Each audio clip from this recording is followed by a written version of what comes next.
Chapter 110. The next day. Early in the morning, Chang Chumo, like an idiot, stepped on a skateboard that was specially developed for young people by the Strange Interest Pavilion workshop and wobbled to Li Zixuan's door. His flashy appearance attracted a lot of attention along the way. Of course, he didn't buy this skateboard from the Strange Taste Pavilion. Firstly, Chang Chumo didn't have much pocket money right now. Secondly, he didn't have the patience to wait in line. He got this skateboard through the back door. Now, everyone in Chang'an City knew that he and Li Zixuan were so close that they almost wore a pair of pants together. Therefore, Sun Huayuan directly gave him a skateboard. This guy obviously forgot the pain after the scar healed. Last time he fell so miserably on the skateboard. Now, he immediately started to walk around on the skateboard again. Li Zixuan saw Chang Chumo in the yard with the skateboard. For a moment he almost thought that he had traveled back in time. Chang Chumo's appearance was really too out of place. Hee, Xiao Xian. I realize that the skateboard you're selling this time is better than the one you gave me last time. Chang Chumo proudly patted the skateboard in his hands. Now that he had this thing, he didn't even want to ride a horse when he went out. Obviously, this thing was much more convenient than riding a horse. Li Zixuan curled his lips. This time, the skateboard from the Strange Taste Pavilion was connected by roller bearings. Of course, it was better than the one he took out last time. Chonyo, you're using this. Aren't you afraid of falling again? Li Zixuan joked. Hee, Xiao Xian, you're underestimating me. How could I fall twice in the same place? Anyway, bragging didn't cost him anything, so Chang Chumo decided to show off. Li Zixuan shook his head and ignored him. Chang Chumo remembered his purpose for coming here today. He said, Little Xian, my father agreed yesterday. The winery is yours. You can use the craftsmen inside without worry. They have all signed a contract with my family. They won't sell out our secret recipes for no reason. Li Zixuan was overjoyed. That's great. I'll ask Faubert to make a dozen more sets of distillation and purification equipment. We'll move all the winemaking equipment over there as soon as possible. We'll try to officially start mixing Tenderness and Drunken Immortal in large quantities within the next 2 days.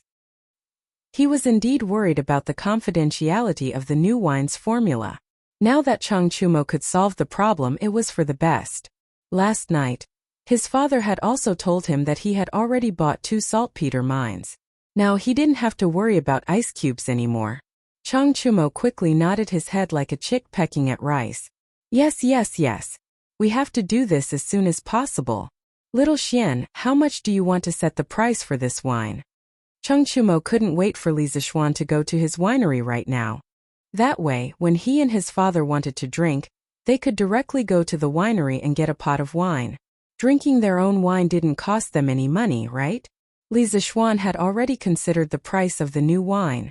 Last night, he had learned about the wine market of the Tang dynasty from Li Jingma. The most expensive wine of this era belonged to Jianan Braised Spring and Yingzhou Rich Water. A bushel would cost more than 100,000 yuan. This wasn't an exaggeration. There was a shortage of food in the Tang dynasty. Wine was generally expensive, and famous wines were even more so. Li Bai once wrote in A Difficult Journey, a bushel of golden wine is worth 10,000 yuan, while a jade plate is worth 10,000 yuan. Jianan Braised Spring was a famous wine. A bushel of wine in the Tang dynasty was equivalent to 10 liters, and 1 liter was equivalent to 1.25 caddies. The price of a caddy of Jianan Braised Spring was about 600 to 700 yuan in modern times. Of course, this was only based on the exchange rate of copper coins to gold and silver. However, there was a problem that couldn't be ignored. The prices of goods in the early Tang dynasty were extremely cheap. A bushel of rice could be bought for 3 to 4 copper coins. If it was converted to gold in modern times, 1 yuan could buy 6 kilograms of rice. Therefore, if one were to compare the prices of the time, the copper coins used for 500 grams of Jianan Braised Spring were equivalent to the purchasing power of 15,000 yuan in modern times. Only a tycoon like Li Bai would be able to afford it.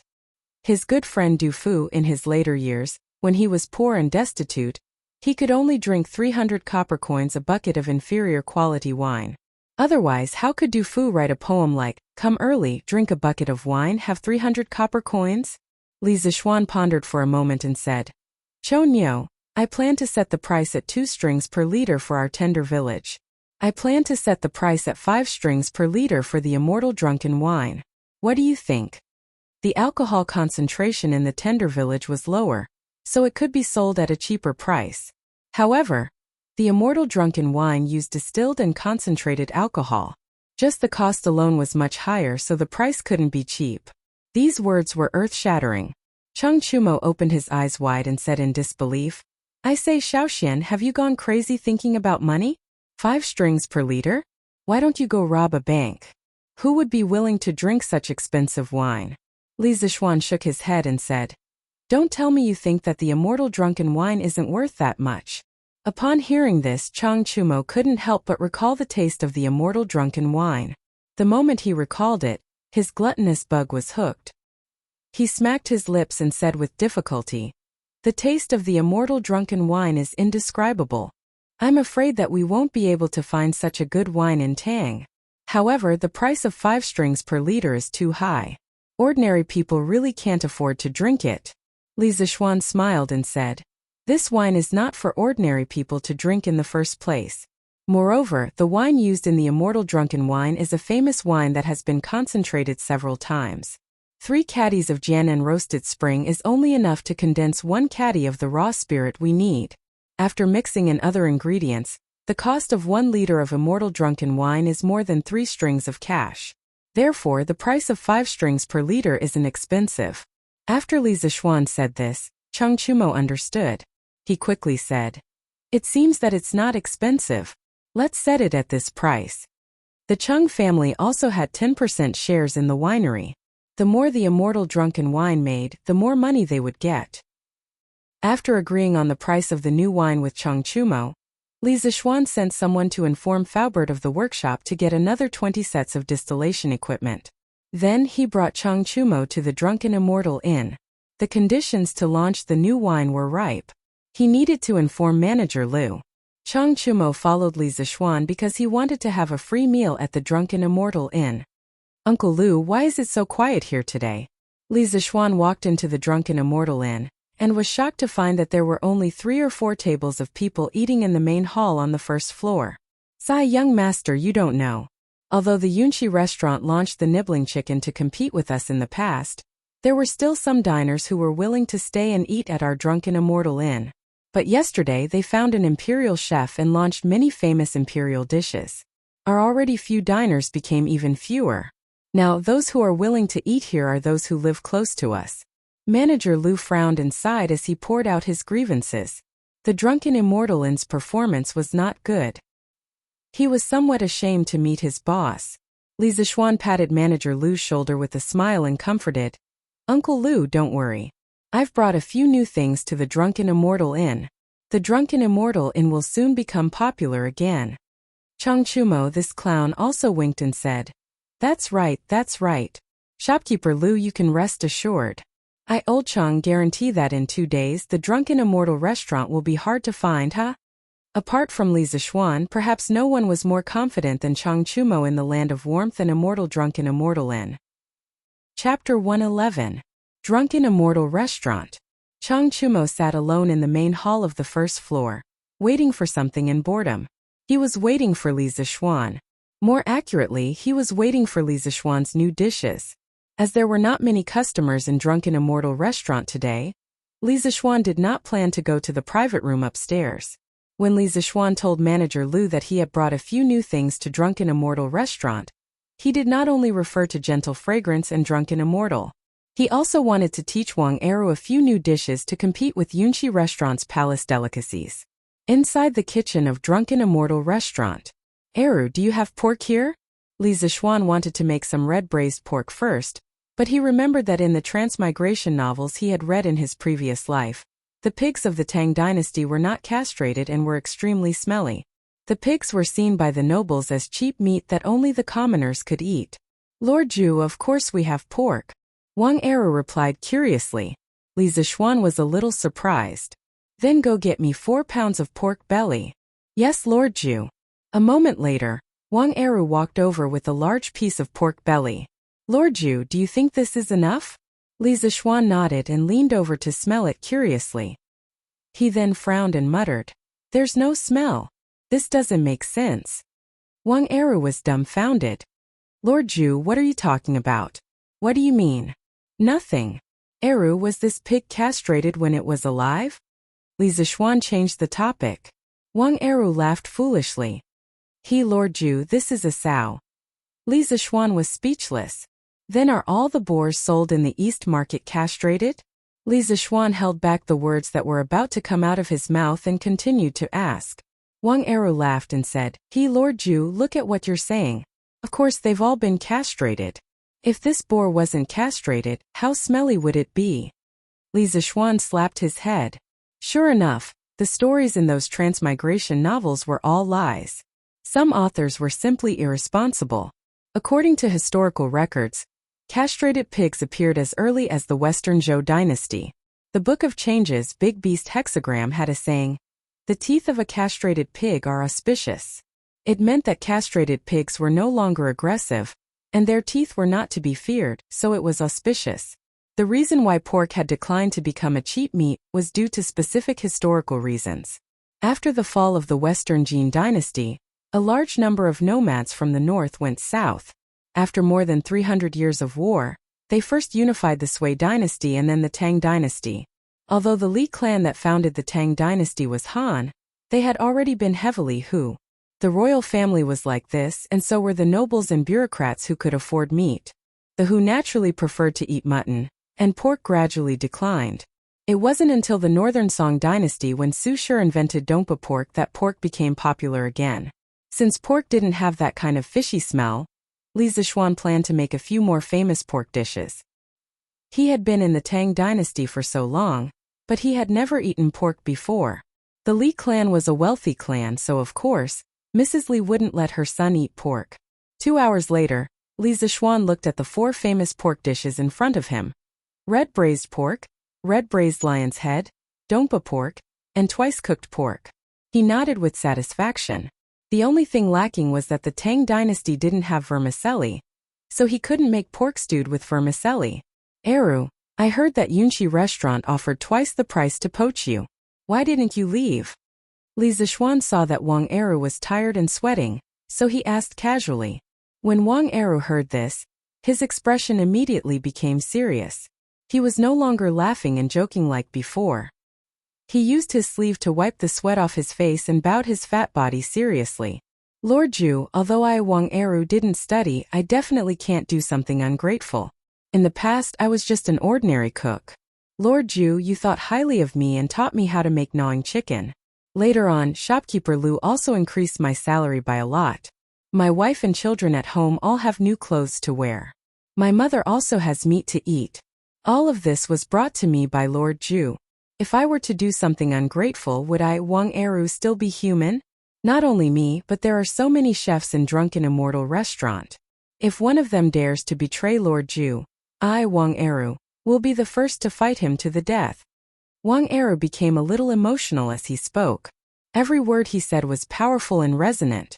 Li Zishuan was also a little touched by this simple man.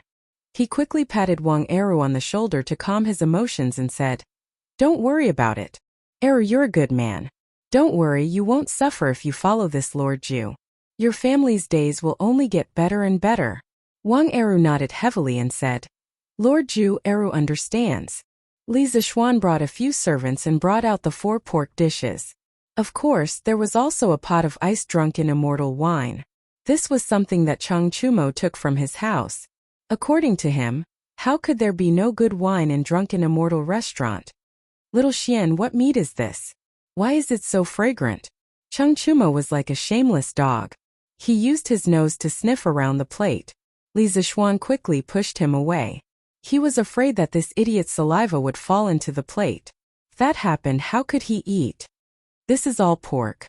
"Choax, you don't eat pork, right?" "Ah, this is pork? How can pork be so fragrant?" Chang Chumo said in disbelief. "That's right, this is all pork. Our Lord Zhu's eldest son definitely wouldn't eat this cheap meat, right?" Li Zishuan ridiculed. Chang Chumo immediately shouted, "Bullshit, I don't care what kind of meat this is. This is such fragrant meat. Even if it was rat meat, I would still eat it. F***ck, will this bastard die if he doesn't spoil my appetite when eating?" Li Zishuan really wanted to kick him out. Uncle Lu, come and try this meat and this wine. In 2 days our drunken immortal restaurant will release this. Li Zishuan called out to shopkeeper Lu. Shopkeeper Lu was already drooling from the side. When he heard this, he immediately thanked him excitedly. Thank you, young master. The three of them sat down. Shopkeeper Lu tactfully poured a cup of wine for Chang Chumo and himself. He knew that Li Zishuan didn't drink, so he didn't pour it. As soon as this drunken immortal was exposed to the air, an extremely rich wine fragrance immediately filled the entire hall on the first floor. The fragrance was so strong that it even overshadowed the dompa pork and other famous pork dishes on the table. The few diners sitting next to him were already craving after smelling the aroma of the pork when it was served. At this time they smelled the rich aroma of the wine. They put down their chopsticks one by one and looked over, swallowing their saliva. They wanted to come over and ask for something to eat, but they all knew Li Zishuan. He was a Lord Jew. They really didn't dare to offend him, so they could only look on enviously from the side. The hall suddenly fell into a strange silence. At this time, the sound of the diners swallowing their saliva was particularly ear-piercing. Li Zishuan looked up and saw the desire and fear in the diners' eyes. Only then did he understand. He said to shopkeeper Lu, Uncle Lu, there are still some dishes in the kitchen that haven't been filled. Go and ask someone to share some with these diners. Also, give each of them a cup of our wine. These are the most loyal customers of our drunken immortal restaurant. This meal is my treat. Li Zishuan's words were very loud. The diners all heard it. When they came back to their senses, they all cupped their hands and thanked him. Thank you, Lord Jew. We will definitely come to this drunken immortal restaurant often in the future. Yes. We will definitely come here often in the future. Lord Jew is really generous. Oh. Chapter 112. Inside the drunken immortal restaurant. Xiaoxian, this braised lion's head is really delicious. I didn't expect pork to be so delicious. This dompa meat is also delicious. But why is it called dompa meat? It's obviously pork. Chang Chumo's cheeks were puffed up. While eating, he was still blindly barking. Unlike shopkeeper Lu, who had been silently eating, Li Zishuan wondered if all the food on the table would be enough to fill shopkeeper Lu's fat belly. Cough, this wine. Manager Lu was a little thirsty. He picked up the wine cup and poured it into his mouth, but he almost choked to death. After a long time he sighed and said, Young master, this wine is really too strong. I, old Lu, have been drinking wine for most of my life, but I have never drunk such a strong wine. It's really satisfying. Manager Lu is right. It's not an exaggeration to call this wine an immortal brew. This old man has tasted all kinds of wine in the world, but I have never drunk such a strong wine with such a unique taste. It's even better than Jianan Braised Spring. A customer in his 40s or 50s echoed with an intoxicated look. Brother Jihua is right. I thought Jianan Braised Spring was the best wine in Tang Dynasty, but I didn't expect that I was just a frog at the bottom of the well. Once this wine is released, I'm afraid all the wines in Tang Dynasty will be overshadowed. I just don't know the name of this wine. Another diner also voiced out. Li Zishuan stood up and said with a smile, This wine is called Drunken Immortal. It's a very strong wine. There's also a milder wine called Gentle Softness. 2 days later, these two wines will be released together with these new dishes. At that time, I invite everyone to come and support us. Several customers quickly cupped their hands and said, Of course. If we don't drink this immortal brew to our heart's content, wouldn't we regret it for life? Yes. Ooh. After eating and drinking to their heart's content, everyone left the drunken immortal restaurant. Those customers became the first batch of promoters of the new wine and dishes. Of course, Li Zishuan wouldn't just rely on these people to help him advertise. He still had other tricks up his sleeve. Chang Chumo ate until he was full and drank until he was full. This guy had learned to be smart. After eating and drinking, he did not plan to go home first. He wanted to go out and have some fun to disperse the smell of alcohol so that he would not be kicked when he went back. Li Zishuan couldn't be bothered with him, so he let him be. It just so happened that he still needed to bring this fellow along in the afternoon. He had people move the ingredients and equipment needed to concoct the drunken immortal and gentle fragrance to the Chang family's winery. This fellow was eating for free, so he should at least contribute a little, right? Ooh. The next day, a group of children on first-generation scooters suddenly appeared in the streets and alleys of Chang'an City. The children sang as they ran, drunken immortal, 2 liters are free if you're not drunk. Gentle village, enjoy gentleness, drink at drunken immortal restaurant. At this time, Li Zishuan racked his brains to come up with a rhyming advertising slogan. He instructed Sanbao to find some children and let them ride on scooters to run around Chang'an City, while singing the 2 lines of the advertising slogan. As for the reward, it was the scooters they were riding. As long as they shouted for a day, the scooters would belong to them. With such a generous reward, the other children were envious, and they all fought to sign up for it. Li Zishuan didn't reject any of them. He took as many as he could. Of course, he could afford this advertising fee. In fact, it was very worthwhile. In the end, the advertising team reached more than 50 people. It directly caused the citizens of Chang'an City to be bombarded with these 2 phrases for an entire day. Isn't this drunken immortal restaurant too arrogant? 2 liters of wine is free if you're not drunk? I Xiao Luo can drink 100 cups without getting drunk. Tomorrow, I'll go to drunken immortal restaurant to drink for free, haha. I'll go too. It'll be a waste if I don't drink this free wine. Let's see how drunken immortal restaurant will clean up this mess. I just don't know how the wine tastes. I hope it's not too bad. Hey, you little brats are just fooling around. This wine is delicious, but it's very strong. You won't even be able to get up after 1 liter, let alone 2 liters. At this time, an old man in his 40s or 50s interrupted. It was the old man from Drunken Immortal Restaurant yesterday. What's wrong, old man Feng? Have you tried Drunken Immortal before? The man with the surname Xiao asked. Old man Feng twirled his beard and said with a smile, I had the honor of drinking a cup at Drunken Immortal Restaurant yesterday. TSK. This wine is much better than Jiannan's spring braised wine. However, the alcohol is abnormally strong. You young people don't crawl to the ground after drinking 2 cups. Haha. Old man Feng, don't underestimate me. I'll let you drink 2 liters of wine tomorrow. Ooh. Wei Zheng had just finished the morning assembly. On his way back, he sat in the sedan chair and heard the children's voices outside. Drunken immortal, 2 liters of wine are free if you don't get drunk. In the land of warmth, enjoy gentleness, drink at Drunken Immortal Restaurant. Wei Zheng loved brewing wine all his life, and he loved drinking even more. His alcohol tolerance was also extremely high. He wouldn't get drunk even after drinking 3 liters of Jiannan's spring braised wine. This Drunken Immortal Restaurant is actually so arrogant? The last time I impeached Li Zishuan, I was actually rendered speechless by that sly brat. Since you dare to spout nonsense this time, this old man will go to Drunken Immortal Restaurant tomorrow to drink for free, haha.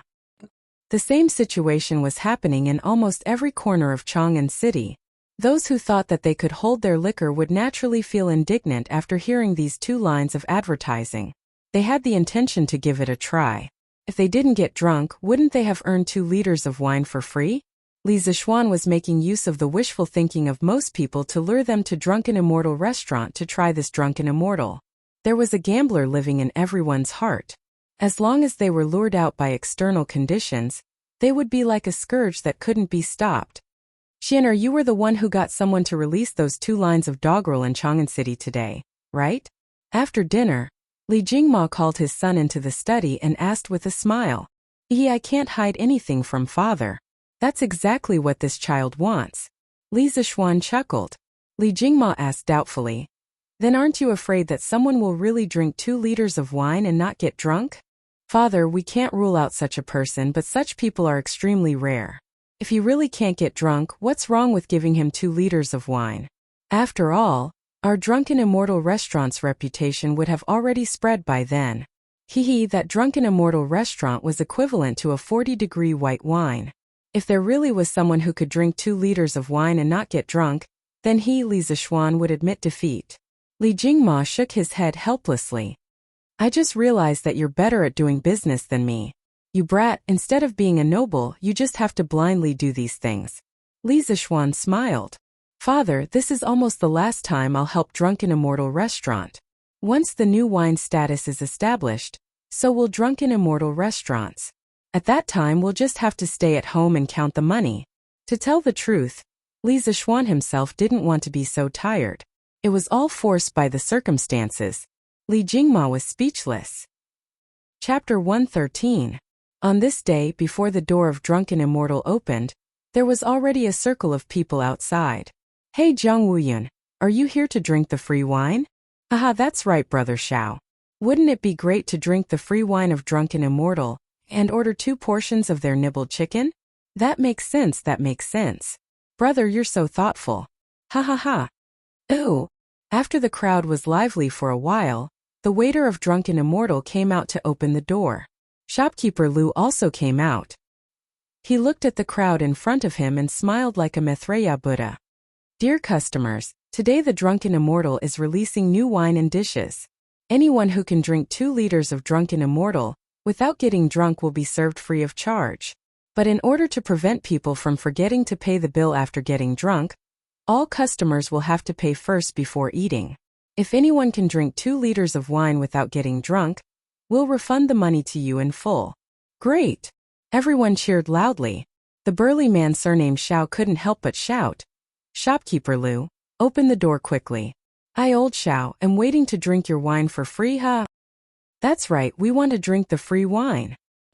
These people treated the Drunken Immortals event as free wine for them. Shopkeeper Lu laughed in his heart. You'll be crying later. Shopkeeper Lu opened the door, and the diners outside immediately rushed into the restaurant in a single file. Shopkeeper Lu, you're serving a new dish? What's this dongpa meat?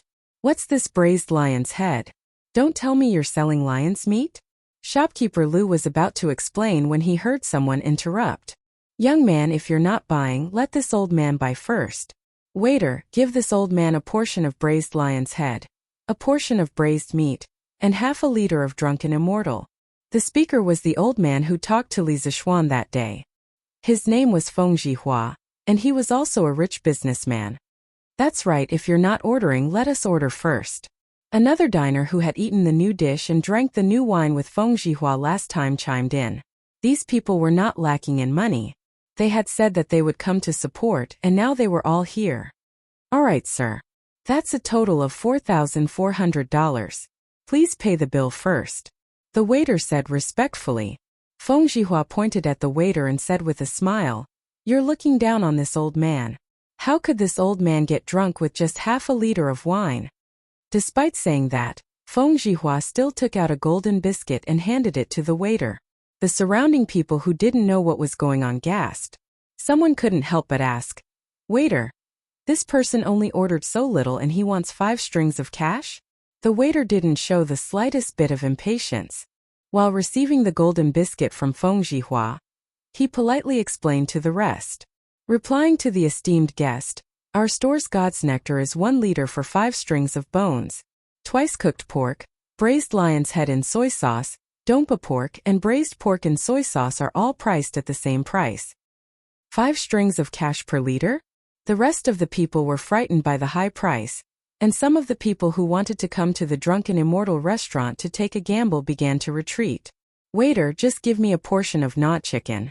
However, there were also people who were extremely confident in their drinking capacity. They thought that no matter how expensive the wine was, as long as they didn't get drunk, they would still return the money. Thus, 7 or 8 big men began to shout, Waiter, give me 2 liters of immortal drunken wine and a portion of gnawed chicken. Waiter, give me 2 liters of immortal drunken wine and 2 portions of gnawed chicken. Ooh! There were more people who ordered the gnawed chicken than the new dishes. After all, everyone hadn't eaten those new dishes yet. When Feng Zhihua's dishes were served, the rest of the people realized that they were wrong. Phew, it smells so good. Yeah, what kind of meat is this braised lion's head? Why can't I tell from the outside? Goo goo, I can't stand it anymore. Waiter, give me a portion of braised lion's head. Give me another portion of braised pork. I want a portion of dongpa pork. At this time, the number of diners who ordered pork gradually increased. Half an hour later, almost all the diners' dishes and wine were on the table. Oh, this braised lion's head is so delicious. What kind of meat is this? Why does it taste like pork? It can't be. How can pork taste so good? Hurry up and try this immortal drunken wine. So cold and strong. Shopkeeper Lu wasn't bragging. This wine is so strong. I've never tasted such strong wine in all my travels. Not only that, it even has the taste of mountain fruits. This is too strange. It's even better than Jiannan's spring braised wine. A burly man with a full beard took a sip of the wine and suddenly exclaimed, "Hiss cough cough, this immortal drunken wine is really strong. This name is really apartment. If a deity were to drink this, he would probably be drunk as well. However, this shopkeeper is quite generous. He added ice cubes in such a hot day. Otherwise, drinking such strong wine would really burn people to death. Yeah, this shopkeeper sure is extravagant. This wine is 5 strings of coins per liter. It's not that expensive. Holy shit, what a strong wine. It's even stronger than Jiannan's spring braised wine. Looks like I, old Xiao, will have to hand over my 200 jin of meat to this drunken immortal inn." The burly man with the surname Xiao said with a tragic expression. He just took a sip and knew that it was impossible for him to drink 2 liters without getting drunk. Haha, Xiao Qixing, didn't you just say that you can do it? Haha. A middle-aged man in his 30s laughed. Miao Lauer, don't just laugh at me. Didn't you also order 2 liters of wine? If you have the guts, don't get drunk after drinking it. Haha, I don't plan to finish it. I'll take the rest home and slowly drink it. It's a pity that I don't take this wine home and slowly taste it. Xiao Qixing slapped his head and said, "Yeah, I'll take it home and slowly drink it." He knew that he would get drunk if he drank too much and was destined to lose this bet. Why would he drink it all at once? He might as well take it home and slowly taste it. After all, this wine was 5 strings of coins per liter. It wasn't cheap. Many of them felt that this was a good idea and secretly planned to do it. But these people were too perfect. Good wine was like opium. Once you drink it, you will get addicted. How could you stop? Half an hour later. Why is this wine cup moving? Ugh, don't pull me. I'm not drunk. Help me up. I want to drink more. Ugh, who hit me? I'll hit your mother. When Wei Zheng finished the morning court, it was close to noon. He remembered that he was going to the Drunken Immortal restaurant to drink free wine today, so he quickly asked the old servant to drive the carriage to the Drunken Immortal restaurant. Outside the Drunken Immortal restaurant, there were still 2 lines of doggerel hanging on the door. Drunken Immortal, 2 liters are free if you don't get drunk. In the land of tenderness, enjoy tenderness. Drink at the Drunken Immortal restaurant. Wei Zheng smiled disdainfully and walked into the Drunken Immortal restaurant with his hands behind his back. As soon as he came in, he saw a floor full of drunkards. Wei Zheng immediately understood that this group of people probably came with the same idea as him to drink free wine. It was just that their skills were a little worse. Wei Zheng looked at the floor full of useless people and his heart was filled with pride. He thought, young people nowadays really have no fighting power. Today, this old man will let you all see what is called an immortal in wine. Waiter, give me 2 liters of Drunken Immortal and a portion of nibbled chicken. Wei Zheng shouted heroically. Okay, this guest, please pay first. It's a total of 10 strings of coins. Why does your restaurant have to pay first today? What, you said a total of 10 strings of coins? Wei Zheng stamped his feet and said, "Yes, guest. Today, our Drunken Immortal restaurant is having a promotion. Those who can drink 2 liters of Drunken Immortal without getting drunk can get a refund. In order to prevent some people from forgetting to pay the bill when they get drunk, we have to pay first. Our Drunken Immortal costs 5 strings of coins per liter. Do you still need it?" Wei Zheng instantly lost his pride. This was 11 strings of coins, which was almost equivalent to his monthly salary. However, Wei Zheng had brewed wine his whole life. He really wanted to see what this wine that cost 5 strings of coins per liter looked like. If it didn't live up to its name and was still so expensive, then he would find trouble with Li Zishuan. Wei Zheng gritted his teeth and took out a gold biscuit and said, "Here, quickly bring me the wine and dishes." He secretly said to himself, "I can't get drunk. If I get drunk, this month's salary will be gone and I will be scolded when I go home." Ooh. Chapter 114. Inside the Drunken Immortal Inn, the waiter served Wei Zheng 2 pots of wine and a portion of chicken before retreating. Wei Zheng looked at the dishes that cost him a month's worth of his salary and swallowed his saliva guiltily.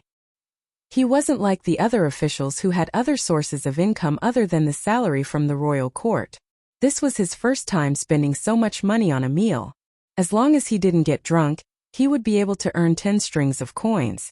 Wei Zheng lifted the wine pot and poured himself a cup of wine. The drunken immortal had a bright red color and was exceptionally alluring. There was even a slight chill on the surface of the cup. This drunken immortal and sure is extravagant. They even added ice. Wei Zheng couldn't help but mutter to himself. One must know that in ancient times, in order to prevent the ice from melting, one had to dig 5 to 10 meters deep. Furthermore, the scale was usually relatively large, costing tens of millions. Generally speaking, only the royal family and wealthy clans could afford it. After sighing for a moment, Wei Zheng lifted the cup and took a light sniff. In an instant, a rich aroma of wine and fruits assaulted his nose. He couldn't help but close his eyes and immerse himself in the intoxicating aroma. Good wine. There's the aroma of Jianan roasted spring in it. However, the aroma is even richer than that of Jianan roasted spring. Coupled with the fragrance of the fruits, the two actually don't clash at all. The person who mixed the wine has a perfect grasp of the situation. He can be considered a master wine mixer. One could tell whether an expert was a master the moment he spoke. It had to be said that Wei Zheng's research in winemaking had already reached the level of a master. With just a light sniff, he was able to determine the composition of the wine. His sweet, such a sweet wine in the world. To be able to drink such a divine wine in my lifetime, my life has truly not been in vain. As an old drunkard, what else could attract him more than fine wine? At this moment, Wei Zheng had already forgotten the purpose of his visit, and was completely immersed in the drunken immortal inn. Wei Zheng drank one cup after another while gnawing on the chicken. After a while, the bottle of drunken immortal was emptied. It had to be said that Wei Zheng's alcohol tolerance was really good. After drinking more than a caddy of drunken immortal, he actually didn't collapse. It should be known that the alcohol content of ancient times was generally lower. Generally, those who were used to drinking low alcohol would collapse within 4 or 5 glasses of strong alcohol like the immortal drunken wine.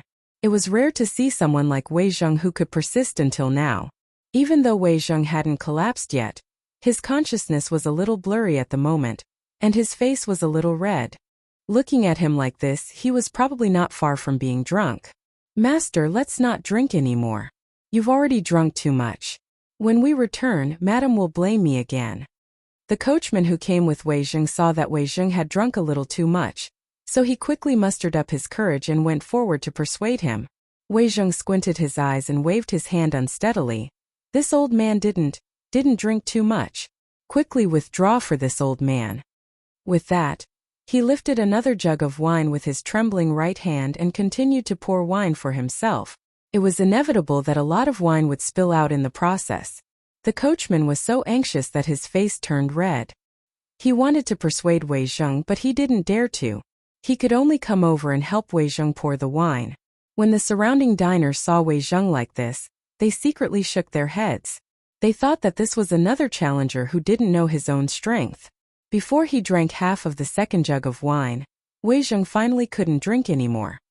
He looked up to the sky and laughed loudly. Good wine! Then he fell to the ground with a thud. The servant who drove the carriage quickly went forward to help him up. Master, are you okay? I'll send you home. As he spoke, he was about to pull Wei Zheng to the carriage outside. Unexpectedly, Wei Zheng suddenly straightened his body, opened his eyes and shouted, Bring me more wine. This old man can still drink. The servant was about to cry. He quickly said, Master, there's no more wine. Let's go home quickly. Madam is waiting anxiously. Wei Zheng ignored him and suddenly pushed the servant away with his arm. He shouted, Get out of the way, Lai Fu. How dare you not listen to this old man today? Burp, This is. At this time he suddenly staggered 2 steps and walked in front of a diner. He stretched his head forward and his eyes were almost touching the diner's face. The diner was shocked and quickly said, Brother, what can I do for you? Wei Zheng laughed twice and pointed at the diner. Brother Fong, are you Brother Fong? I remember that I, old Wei, still owe you money. Burp, Lai Fu, quickly go and pay Brother Fong back. The diner quickly waved his hand and said, No, brother, you've got the wrong person. My surname is Wang, not Fong. You don't owe me money. Who said that? How could I get the wrong person? Burp, Lai Fu, did you hear that? Quickly bring the money. Wei Zheng patted the diner's shoulder and laughed incoherently. Lai Fu anxiously said, Master, you've really got the wrong person. This is not Feng Xiang. Today, he had already spent 10 yuan in the Drunken Immortal restaurant. If Lai Fu took out more money, he would probably be skinned by his wife when he returned. Wei Zheng was instantly angry. He grabbed Lai Fu and snatched the money bag at his waist. He took out a handful of money and handed it to the diner, saying, The servant at home is not sensible. Brother Feng, please don't blame him. Burp, quickly take it. Brother, I really can't take this money. You've got the wrong person. Wei Zheng shouted loudly. If I tell you to take it, then take it. Burp, if you don't take it, then you don't give me Wei Xuanqing face. Burp, am I Wei Xuanqing, a villain who owes money and doesn't pay it back? As soon as these words came out, everyone was shocked. Wei Xuanqing? This person is actually the left Prime Minister Wei Zheng? Yes, I didn't expect left Prime Minister Wei to get drunk. Isn't he known as the person with the highest alcohol tolerance in Great Tang? This left Prime Minister Wei actually likes to give people money when he's drunk? It's really rare. Isn't it? It's the first time I've seen someone take the initiative to give money. It would have been better if Wei Zheng didn't say it. Once he said it, the diner was even more afraid to take his money. People didn't fight with officials. At this time, if there was money to let Wei Zheng leave, the diner would definitely take out 2 big gold pancakes without hesitation. Wei Zheng was entangled with the diner for a long time. Finally, he was a little impatient. He directly stuffed the gold pancake into the diner's arms and muttered, Brother Feng is really not straightforward. Then he proudly went to another diner and asked, Brother Yu, it's you. Do I still owe you 5 strings of money? Lai Fu, quickly give me the money. Lai Fu didn't have 5 strings of money on him. At this moment he wanted to cry. He really wanted to faint from happiness. He felt that if he continued to be like this, he would definitely be driven crazy by Wei Zheng. In the end, shopkeeper Lu couldn't stand it anymore. He called 2 servants to help Lai Fu forcibly carry Wei Zheng into the carriage. After this farce, he finally became a laughing stock. He was afraid that when Wei Zheng woke up tomorrow, he would find that he was already famous in Chang'an. Chapter 115. Imperial Palace, West Court. After the morning court, Li Er went to Empress Zhangxuan's place to have lunch with her. Your Majesty, this is the chicken I had the royal chef imitate. Try it and see what you think. Zhang Sun gently picked up a piece of chicken for Li Er and said with a faint smile, Oh, Guanyin is so thoughtful. Aha, let me try it. Li Er picked up his chopsticks in surprise and tasted a piece of chicken. Then he praised, Oh, not bad, not bad. It's 90% similar to the Drunken Immortal restaurant. Guanyin is so thoughtful. If Li Zishuan were here, he would definitely complain about Li Er's casual imitation. However, the Tang Empire did not seem to have the intention of protecting the original creation. Your Majesty, the Crown Prince is here. An eunuch stepped forward and cautiously reported. Oh, then let him in. Li Er said casually. A moment later, Li Changqian entered the palace, followed by a servant carrying 2 wine jars. This son greets Imperial Father and Imperial Mother. Li Er nodded with a smile and asked, Changqian, why are you here instead of having lunch in the Eastern Palace? Li Changqian bowed and said, Father, I just received 2 types of wine that are popular in Chang. One is warm and mellow and the other is spicy and sweet. Their flavors are unique in the Tang Empire. I brought them here to show my filial piety to father and mother. Yesterday, when the winery made the first batch of wine, Li Zishuan used ice to seal 4 jars of wine. Today, he had someone send them to Li Changqian. He had borrowed the name of the Cheng family's winery to brew wine, but in the end, it was still a skirmish. If he really wanted to investigate further, it could be considered a violation of the law. Therefore, he gave a few jars of wine to Li Er as a sign of goodwill in advance, lest Li Er continue to hold on to his little tail and refuse to let go. Li Er's interest was piqued by Li Changqian's extravagant description. He asked curiously, This is new. There's wine in Chang'an that I haven't tried before? Changqian, bring it up for your mother and me to see. Li Changqian took the wine jars from the servant and personally poured a cup of drunken immortal for Li Er. The bright red liquid flowed down the sides of the cup, and the fragrance of the wine filled the entire palace. Zhang Sun said in shock, "Qingqian, what wine is this? The aroma of the wine is actually so strong?" Although she didn't know how to drink, this was the first time she had seen wine with such a strong fragrance, so she couldn't help but ask. A trace of astonishment flashed through Li Er's eyes, and he also cast an inquiring gaze towards Li Changqian. Li Changqian hurriedly replied. Replying to Imperial Mother, "This wine is called Drunken Immortal. Using a special method, Jianan braised spring was condensed and mixed with mountain fruit wine, according to a certain ratio. The alcohol is extremely strong. When Imperial Father drinks it, please enjoy it slowly." Zhang Sun couldn't help but chuckle and say, "Immortal drunken. The person who named it sure talks big. I wonder if this wine can really make immortals drunk? Your Majesty, please have a taste. This is Changqian's filial piety." Li Er nodded, picked up the wine glass and took a sip. He could not help but grin and praise. "Maid Guanyin, I'm afraid that this wine can really intoxicate an immortal.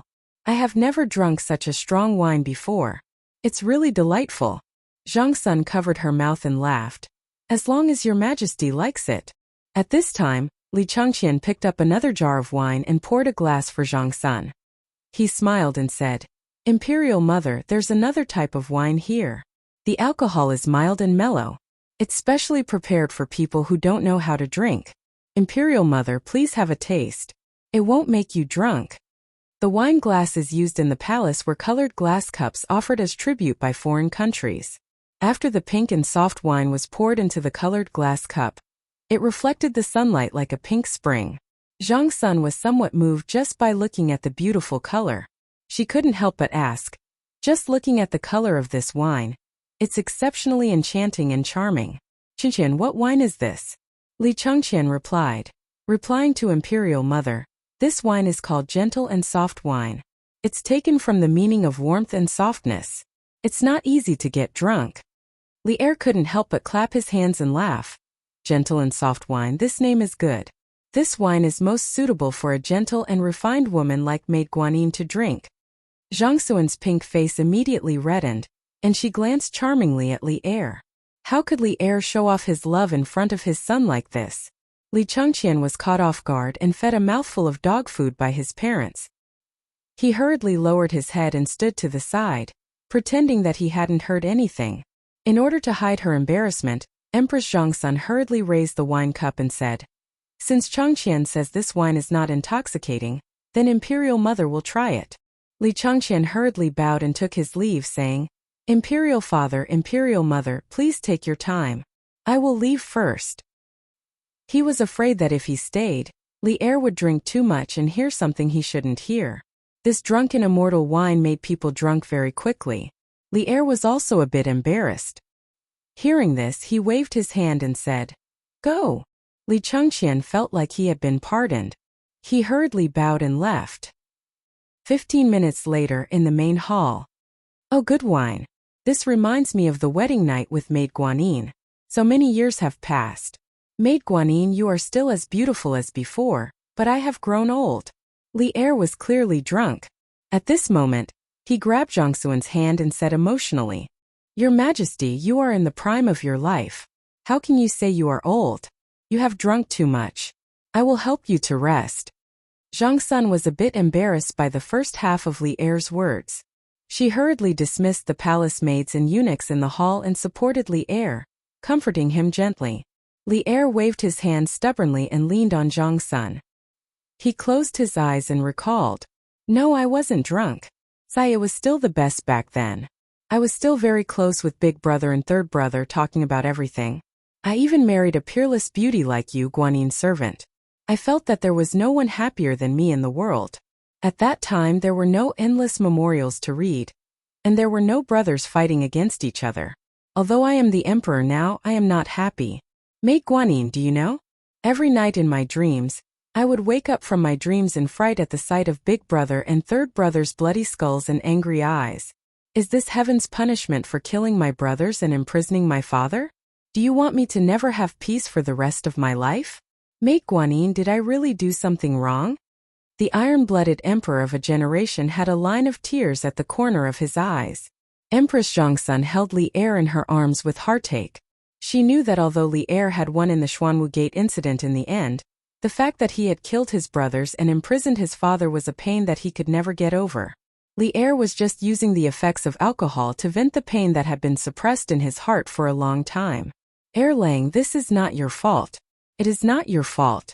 If you did not fight back then, our family would have suffered the same tragedy. No matter what happens, I and the Changqian Green Sparrow will stand by Erlang's side. Zhang Sun gently stroked Li Er's face as she spoke softly. Li Er finally calmed down. A moment later, his breathing gradually evened out. Zhang Sun thought that he had fallen asleep and stood up to call the palace maids to carry Li Er to the bed.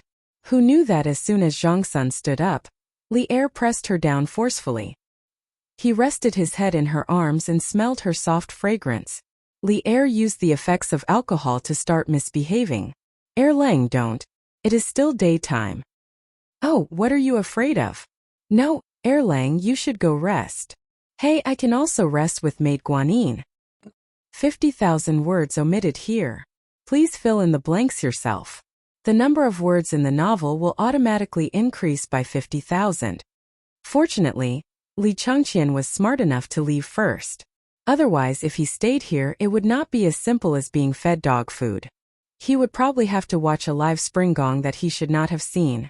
Li Zishuan had sent Li Er tenderness and immortal drunken wine with the intention of pleasing him. He did not expect things to develop like this. Did this count as doing bad things with good intentions? Chapter 116. The next day at 5 o'clock. Zhongsun Palace. Your Majesty, I should help you dress and wash up. It's almost time for morning court. Zhongsuan's hair was messy and her cheeks were pink. She propped herself up and looked at Li Er as she spoke softly. Li Er happily stretched his waist and legs, then took Zhongsun in his arms and sighed with emotion. I haven't slept so deeply in a long time. I didn't expect the aftereffects of the drunken immortal to be so strong. I've been sleeping from yesterday afternoon until today. I really want to just lie here and not get up. Zhongsun lay on Li Er's body and laughed. Your Majesty, don't joke. Get up quickly, or else Wei's watching will admonish you again. Li Er rubbed his head and said with a headache, even if I didn't go late today, I'm afraid I'll still be scolded by Wei Xuanqing. I haven't read yesterday's memorial yet. Zhongsun laughed lightly. Your Majesty has been working hard on state affairs and resting for half a day. I'm sure Wei's watching won't say anything, right? Li Er sneered. Guanyin maid, you think too highly of that old fellow. He wants nothing more than for me to spend all 24 hours a day busy with state affairs. That's right. Where did Changqian get the drunken immortal and the land of warmth from yesterday? He thought to himself that the names of these two wines were really good. When immortals get drunk, they can't help but lie down in the land of warmth. If Li Zishuan knew what Li Er was thinking, he would definitely spit out a mouthful of blood. That wasn't his original intention. Zhongsun replied. Your Majesty, after you fell asleep yesterday, I sent someone to inquire. It said that Li Zishuan borrowed Duke Lu's winery to make this wine. He already started selling it at the Drunken Immortal restaurant yesterday. Li Er glared and said angrily, it's this kid again. He's even more comfortable as a baron than I am as an emperor. He studies eating, drinking, and playing every day. I have to find something for him to do. Otherwise, wouldn't it be a waste of his talent? Zhongsun covered her mouth and laughed. Hearing Your Majesty say this, I also feel that I should arrange something for this child to do. I see that Changqian, Chang'e and Qingke all have a good relationship with Li Zishuan. Why don't we have him come to the palace every day to accompany Qingke and the others to school?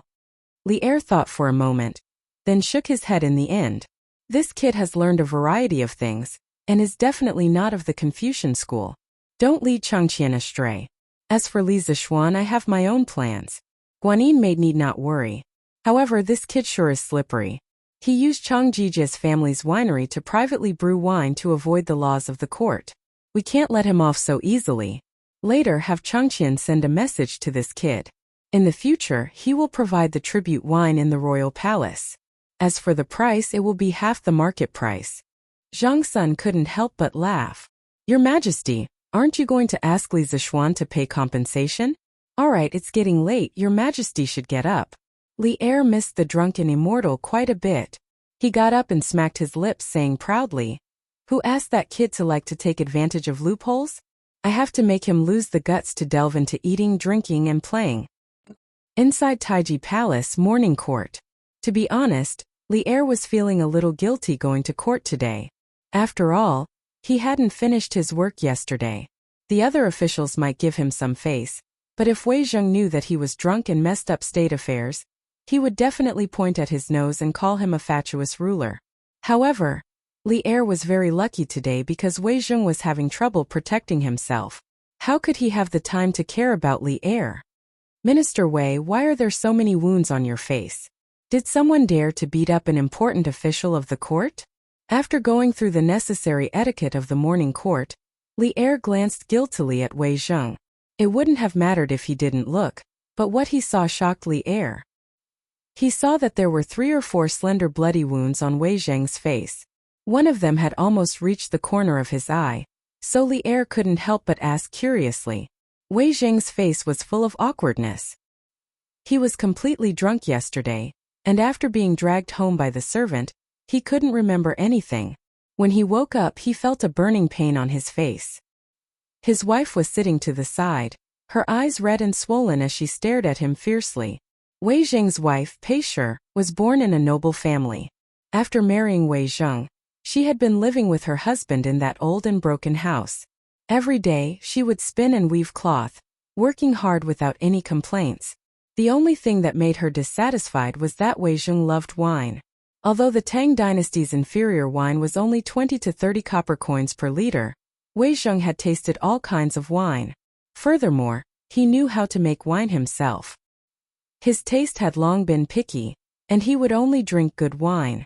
Yesterday, when Madame Pei saw Lai Fu supporting the drunk Wei Zheng back, she was a little unhappy in her heart. When she heard from Lai Fu that Wei Zheng's drink actually cost 10 yuan, and that he even gave money to people after he got drunk, Madame Pei's anger could no longer be suppressed. She asked someone to send Wei Zheng back to his room, and then she followed in herself. Looking at her husband sleeping soundly on the bed, and thinking about how their family was poor to begin with, Wei Zheng had actually used up all of his money. The more Pei Shi thought about it, the angrier she became. She couldn't help but scratch her husband's body. As she scratched, Pei Shi stopped and sat to the side, sobbing softly. When Wei Zheng woke up in the morning for a meeting, he saw that Pei Shi's eyes were red and swollen. After Wei Zheng woke up, he remembered that he had gone to the Drunken Immortal restaurant to drink yesterday. He was confident that he wouldn't get drunk after 2 liters and then win back the 10 copper coins, but he didn't expect to get drunk in the end. He knew that 10 copper coins was a large sum of money for his family. When he saw his wife's red eyes, he knew that he was in the wrong. Thus, he ignored the burning pain on his face and got up to comfort his wife for a long time before rushing to the morning court. Before the morning court, Wei Zheng had already been laughed at by his colleagues outside Taiji Palace. The news of Wei Zheng giving money when he was drunk had spread throughout Chang'an. Now that they saw Wei Zheng's face full of scars, how could the ministers not know what had happened? At the moment in the court, Wei Zheng, who had always dared to say anything, was embarrassed by Li Er's question. He mumbled for a long time and didn't know what to say. He didn't say it, but someone else said it for him. In the early days of Zhongguan, the court was relatively free and there were fewer rules. As long as it was not too presumptuous, no one would hold it accountable. Chang Yaojin came out of the crowd and laughed. Your Majesty, I heard that Wei Zhuqing was drunk at the Drunken Immortal restaurant yesterday, and took the initiative to give money. I guess that the injury on his face was caused by a fall on the way home. Haha. The ministers in the court were amused by Chang Yaojin's obvious teasing words. Wei Zheng blushed and glared at Chang Yaojin. Li Er thought about it carefully and instantly imagined the whole thing. He couldn't help but find it funny, but he still had to hold back his laughter. Otherwise it would be too hurtful. Fang Xianling was kind and didn't want to embarrass Wei Zheng too much. In fact, he also somewhat sympathized with him. His wife was the founder of Jealous Women. In fact, she was 10 times or 100 times more ferocious than Lady Pei. Fang Xianling didn't know how much domestic violence he had suffered over the years. Your Majesty, these are just the family affairs of the ministers. It's really inappropriate to discuss it in the court. I suggest that we put this matter aside and discuss the state affairs. Feng Xianling came out of the crowd and bowed to Li Er. Wei Zheng secretly cast a grateful look at Feng Xianling. Li Er held back his laughter and pretended to be serious. Ahem, Minister Feng is right. Let's discuss the state affairs. If you have something to say, please report. If not, the court is dismissed. But he was laughing in his heart. He didn't expect Wei Xuanqing to have such a day. It was really satisfying. Chapter 117. Outside the imperial court, it was another scene. Chang'an City, West City. Have you heard? Yesterday, the Drunken Immortal restaurant sold immortal drunken wine. They said they would refund you if you didn't get drunk after 2 liters. I have. What happened after that? Did the Drunken Immortal restaurant lose a lot of money yesterday? Nonsense, it is said that the people who went to challenge the Drunken Immortal restaurant yesterday were all defeated. Most of them got drunk before they finished 1 liter. One of them drank the most, but he only drank 1.5 liters before he couldn't hold on anymore. Ah, this wine is so strong. Then who drank the most? Haha, it was Wei Xuanqing, the minister of the imperial court. Ah, isn't Wei Xuanqing the master brewer of our imperial court? How could he get drunk? Hey, that's nothing. What's more interesting is that Wei Xuanqing held someone's hand after he got drunk and insisted on giving him money. Hey, that's right, that's the man. Hey man, you're here today too? Yes, the Drunken Immortal restaurant's immortal drunken wine is really an immortal brew. The braised pork and braised meatballs are also rare delicacies in the world. I couldn't forget them after tasting them yesterday. Later, I heard that the Drunken Immortal restaurant also has a kind of wine called Gentle Village, which is specially brewed for people who can't drink. So I brought my wife here today to try it. This man was the middle-aged man whom Wei Zheng mistook for Feng Xianling yesterday, and insisted on giving him money. Haha. You couple are really affectionate. But man, is the Drunken Immortal restaurant's immortal drunken wine really that good? The middle-aged man nodded without hesitation and said, Of course, but this wine is very easy to get drunk and shouldn't be overdosed. Not only that, their new dishes are also unique delicacies in our Tang Empire. They are very delicious. Now that you mention it, I'm a little greedy. I have to go in and try it today.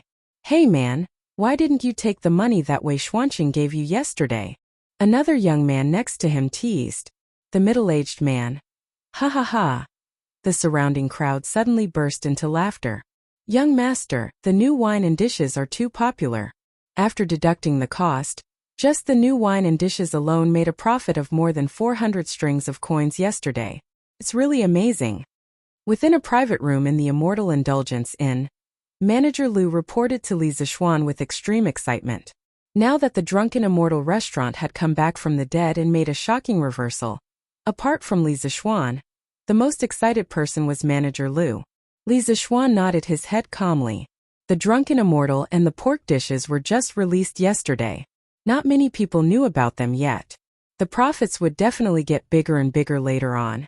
He casually agreed and said, that's good. Uncle Lu, from now on, the affairs of the Drunken Immortal Inn will depend on you to manage. I will no longer interfere in the affairs of the Drunken Immortal Inn. Today he brought Lan Er to try the new dishes. The little girl was eating until her mouth was full of oil and had no time to pay attention to him. When Manager Lu heard that Li Zixuan didn't intend to interfere in the affairs of the Drunken Immortal Inn, he was shocked. He had indeed become dependent on Li Zixuan. Whenever there was a problem in the Drunken Immortal Inn, the first person he thought of was Li Zixuan. Young master, why is this? Li Zixuan did have his reasons for doing this. First, he had other things to do. How could he stay in the Drunken Immortal Inn every day? Second, he found that Manager Lu and Wang Eru had become dependent on him. When they encountered problems, they didn't want to solve it themselves. Instead, they wanted him to help them. How could this be? A qualified leader would never do everything personally. Uncle Lu, I still have other things to do. In the future, you should encourage Eru and the others to invent new dishes. You can't just sit there and do nothing. If the Drunken Immortal Inn wants to develop healthily, it must constantly innovate. You can't just rely on me, Li Zixuan said solemnly. When Manager Lu heard this, He knew that Li Zixuan had made up his mind. He also felt that Li Zixuan's words were reasonable. It was indeed a bit outrageous for a lord to spend all his time in a restaurant researching food and drink. Young master is right. Don't worry, young master, old Lu, will definitely take good care of the drunken immortal in according to your wishes. Li Zixuan nodded slightly and continued eating with Lanner. Azure Dragon Ward. Within the courtyard of the mansion. TSK, this drunken immortal truly lives up to its reputation. It looks like we'll have to hurry up and discuss cooperation with Li Zixuan. The white-clothed young master held a cup of wine and carefully savored the taste. Young master, the drunken immortal's new wine and dishes are now hard to come by. I'm afraid that the second young master won't be able to sit still at House Yunxi any longer. The white-clothed young master couldn't help but smile. He said, Yes, I'm afraid my second younger brother is in a hurry right now. We'll go meet this Li Zixuan tomorrow. It'll be best if we can cooperate. Lu Yun couldn't help but ask, Young master, both the scooter and the drunken immortal are extremely popular in Chang'an right now. Why would Li Zixuan be willing to cooperate with us? The white-clothed young master shook his head and said with a smile, You don't understand. The Li family has risen too quickly. Their foundation naturally can't compare to our 1,000-year-old families. The scooter and the drunken immortal are only popular in Chang'an. They might not be popular in other places. If Li Zixuan cooperates with me, there will only be benefits for him. It's a win-win situation for both of us. Lu Yun suddenly understood and nodded. At this moment, a woman in white clothes suddenly floated down from behind Lu Yun. Yes, it was Liao. This woman's skin was whiter than snow and her figure was slender. She suddenly appeared behind Lu Yun without making a sound. She directly placed her sword in its scabbard on Lu Yun's neck and coldly said, Lu Yun, you're getting bolder now. Why does the young master need to explain to you what he wants to do? Lu Yun's legs trembled from the cold scabbard and the bone-chilling voice. He quickly begged for mercy. Miss Yu Yao, please spare my life. This little one definitely didn't mean that. The white-clothed young master also smiled and said, Lu Yun was just asking casually. Don't scare him, Yao. The woman named Yu Yao patted Lu Yun's shoulder with the scabbard when she heard this. She then put away her sword and coldly snorted. Next time, just do whatever the young master asks you to do. If you talk so much nonsense again, be careful that I'll cut off your tongue. Scram. Lu Yun quickly bowed to the white-clothed young master and then to Yu Yao as he apologized.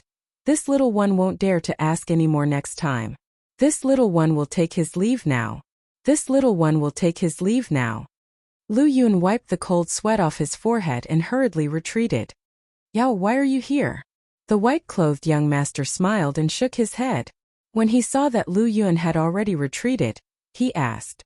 Yu Yao hurriedly replied respectfully.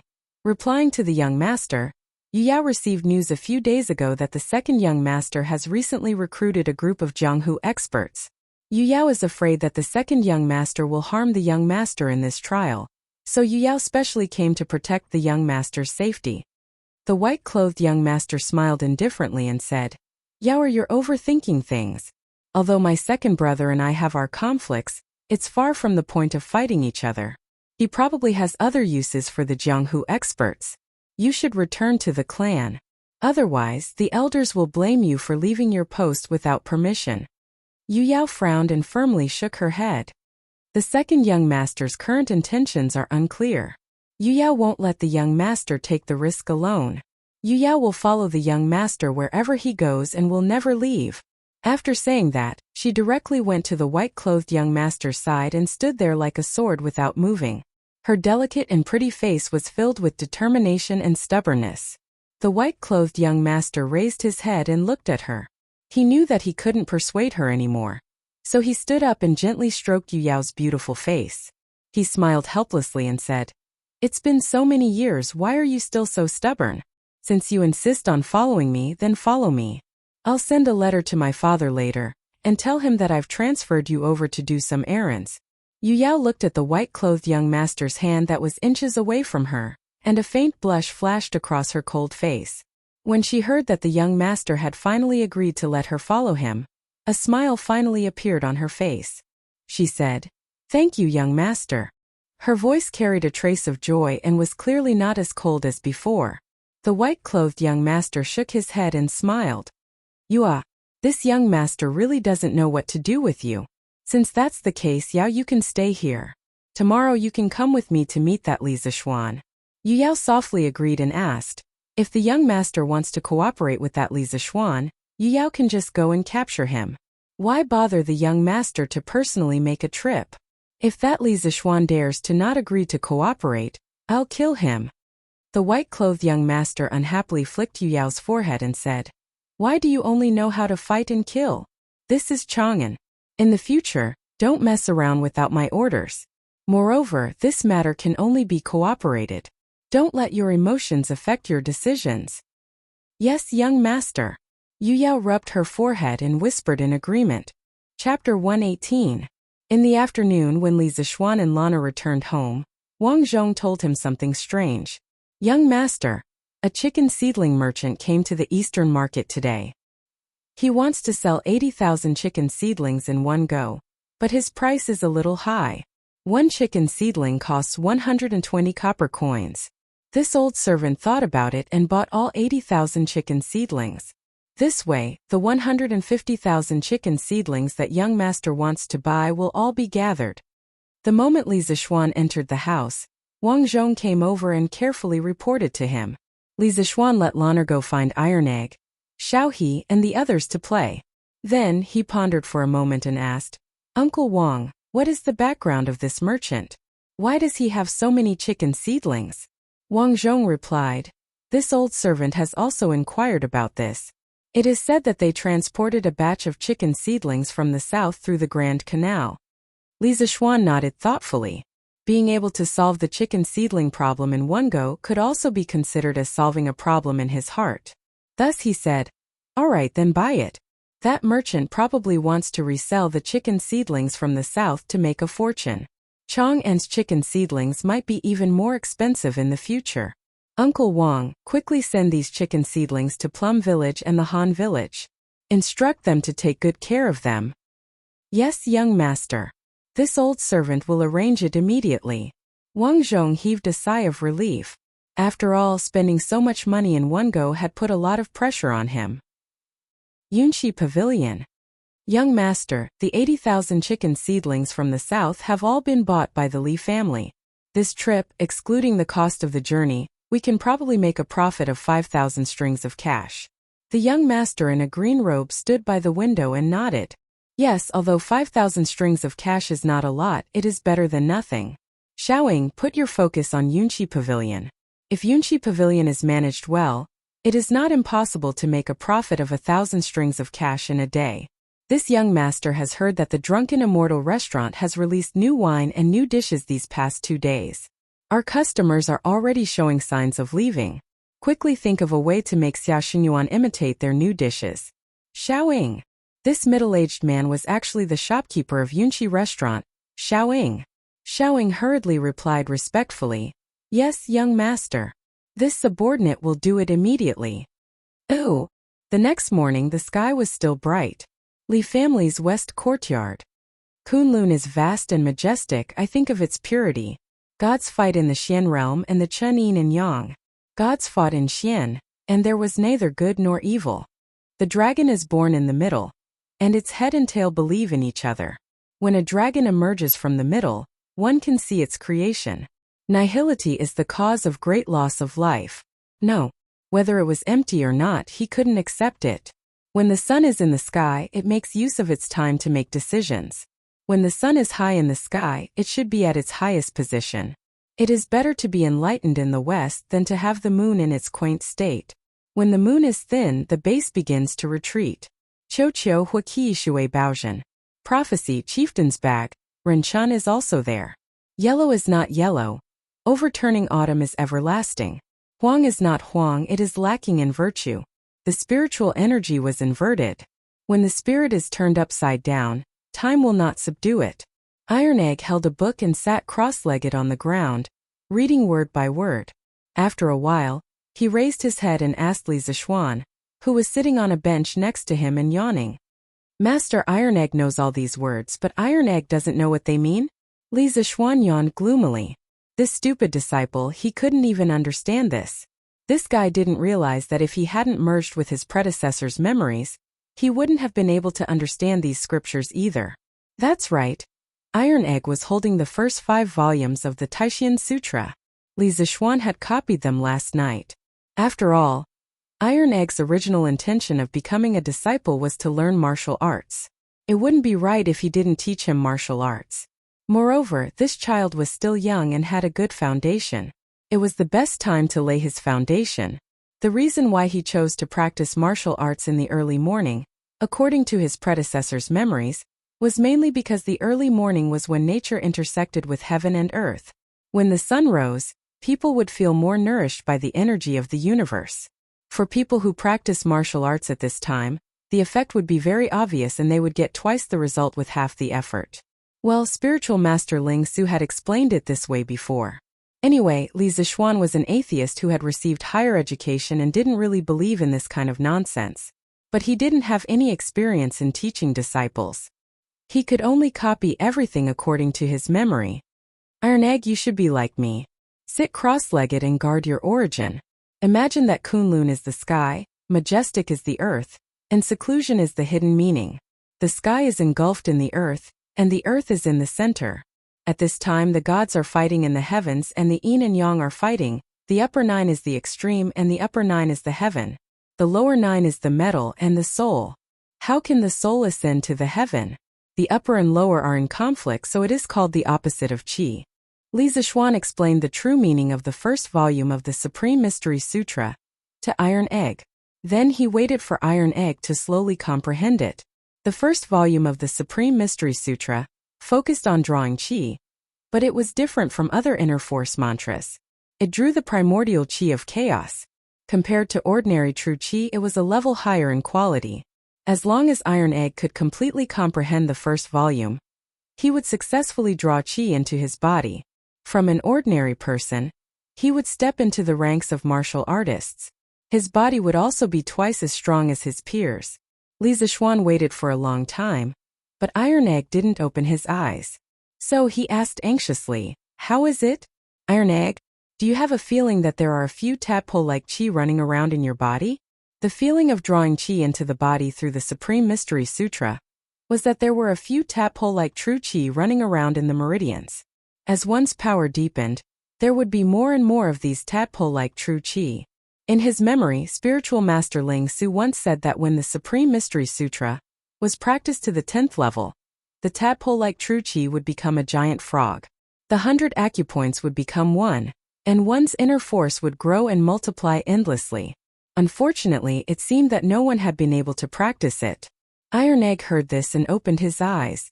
With a sad face he said, "Master, Iron Egg didn't feel anything." Well, he was still too impatient. If drawing qi was so easy, then wouldn't the world be filled with martial arts masters? Iron Egg, from now on, you will wake up every morning at Mausher, around 5 in the morning. Meditate for an hour, stand still for an hour, then run 10 laps around our house. Only then can you eat. After eating, you will go with Lawner to listen to the teacher's lecture. Do you understand? Ah. Iron Egg was immediately dumbfounded. Meditating and standing still was fine, but running 10 laps around the Li Mansion was a bit difficult. The Li Mansion occupied a large area. Running 10 laps around the mansion would be more than 20 miles. Wouldn't that be exhausting? Li Zixuan said seriously. What? You can't do it?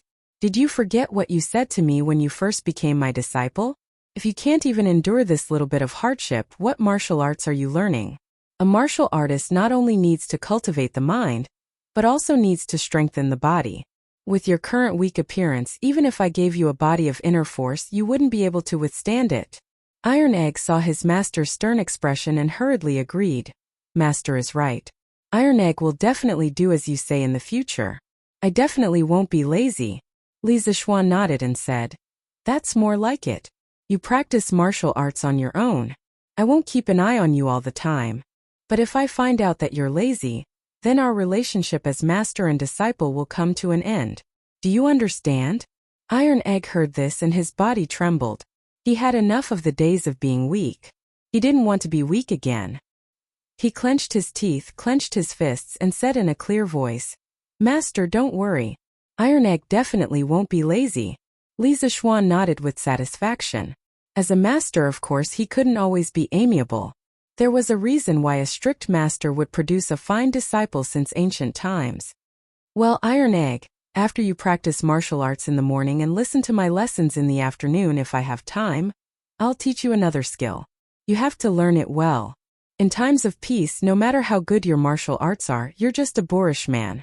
You might not even be able to eat and wear. I have high hopes for you. I hope you won't only be obsessed with martial arts. If you learn my skill well, you'll be even better than a Wuling master." Li Zishuan could also see that Iron Egg was obsessed with martial arts and was not interested in cultural studies. That was why he advised him. The Tang Empire still had more than 100 years of prosperity. You're just a boorish man who doesn't know anything about martial arts. You probably won't even be able to eat and wear when the time comes unless you become a bandit. Of course, if Iron Egg really became a bandit, Li Zishuan would be so angry that he would punish him. "Master, is there really such a powerful skill?" Iron Egg was indeed a little averse to learning before. He just wanted to learn martial arts well so that he and his sister would not be bullied. At this time, when he heard his master say that there was a skill that was even better than a Wuling master, Iron Egg suddenly felt a little incredulous. Li Zishuan smiled and said, "Of course. I call this skill engineering. The previous scooters, roller bearings, and curved plows were all made with this skill. If this skill is studied deeply, an ordinary person can lift a 10,000-kilogram boulder by himself. Anyone can even fly above the 9th heaven. Don't you think this skill is amazing?" Iron Egg's eyes widened. He was deeply shocked by the scene described by Li Zishuan. At this time he quickly nodded and praised, "Amazing, of course it's amazing." Li Zishuan laughed and said, "Then you have to learn it well. Don't embarrass me in the future. You practice first. I'm going back to sleep." After that, Li Zishuan actually walked to the room. Iron Egg hurriedly said respectfully behind him, "Goodbye, master." Li Zishuan waved his hand and laughed. He thought to himself, it's fun to be someone's master and teach his disciple when he has nothing to do. Iron Egg sat down cross-legged again but wondered in his heart, why is master so lazy every day but his skill is so good? Oh! Chapter 119. Li Zishuan went to sleep, but Iron Egg was still sweating outside. He was only a 7-year-old child. It was difficult for him to run such a long distance, not to mention that he had to stand for an hour before running. Iron Egg's legs were weak by the 5th lap. At this time he was relying on his strong willpower to move his legs. "Brother Iron Egg, what are you doing running here and there?" After Lan Er woke up, she wanted to find Iron Egg, but she was told by the servants that Iron Egg was outside running around the Li mansion, so she went out to guard the door. When Iron Egg ran over, she asked curiously. Iron Egg was panting and his face was pale. He was really tired and didn't want to talk at all. But thinking that Lan Er usually took care of him, he simply explained, "Master, let me run." As he spoke, he slowed down his pace. After that, he continued to grit his teeth and continued to speed up. "Hey, don't run. Rest for a while." Lan Er also saw that Iron Egg's face was not right. She quickly chased after him and shouted. Bruiser shook his head, but he didn't stop. He didn't dare to speak, and he didn't dare to stop to rest. He knew that if he let out this breath, he wouldn't be able to run anymore. Lan Er followed him for a while and slowly began to feel tired. She saw that Tai Dan kept running with his head down and completely ignored her. The little girl stopped and angrily stomped her feet. She tenderly snorted and turned around to return to the courtyard, no longer caring about Tai Dan. After Li Zishuan got out of bed and washed up, he went to the front yard and saw Bruiser slumped on a stool. Bruiser's face was pale, and his entire body was drenched. He was holding a big bowl of water and drinking it. Lan Er and his mother were sitting beside him. "Brother, what did Iron Egg do wrong? Why do you have to punish him like this? Brother, don't let Iron Egg run anymore, okay?" When Lan Er saw Li Zishuan enter, she hurriedly went forward and pulled her brother's arm, acting coquettishly. "Xianer, you're too much. Iron Egg is such a young child. How could he withstand such training?" Mrs. Li also chimed in. She couldn't bear to see others suffer. Moreover, after being together for so long, She had already treated Iron Egg as half a son. Now seeing Iron Egg like this, she also felt a little distressed. Li Zixuan was a bit depressed that his little sister and mother treated him as a bad guy for no reason. He rubbed his nose and was about to explain when he saw Tai Dan hurriedly put down the bowl. He stood up and bowed to Mrs. Li. Sure, Granny, the two terms Master's mother and Master's father are still missing in Chinese. Let's use them for now. If anyone has a better term, please leave a comment in the book review section. Iron Egg wanted to run. It's not Master's fault. Iron Egg thanks your Granny for your concern. Although Iron Egg had been running wild with the brats in the Han family village and acting lawlessly, after experiencing so many things and staying in the Li family for so long, he was very clear about the fickleness of human nature and the good and the bad. The current Iron Egg was no longer the ignorant brat from before. To the elders who truly cared for him, he respected and appreciated them from the bottom of his heart. Li Zixuan rubbed Lan'er's head and continued Iron Egg's words. Mother, Iron Egg is learning martial arts. How can he not endure hardships? As the saying goes, a sword's edge is sharpened, and plum blossom's fragrance comes from the bitter cold. When I was practicing martial arts with Master, I was also like this. A sword's edge is sharpened, and plum blossom's fragrance comes from the bitter cold? Madame Li murmured twice. Her eyes lit up and she said in surprise, Xian'er, you can compose poems? Madame Li was considered a lady of a respectable family when she was young. Naturally, she was educated. She could also tell that these two lines were of high quality, which was why she was so shocked. Ahem, I heard this from my master. I didn't do it. Li Zixuan quickly waved his hands awkwardly. He was only an engineering student and only remembered a few poems. If he was regarded as a talented poet, what if he couldn't compose a poem when others asked him to? Madame Li looked at her son suspiciously. She said a few words of concern to Iron Egg and then turned to leave. 1 gets 1, 1 2 gets 2, 1 3 gets 3. In the afternoon, Li Zixuan found a room in the west courtyard and used it as a classroom to teach Iron Egg Elementary School mathematics. Lan'er also listened from the side. In his previous life, it was always others who taught him. Now it was his turn to teach others. This feeling was quite refreshing. Even though it was only two children who were listening to him. There was no blackboard or chalk. Li Zixuan was still not used to it. He could only use the 2 elementary school mathematics books that he copied in the morning and gave each of them one by one. Of course, this book only contained the most basic knowledge of addition, subtraction, multiplication, and division. In fact, as early as the spring and autumn period and the Warring States period, there was a multiplication table called the Jiuzhougu. The original Jiuzhougu started with 9981 and ended with 22 is 4. There were a total of 36 lines. However, in order to let Iron Egg better understand other mathematical knowledge in the future, Li Zixuan let him learn the modern multiplication table and Arabic numerals. Master, what are these words? Why do we need to use these words to count? This is the Arabic language. It is much more convenient to count with them in practical calculations. Once you get used to it, you will understand its benefits. Oh. At this moment, Xiaohe's voice came from outside the door. Young master, there is a white-clothed gentleman surnamed Wang outside the residence. He said that he wants to discuss a big business with you. Li Zixuan was puzzled. Why would someone want to discuss business with him? However, now is not the time to think so much.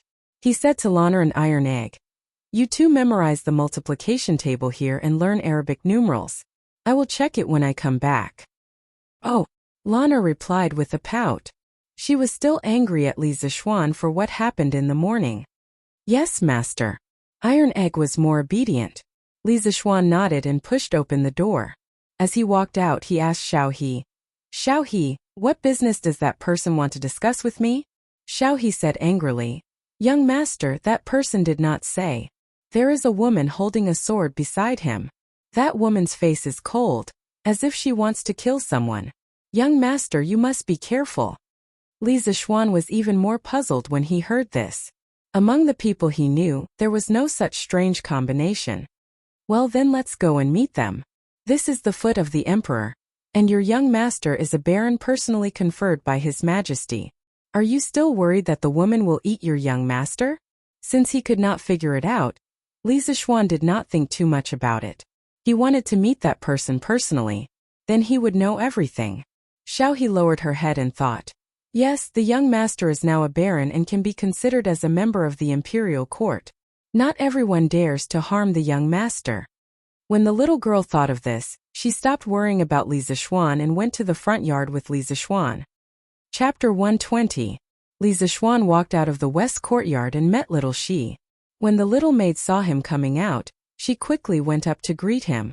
Young Master Wang, and the others are waiting for you in the front hall. Little Xi bowed.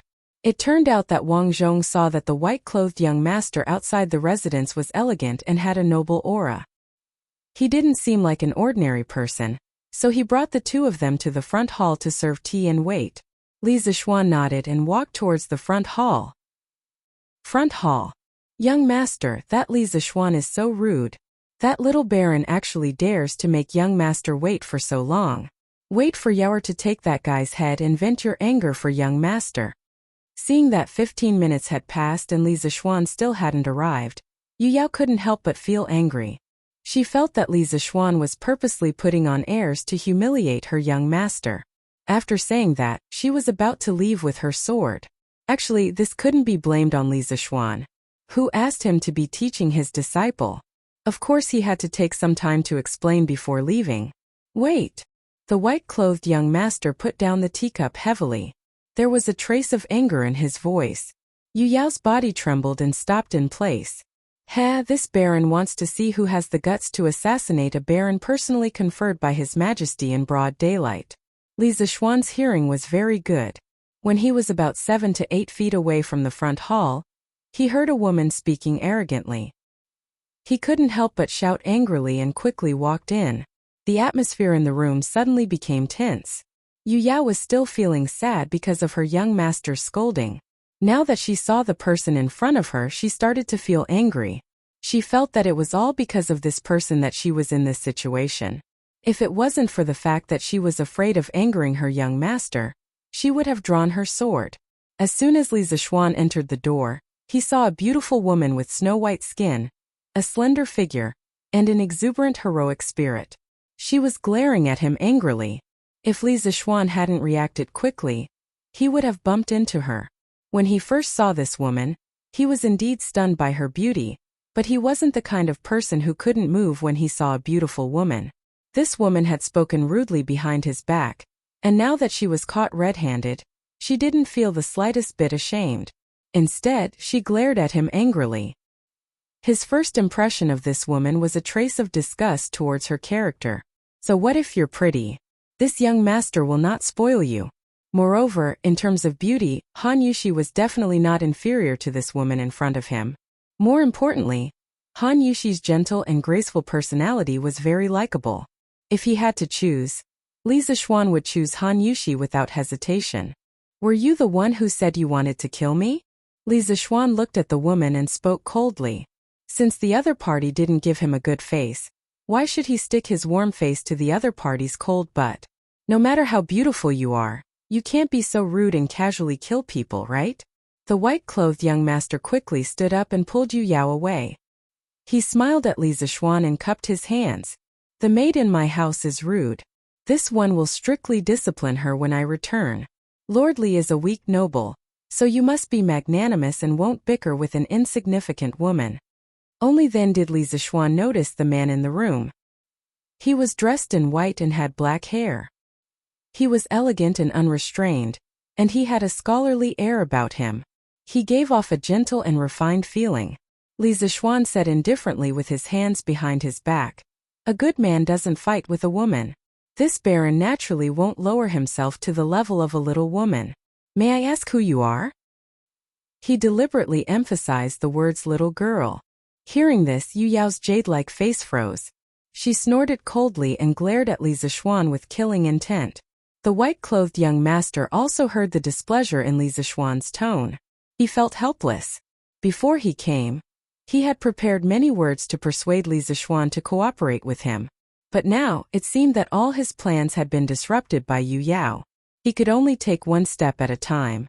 This one is Wang Runbiao from Taiwanqi County. Greetings, Lord Zhu. My maid has offended you just now. Please forgive her. The white-clothed young master could only lower his posture and ease the stiff atmosphere. The Wang family of Taiyuan?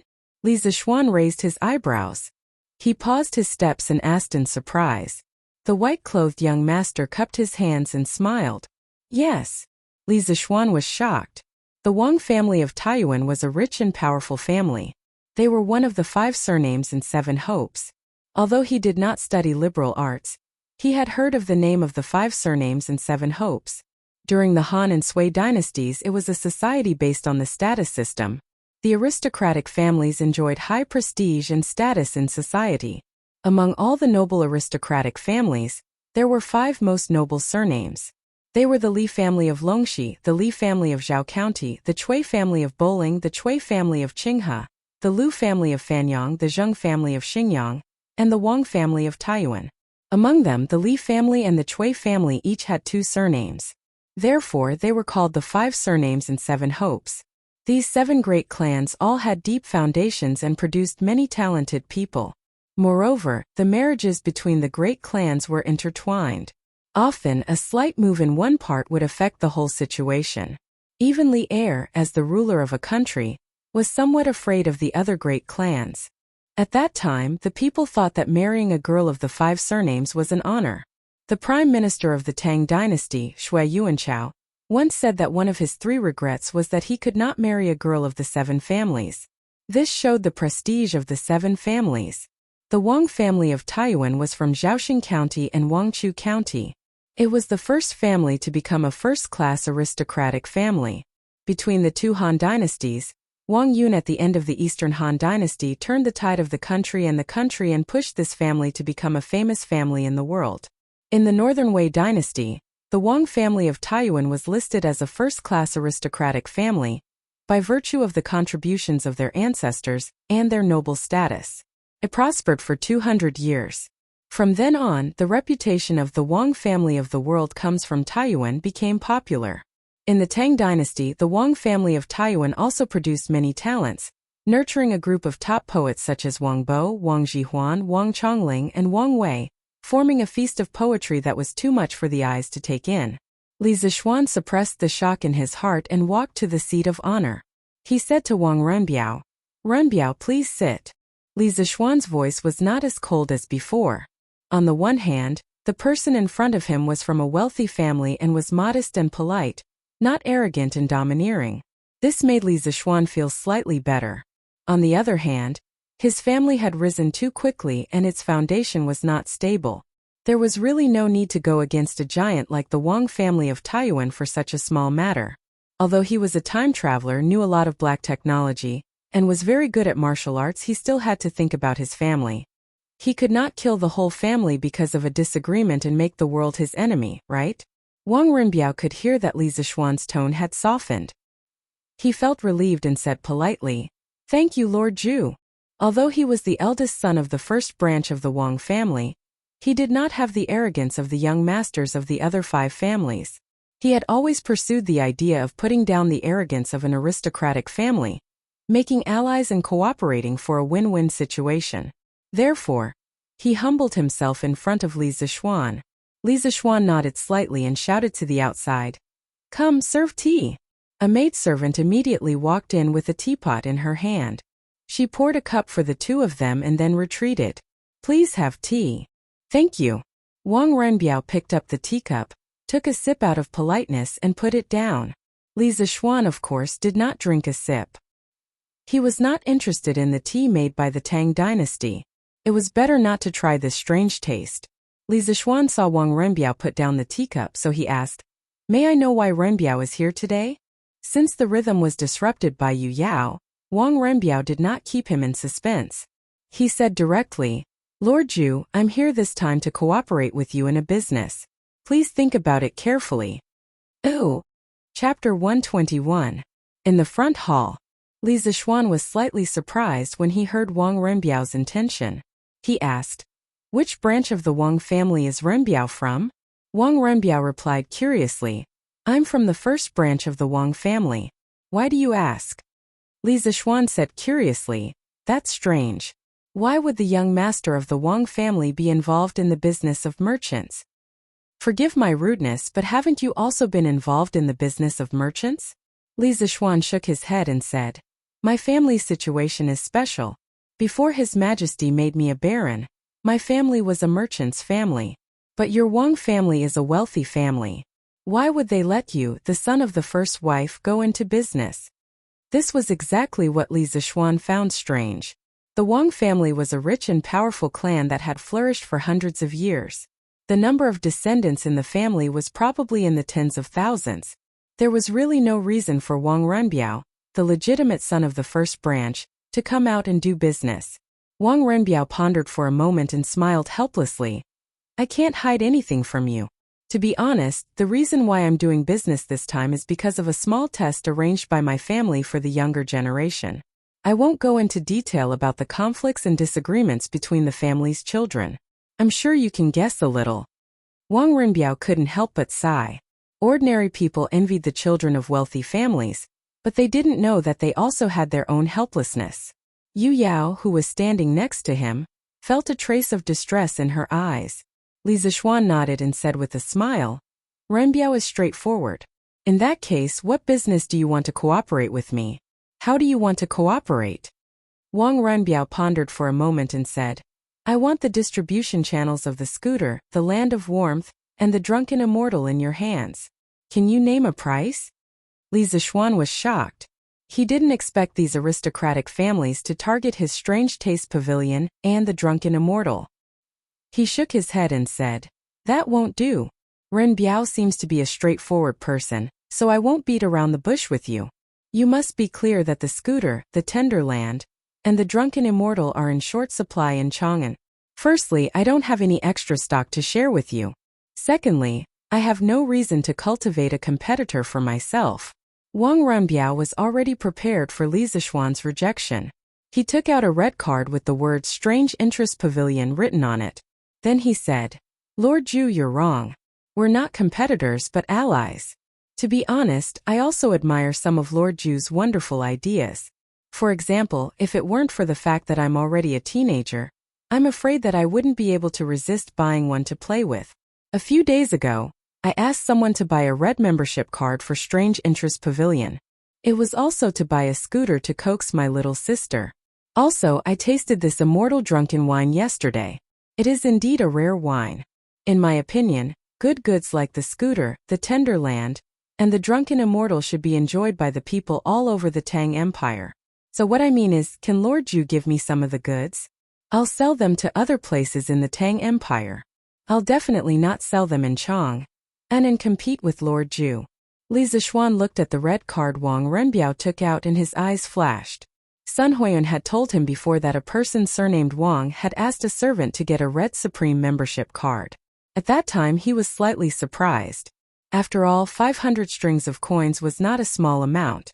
He didn't expect that the person who applied for the card was Wang Renbiao. At the same time, he felt that this Wang Renbiao was somewhat interesting. Before talking about business, he would praise someone and put on a look of worship. No matter if the other party was sincere or not, this kind of attitude would make one unable to feel any ill will towards him. Li Zishuan pondered for a moment and said, What Renbiao said is somewhat reasonable. But have you ever thought that if you want to distribute these goods to other places, my family can do it too? He really didn't think of expanding the market in other places before. Now that Wang Renbiao said this, he really had such thoughts. Wang Renbiao shook his head and said with a smile, Lord Zhu can do it, but it's not worth it. There's a saying that a strong dragon can't suppress a local snake. Every place has its own balance. If Lord Zhu brings these goods to other places, you'll have to pay a high price to open up many joints. It's not worth the loss. To be honest, your goods are all very profitable. As the saying goes, wealth moves people's hearts. It's inevitable that other aristocratic families will covet it. What I said is definitely not an alarmist or a malicious threat. I'm just telling you with sincerity. I hope Lord Zhu can reconsider. Li Zishuan heard the sincerity in his words and acknowledged Wang Renbiao more in his heart. It had to be said that Wang Renbiao's words were very reasonable. The Li family's foundation couldn't be compared to the aristocratic families. If they wanted to forcefully expand the market in other places, they would have to pay a high price and cause a lot of trouble. Cooperating with Wang Renbiao was a good choice. Li Zixuan smiled and nodded. I have to say that Renbiao, you're a successful lobbyist. You've successfully convinced me. Now let's talk about how we should cooperate. Wang Renbiao was overjoyed when he heard this and breathed a sigh of relief. After losing at the beginning, he finally turned the situation around. It was really not easy. He smiled and said, I've prepared a plan. Lord Zhu, please take a look and see if it's feasible. I plan to use a 20% discount to buy 70% of your goods every month. What do you think, Lord Zhu? Li Zixuan's fingers tapped the table rhythmically. He closed his eyes and thought for a while, then said, No, I'll allow you to use 95% of the market price and give you 50% of the goods. The 20% discount price was really a bit low. Li Zixuan was of course unwilling. Wang Renbiao smiled bitterly and said, Lord Zhu, your price is really too high. Excluding the cost of the journey and the rent of the shop, we can't make any money at all. Li Zixuan didn't even think and said, Of course, these goods can't be sold at the same price as Chang'an and other places. Renbiao, you can raise the price. Wang Renbiao still shook his head and said, This can't do. The price is still a bit high. Lord Zhu, you see, when shopkeeper Sun sold this membership card, he said that with this red membership card you can enjoy a 40% discount. Lord Zhu, can you lower the price a bit? Li Zixuan's old face turned black. At that time he was the one who wrote the discount rules of the membership card. Of course he remembered. He didn't expect that he would shoot himself in the foot. This Wang Renbiao really put in a lot of effort and counterattacked. Li Zixuan thought for a while and said awkwardly, This red membership card does allow you to enjoy a 40% discount. But Renbiao, you are now buying goods. The situation is slightly different. How about this, I'll take a step back and sell it to you at a 20% discount of the market price. What do you think? Li Zixuan had to take a step back because there was a loophole in the system he made. Wang Renbiao was very sensible. He didn't take an inch and want a foot. With a 20% discount price after he shipped to other places, he could raise the price by 30% or 40%. He could make a big profit. So he smiled and said, Thank you, Lord Zhu. Let's have a good cooperation. Chapter 122. After discussing business, the two chatted for a while before Wang Renbiao said his goodbyes. Li Zixuan saw that Yu Yao was looking at him with a trace of anger. He suddenly wanted to scare her, so he completely released his peak chi transformation stage aura. Yu Yao immediately felt a boundless pressure hit her in the face, and her face immediately paled. Li Zixuan gave her a meaningful smile, then cupped his hands in farewell to Wang Renbiao. Humph, little girl, you think you can kill this young master? Haha. He had noticed that this girl's strength was at most at the middle stage of chi transformation stage. He could crush her with just his cultivation. However, she was able to reach this stage at such a young age. And she was only Wang Renbiao's maid. This aristocratic family's foundation was indeed deep. If he had to face the 7 aristocratic families in the future, he had to be careful. Yao, what's wrong? After leaving the Li residence, Wang Renbiao noticed that Yu Yao's expression was not right, so he asked, No, nothing. Young master, you have to be careful of Li Zixuan in the future. This person is not simple. Yu Yao's eyes flashed with a trace of panic. After thinking for a while, she still suggested, Why? This young master feels that this person has a straightforward temperament. He is worth befriending. Wang Renbiao asked curiously. Yu Yao said anxiously, Young master, this Li Zixuan's martial arts are extremely high. I'm afraid that he is far above me. If he turns hostile with young master one day, Yu Yao might not be able to protect young master. Wang Renbiao thought for a while and said with a smile, I didn't expect this Li Zixuan to not only be talented, but also have such high martial arts. But Yao, you don't have to worry. He and I are allies now. He will not harm me. But? Wang Renbiao frowned and scolded. No buts. Yao, you went a little overboard today. You almost ruined my plans. Don't be impulsive in the future. Don't fight because of a disagreement. Yu Yao trembled when she heard this. Her eyes were a little red as she whispered, I'm sorry, young master. Wang Renbiao looked at her tearful appearance and couldn't bear it. He wanted to comfort her, but in the end, he shook his head, sighed, and continued walking. Young master, someone from Duqi's mansion came up. He said that Divine Dr. Sun went to treat Duqi's illness and asked if you want to go and take a look. Li Zixuan was just about to return to the west courtyard when Wang Zhong hurried over to report to him. Li Zixuan's expression changed slightly as he ordered, "Uncle Wang, quickly get someone to prepare a horse. I have to go over and take a look."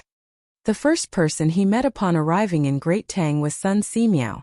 If not for him saving him, even though his soul had transmigrated over, he would still be severely injured and probably wouldn't have been able to wake up. In any case, this was a life-saving grace, so he had to express his gratitude in person. If it weren't for the fact that Sun Simiao had always been like a wild crane, his whereabouts unknown, he would have gone to look for him long ago. On the other hand, he still needed Sun Simiao's help to treat the Hu siblings' illness. "Yes, young master. This old servant will arrange it right away." When Wang Zhong saw Li Zixuan's anxious expression, he quickly turned around and arranged for someone to prepare the horses. Li Zixuan rode his horse to Qin's mansion and saw 12 halberds erected in front of the vermilion gates. The majestic appearance made Li Zixuan very envious. However, not everyone had the qualifications to erect such a thing. Only those with unparalleled military achievements and the emperor's personal permission could erect such a thing. Looking at all the civil and military officials in the imperial court, there was only one such family. The manservant at the gate had already been instructed to ask about Li Zixuan's identity, and quickly came over to help Li Zixuan lead the horse and lead the way. After making many turns along the way, Li Zixuan came to a small courtyard. A 15 to 16-year-old young man walked towards him. He was slightly taller than Li Zixuan and had sharp facial features. He looked valiant and extraordinary. The young man cupped his hands and smiled. "Are you the man from Lantian County? I am Qin Huayu. Dr. Sun is currently treating my father in the room. Please follow me in." So it was Qin Qiong's son. Li Zixuan returned the greeting and said, "Thank you, Brother Qin. Brother Qin can just call me Little Xian. Uncle Qin treats me like a nephew, so let's call each other brothers." Qin Huayu hesitated for a moment and nodded. He brought Li Zixuan into a side room behind him. When he opened the door and entered, he saw that there were already 4 people in the room. Chang Yaojin's Sun Simiao, Qin Shubao who was half lying on the bed, and a woman in white. Li Zixuan guessed that this woman should be Qin Qiong's wife. Sun Simiao was currently holding Qin Qiong's pulse and was in deep thought with his eyes closed. Chang Yaojin's expression was serious. He nodded at Li Zixuan and didn't say anything. Li Zixuan came in front of the woman and bowed slightly. He greeted her softly. "Greetings, Auntie Qin." The woman in white reluctantly squeezed out a smile and nodded. "Good boy."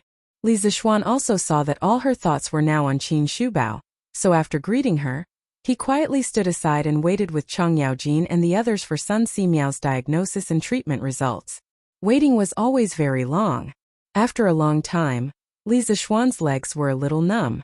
At this time, Sun Simiao finally opened his eyes. He put down Qin Shubao's arm and stood up to stroke his beard. Chang Yaojin's eyes widened and his ears pricked up. He was waiting for Sun Simiao to say that Qin Shubao's illness could be cured. Mrs. Qin also looked at Sun Simiao eagerly. Qin Shubao was relatively calm. At this time he saw Li Zixuan and smiled at Li Zixuan and nodded slightly as a greeting. Sun Simiao walked a few steps with his hands behind his back. He was about to speak about Qin Qiong's illness when he suddenly caught a glimpse of Li Zixuan in the corner. He felt that this person was very familiar. He paused for a moment and called out, "Hey, it's you? Young man, you're Li Zixuan, right?" Sun Simiao's memory was not bad.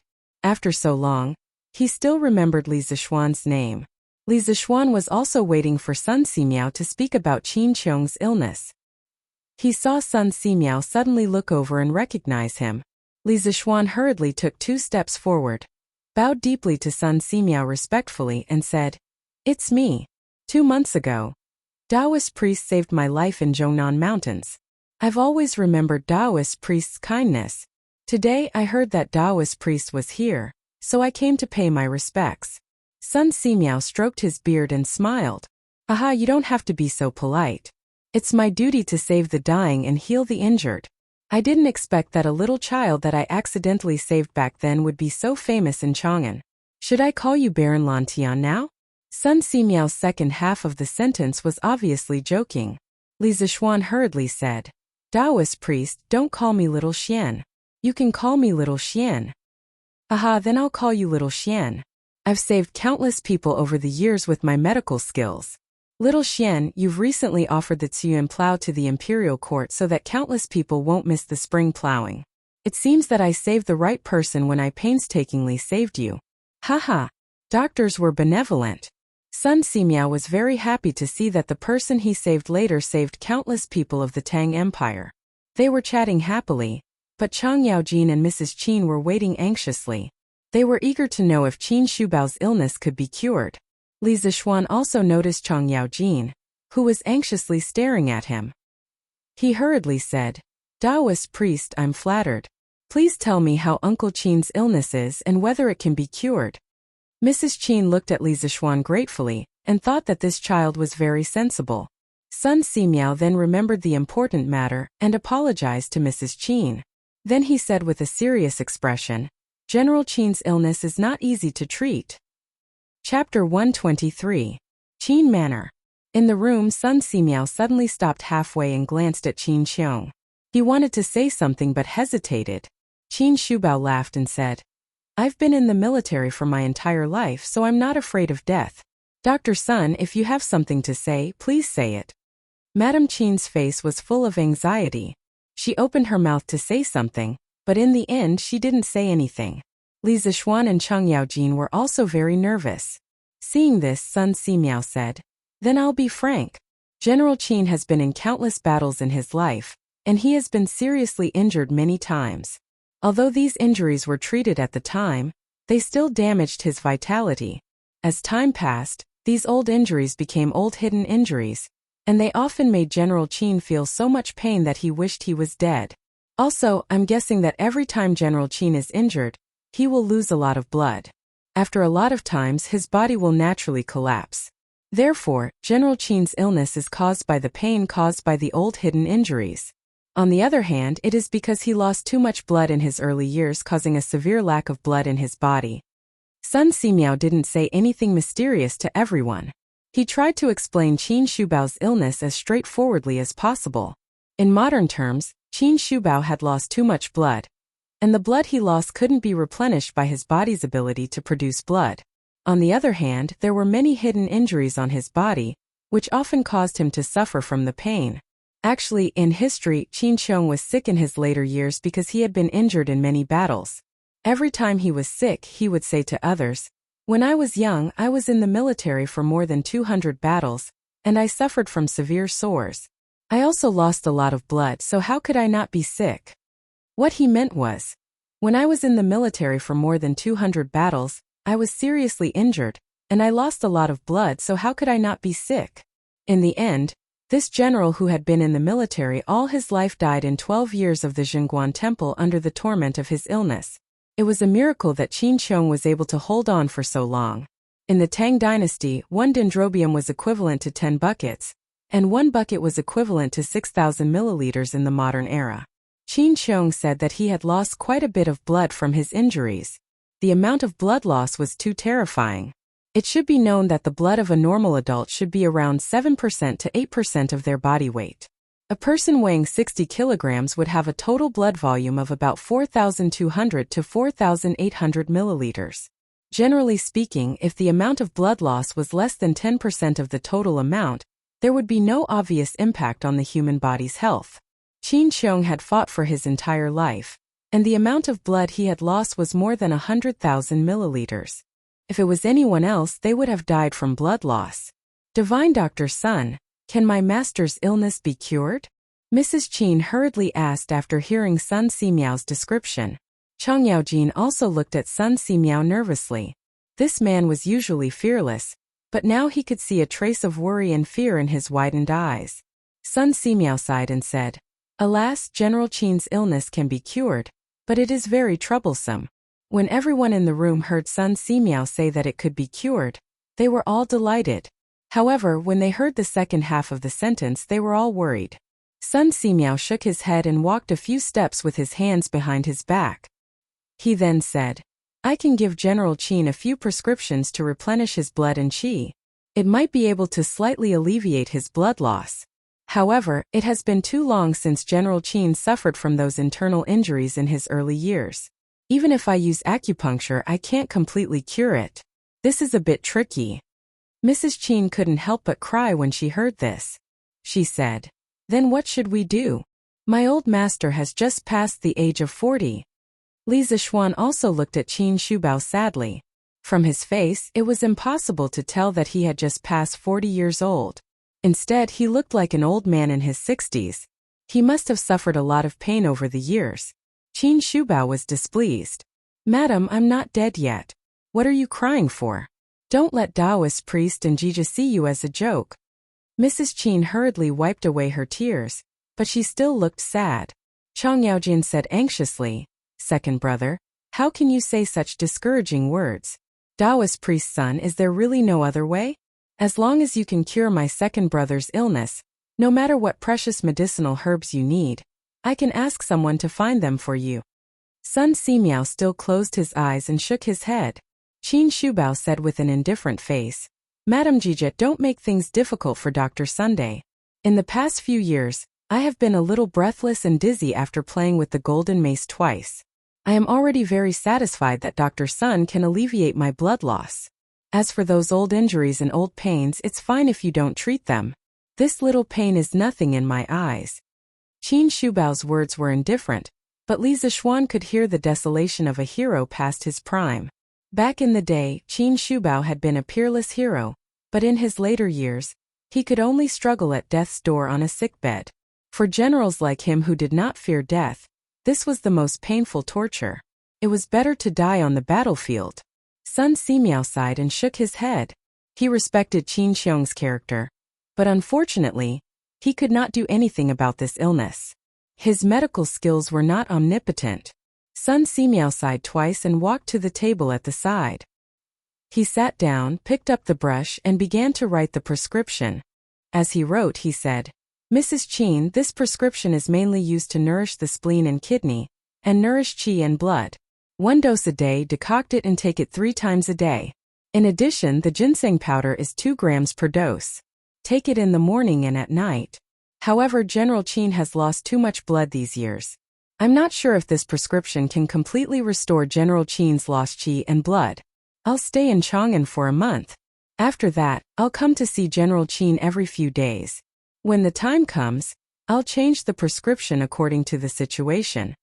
Madam Qin hurriedly took the prescription and said, "Thank you, Dr. Sunday. I will definitely follow your instructions." Qin Qiong cupped his hands and said, "Thank you, Dr. Sunday." Sun Simiao shook his head with a smile and said, "General Qin, Mrs. Qin, please don't be so polite. General Qin, please lift up your shirt. I'll perform acupuncture on you to relieve the pain." Mrs. Qin quickly helped Qin Qiong lie on the bed and turn over. Then she helped him take off his shirt. Sun Simiao took out a box of silver needles and walked to the bed.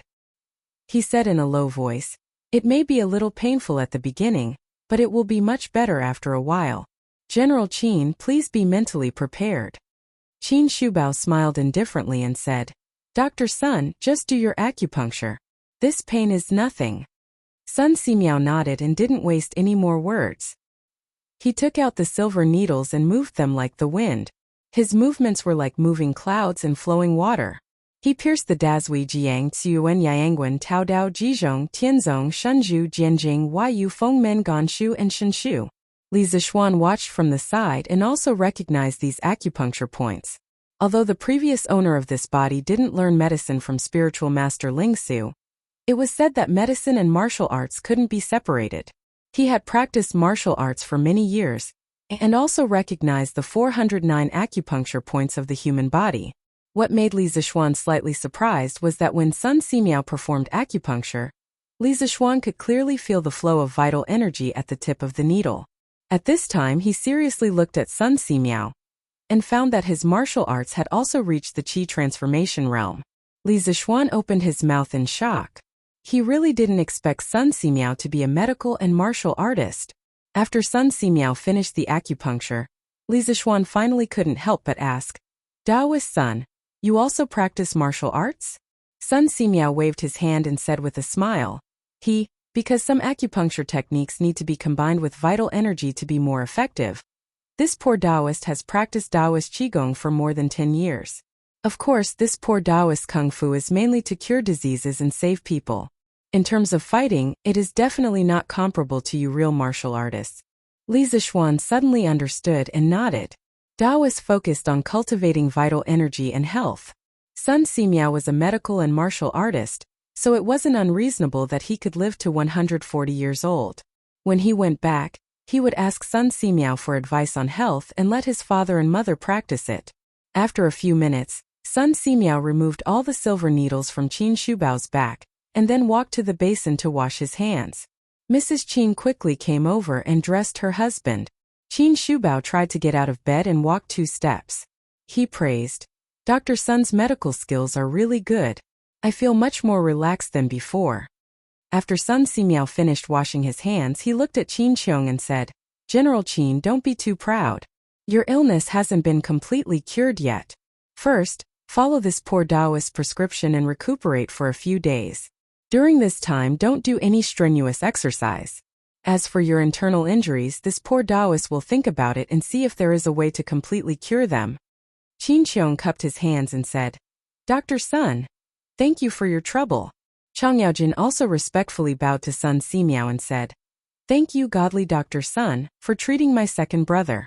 If godly doctor needs anything in the future, I, Chang Yaojin, will definitely do it for you." Sun Simiao waved his hand and said that it was nothing. Then he walked to the table and packed his medicine box, ready to leave. Li Zixuan hesitated for a moment before finally saying, "Taoist Sun, please wait. Perhaps I have a way to treat Uncle Qin's old injuries. I would like to ask Taoist Sun to help me see if this method is feasible." Chapter 124. In the side room. As soon as Li Zixuan spoke, everyone was shocked. Everyone in the room looked at him. Chang Yaojin hurriedly ran over and grabbed Li Zixuan's shoulder. He said hurriedly, "Why didn't you say you had a way earlier? Your Uncle Qin and I are like brothers. I usually treat you like a nephew. How can you bear to see your Uncle Qin suffer from injuries?" Li Zixuan explained, "Uncle Chang, my method may not be easy to use. That's why I asked Priest Sun to study it together." Sun Simiao stopped what he was doing and turned to look at Li Zixuan. "Oh? Little Xian, you know medicine?" Li Zixuan cupped his hands and said, "I don't know medicine, but my master is very good at it." Sun Simiao asked curiously, "May I ask who your master is?" When they were in Mount Zhongnan, Li Zixuan only told Sun Simiao that he was weak and sickly when he was young. Later, he went to Mount Longhu to find a master. He didn't say who his master was. Chang Yaojin said, "His master is spiritual master Lingxiu. Dr. Sun must have heard of him." Sun Simiao said in surprise, "It's actually Senior Lingxiu. I'm very impressed by his medical skills. Little Xian, did you learn his medical skills?" Li Zixuan shook his head and said, "Master only taught me martial arts when he was alive. He didn't teach me medicine. Master said that I was still young and shouldn't bite off more than I can chew." Sun Simiao shook his head with regret. "That's a pity. Oh, little Xian, you said that you have a way to treat General Qin's illness. Tell me what it is." Li Zixuan saw everyone looking at him and said, "Everyone must have heard of the immortal drunken wine that's been popular in Chang'an recently?" Chang Yaojin laughed and said, "Of course we've heard of it. But now we're talking about treatment. Why are you talking about this?" The rest of the people were also puzzled. Li Zixuan smiled and said, "The method I'm talking about is to mix some herbs used to treat internal injuries with strong alcohol according to a certain ratio. Then it will be used both internally and externally. I think it will have a very good effect on Uncle Qin's old injuries." Sun Simiao twirled his beard and smiled. "Little Xian, aren't you talking about medicinal wine? I already have this thing, but I don't think this medicinal wine can cure General Qin's illness." The appearance of medicinal wine can be traced back to ancient times. In addition to wine, there was also wine. Black millet was used as the raw material for brewing wine, and tulip grass, also a type of Chinese medicine, was added to brew it. This was the earliest medicinal wine recorded in written records. However, it was worth emphasizing that most of the medicinal wines in ancient times were made from medicinal herbs. They were fermented together with the raw materials used to make wine. It was different from the soaking method that was commonly used in later generations. The main reason might be that the alcohol content of the wine in ancient times was relatively low. It was not easy to store, and the immersion method could easily lead to the deterioration of the wine. The use of wine decoction and wine immersion began at least in the Han Dynasty. What Li Zixuan was talking about was precisely the use of extremely high concentration spirits and the immersion method to make medicinal wine. Hearing Sun Simiao's denial, Li Zixuan explained with a smile, "Taoist son, the medicinal wine this kid is talking about is brewed with extremely high concentration spirits. My master said before his death that the stronger the spirit used to brew medicinal wine, the better the final effect of the medicinal wine. Because the various active ingredients of medicinal herbs are easily dissolved in strong spirits, the medicinal wine uses the strength of the spirit and the spirit to fully display its efficacy and enhance its efficacy. Moreover, my master was troubled by his illness a few years ago. He left behind a medicinal wine prescription that can be taken orally and used externally. It can completely cure old injuries. As for whether it can cure Uncle Qin's illness, this kid is not too sure. A few days ago, after this kid finished arranging the matters of the winery, I personally concentrated several liters of high concentration spirits and concocted 2 bottles of medicinal wine according to the prescription left behind by my master. This kid came in a hurry today and forgot to bring them. I'll have to trouble Uncle Qin to send a servant to my house to fetch them." What Li Zixuan said was not nonsense. In fact, the alcohol concentration needed to concoct medicinal wine should be above 50%. According to modern scientific knowledge, alcohol is a good semipolar organic solvent. The various organic ingredients of medicinal herbs were easily dissolved in alcohol, but not in water. However, it was impossible to produce such strong alcohol in ancient times. Therefore, medicinal wine in ancient times was mainly nourishing. According to the theory of traditional Chinese medicine, prolonged illness would lead to a deficiency of vital energy and blockage of the meridians. Therefore, various chronic diseases often had different degrees of blockage of vital energy and blood and blockage of the meridians. Medicinal wine mainly nourished the vital energy and nourished the body. At the same time, the wine itself had the effect of refreshing and warming the body. As for the medicinal wine prescription that Li Zixuan mentioned, it was a prescription that his father often used in his previous life. When his father was young, he had a wild temperament. He had learned martial arts from several martial arts masters. Later on, after 2 years of learning, he began to wander around. His traveling expenses were all earned by his street acrobatics and magic tricks. At that time, Xianzhong had just been established for more than 10 years. Street acrobatics were still very common. Later on, after his father got married, his temperament gradually stabilized and he began to earn money to support the family. However, as he grew older, the internal injuries from his martial arts training and acrobatics when he was young began to flare up. His father found a prescription from somewhere and made his own medicinal wine. He found that it was quite effective, so he persevered until he was young. However, later on, Li Zixuan had to go to the pharmacy to get the medicine. Therefore, Li Zixuan had a deep impression of the prescription. On the day that Han Yushi mixed the wine at his house, Li Zixuan successfully purified white wine for the first time. After Han Yushi left, he distilled a portion of the purified wine several times. Li Zixuan estimated that the wine was at least 60% alcohol. Then, he asked someone to get the medicine according to the prescription and made 2 bottles of medicinal wine. He thought that if Sun Simiao couldn't cure Qin Shubao's illness, he would take it out and try it. It was a desperate attempt, wasn't it? When Mrs. Qin heard this, she said excitedly, "Xiaoxian, are you serious?" Qin Shubao's expression also changed slightly. He said it so indifferently before just to comfort his wife. However, if there was a chance to be healthy, who would be willing to be a sickly person every day? Li Zixuan nodded affirmatively. Mrs. Qin immediately went out and ordered the servants to get the medicinal wine from the Li family. Cheng Yaojin's face was full of excitement. He stepped forward and patted Li Zixuan's shoulder with all his strength, shouting, "Good boy, it turns out that you're already prepared. If your Uncle Qin's illness is cured this time, both the Qin and Cheng families will remember your kindness and will definitely not treat you unfairly in the future." Li Zixuan hurriedly said, "Uncle Cheng, what are you talking about? Uncle Qin is a great general of the Tang Empire, and has made great contributions to the Tang Empire. Every citizen of the Tang Empire hopes that a hero like Uncle Qin will live a long life. Besides, I don't know if my medicinal wine will work." Chang Yaojin laughed and said, "Since it's the prescription left by spiritual master Ling Su, I believe it will work." Li Zixuan secretly cursed.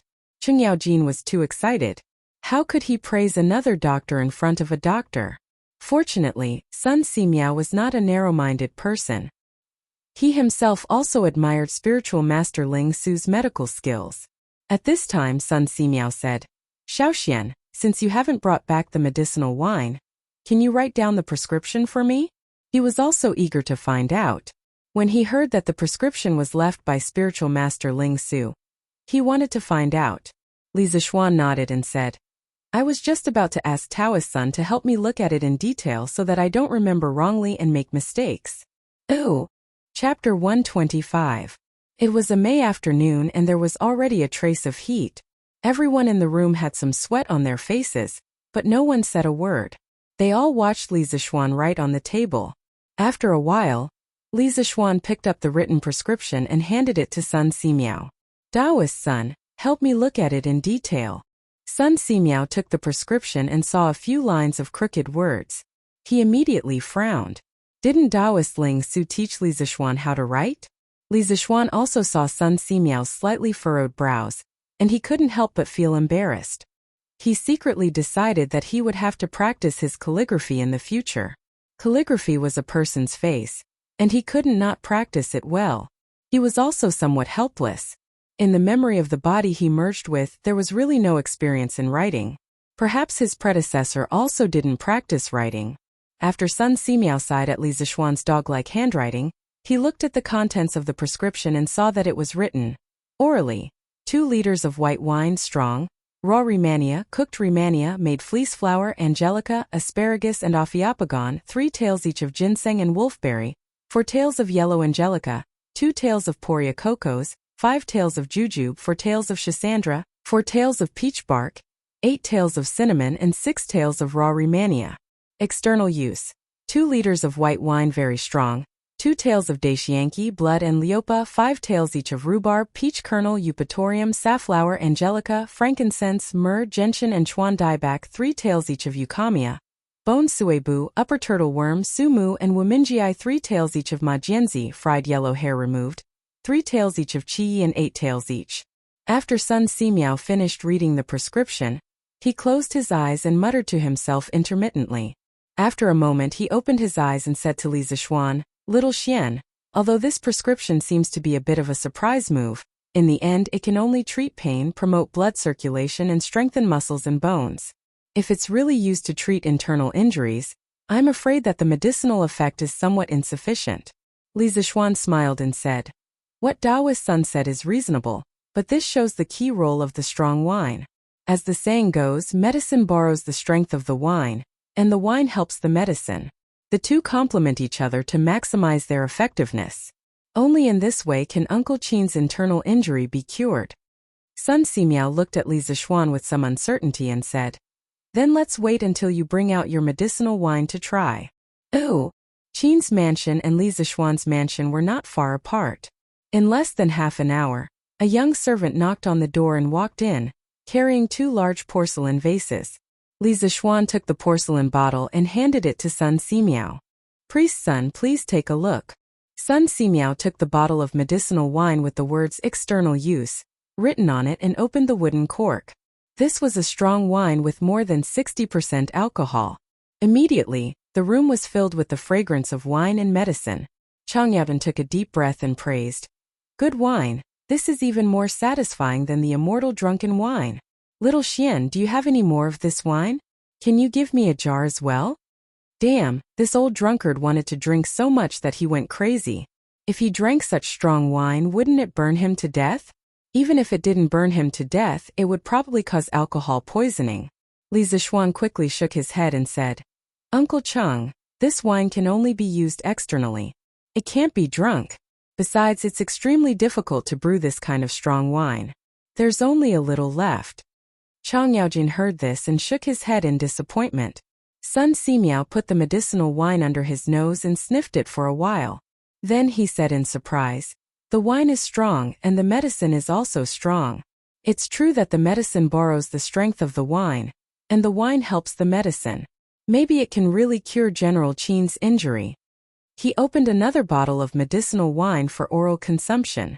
After smelling it, he nodded and said to Qin Shubao, "General Qin, you can try this medicinal wine for a few days. After a few days, I'll come back to see how your internal injury has recovered." Qin Shubao cupped his hands and smiled. "Thank you, Dr. Sunday Little Xian. I'll remember your kindness this time."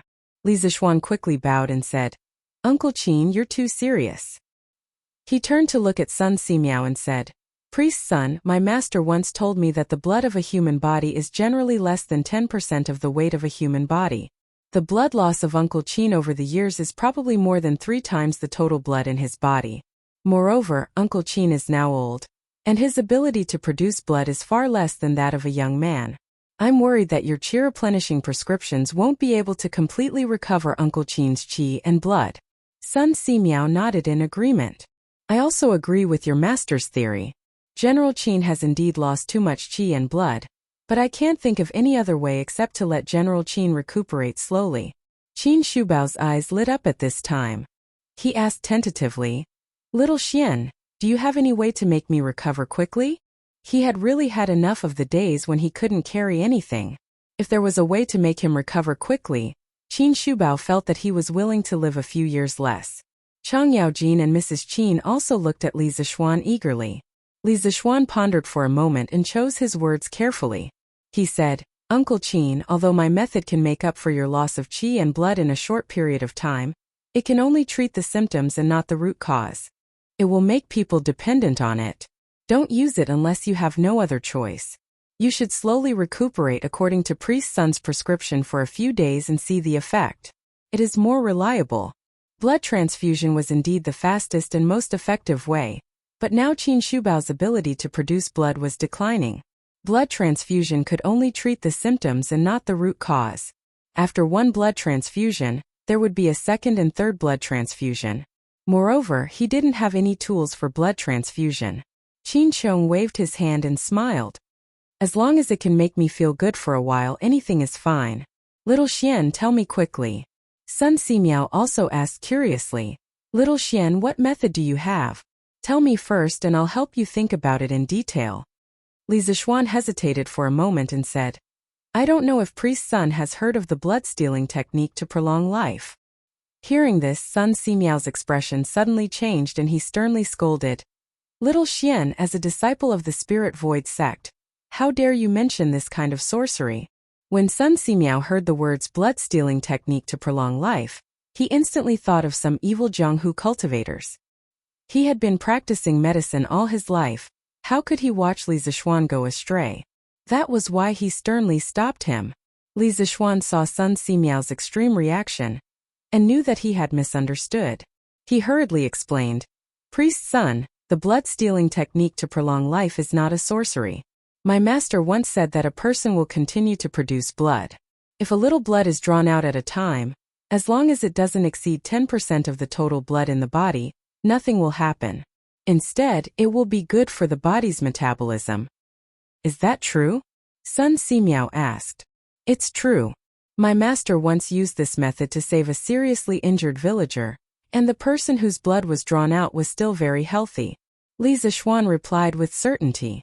Chang Yaojin rolled up his sleeves and grinned.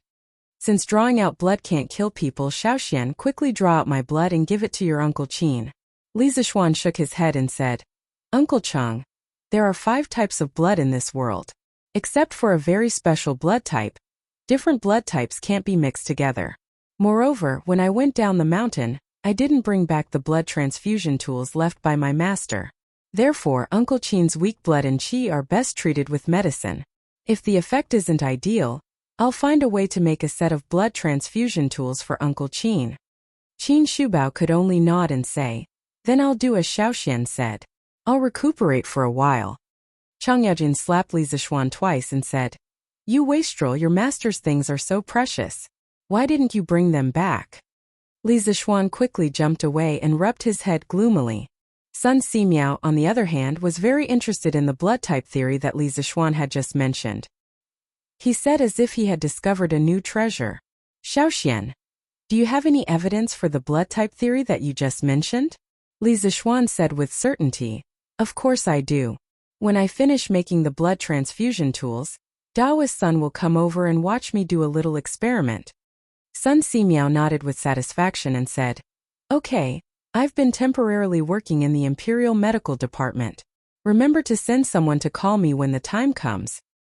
Chapter 126. After agreeing on Qin Shubao's treatment plan, Sun Simiao put away the medicine box and prepared to leave. Li Zixuan then remembered his other purpose of coming here today. He hurriedly called out to Sun Simiao and said, Sir Sun Simiao, please wait for me.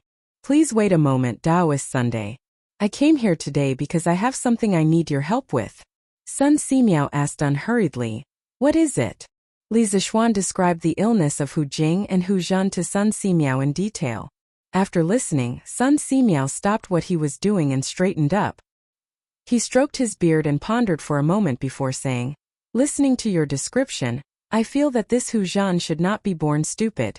Instead, she seems to have a stutter. In addition, this child has been lonely since childhood and is unwilling to get along with others, causing her personality to be closed off. As for Hu Jing's blindness, I am not sure what caused her blindness. I need to see her personally to judge. How about this, Xiaoxian, if you have time in the next 2 days, bring these 2 children to the Imperial Medical Department. I will treat these 2 children. If I can cure them, I will definitely do my best. Li Zixuan hurriedly said. Thank you, Sir Sunday. Sun Simiao waved his hand and said with a smile. This is my duty. Besides, these 2 children are also pitiful. After saying that, he picked up the medicine box and said goodbye to Qin Shubao and his wife before leaving. Li Zixuan looked at Qin Shubao and suddenly asked, Uncle Qin, I wonder if you still remember Han Tianhu? He suddenly remembered the past of Han Lijing that Han Yushi told him last time, so he asked tentatively. Qin Shubao had just been treated by Sun Simiao's acupuncture and tried Li Zixuan's medicinal wine. He immediately felt that the illness in his body was much better. At this time he was walking comfortably in the room. When he heard Li Zixuan mention Han Tianhu, Qin Shubao could not help but pause. He asked excitedly, Xiaoxian, how do you know about Han Tianhu? Do you know his whereabouts? Li Zixuan nodded.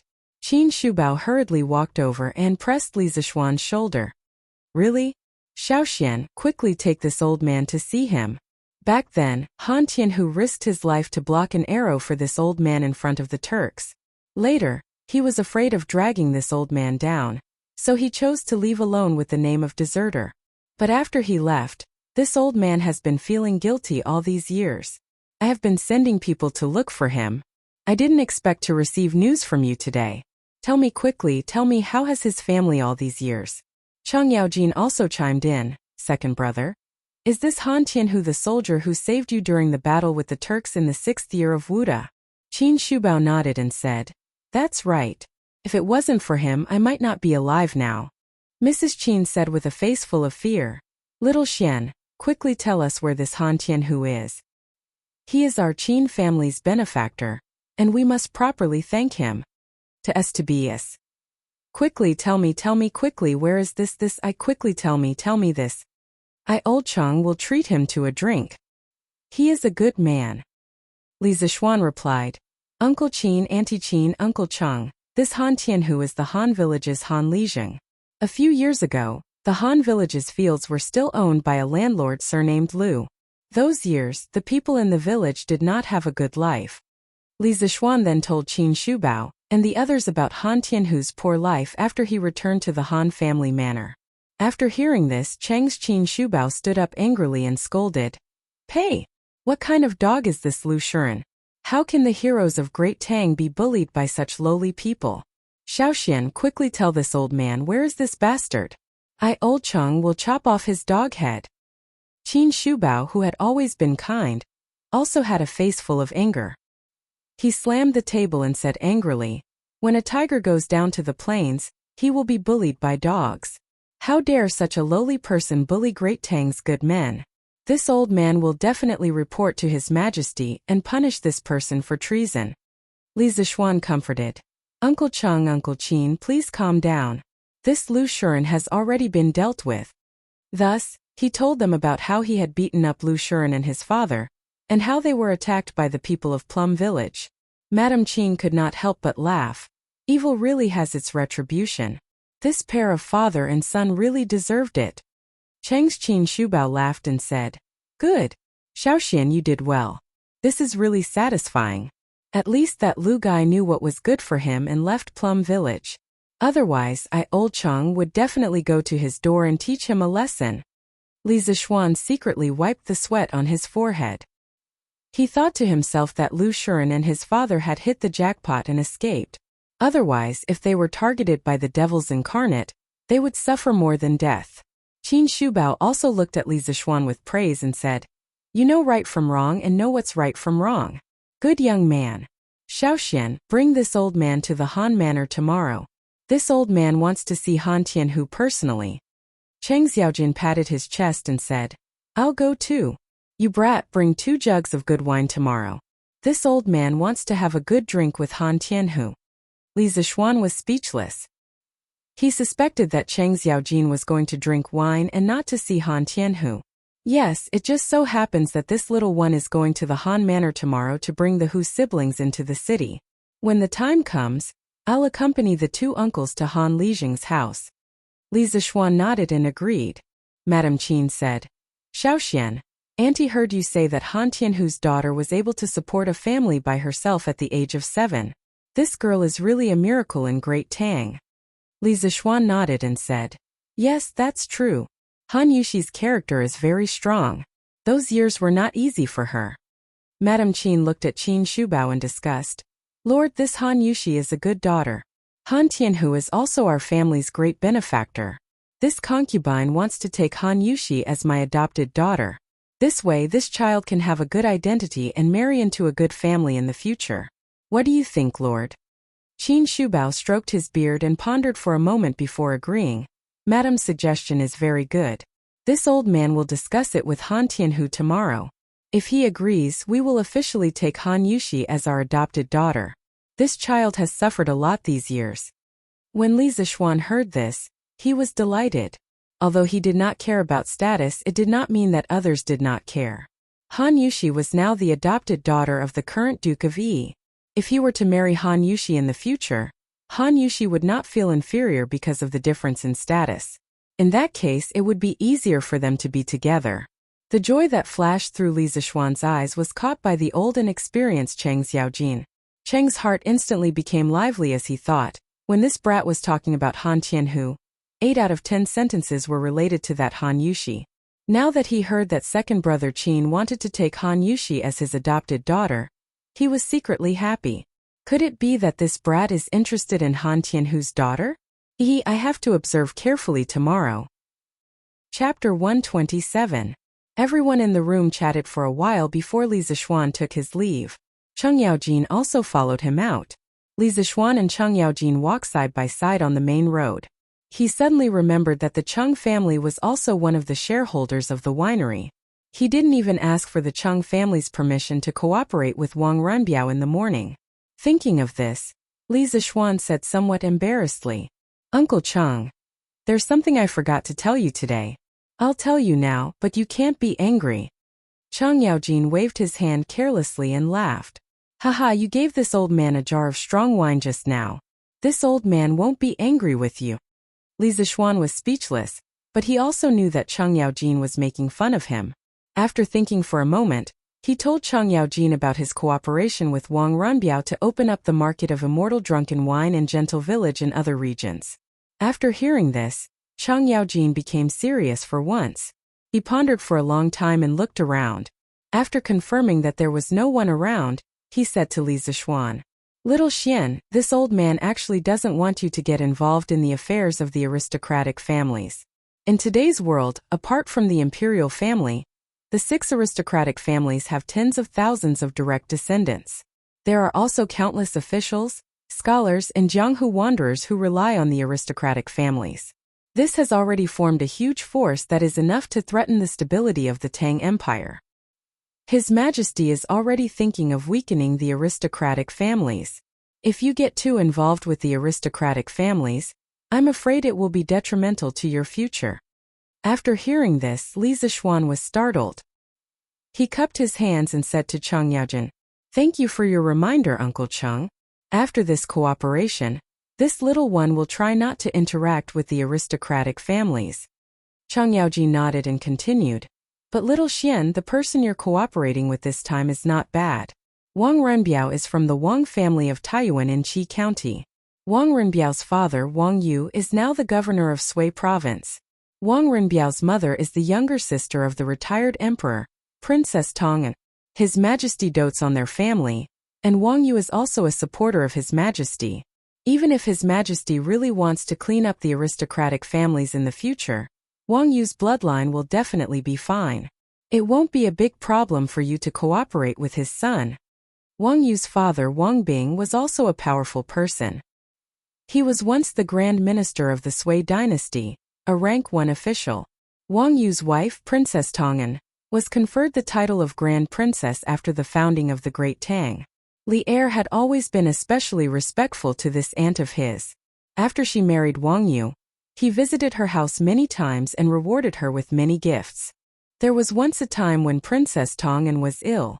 Li Er personally visited her and bestowed upon her 500 maidens and maids. According to historical records, Wang Yu also had a beautiful and docile grandniece. Princess Tong'an mentioned to Li Er that Li Ji took her as his princess consort. She was Empress Wang, who was later killed by Wu Zetian. Wang Yu's grandson, Wang Fangyi, was also a famous general during the Gaozong era. From this, it could be seen that Wang Yu's family was a true aristocratic family in the Tang dynasty. Under the background of the emperor's efforts to weaken the aristocratic families were all excluded from the center of the imperial court. Very few of them were able to reach rank 4 and above. As for the branch of the Wang family of Taiyuan in Qi County, Wang Yu relied on the emperor's favor to first become a secondary 3rd-grade provincial governor. Finally, he was promoted to a secondary 1st-grade provincial governor. This level of favor from the emperor was rare among the aristocratic families of that time. The next day, Li Zixuan, Qin Shubao, and Cheng Yaojin met up and rushed to the Han Manor. "Uncle Qin, is your body okay riding a horse? Why don't we hire a carriage for you?" Li Zixuan looked at Qin Qiong's sallow face and asked worriedly. Qin Qiong laughed and waved his hand. He said in a clear voice, "This old man is not that fragile. After taking Dr. Sun's medicine yesterday and drinking your medicine, this old man feels much better today." Cheng Yaojin said excitedly, "Then in a few months, second brother Qin will be as lively as a dragon and as lively as a tiger. When that time comes, we 2 brothers will be able to fight side by side on the battlefield. Haha, great, great." Oh! When the 3 of them arrived at the Han Manor, it was already close to noon. Li Zixuan planned to bring them directly to the Han Manor's small courtyard. Along the way, many villagers saw Li Zixuan and greeted him enthusiastically. "Oh, Lord Zhu, you're here? Can you come to my house for lunch? My husband's cooking is very good." "Nonsense, old man Wang, can your husband's cooking be eaten? Lord Zhu, you should come to my house. I hunted 2 wild rabbits on the mountain yesterday and stewed them today. I hunted 2 pheasants and a rabbit this morning. Lord Zhu, come to my house for lunch. Come to my house. Come to my house." Li Zixuan hurriedly dismounted from his horse and comforted these people. Only then did they reluctantly open up a path for him. Qin Qiong and Cheng Yaojin stroked their beards and stood quietly at the side. They nodded at this scene. "Xiao Xian, I didn't expect you to be so popular in the Han Manor," Qin Qiong said with a casual smile as they walked on the path in the manor.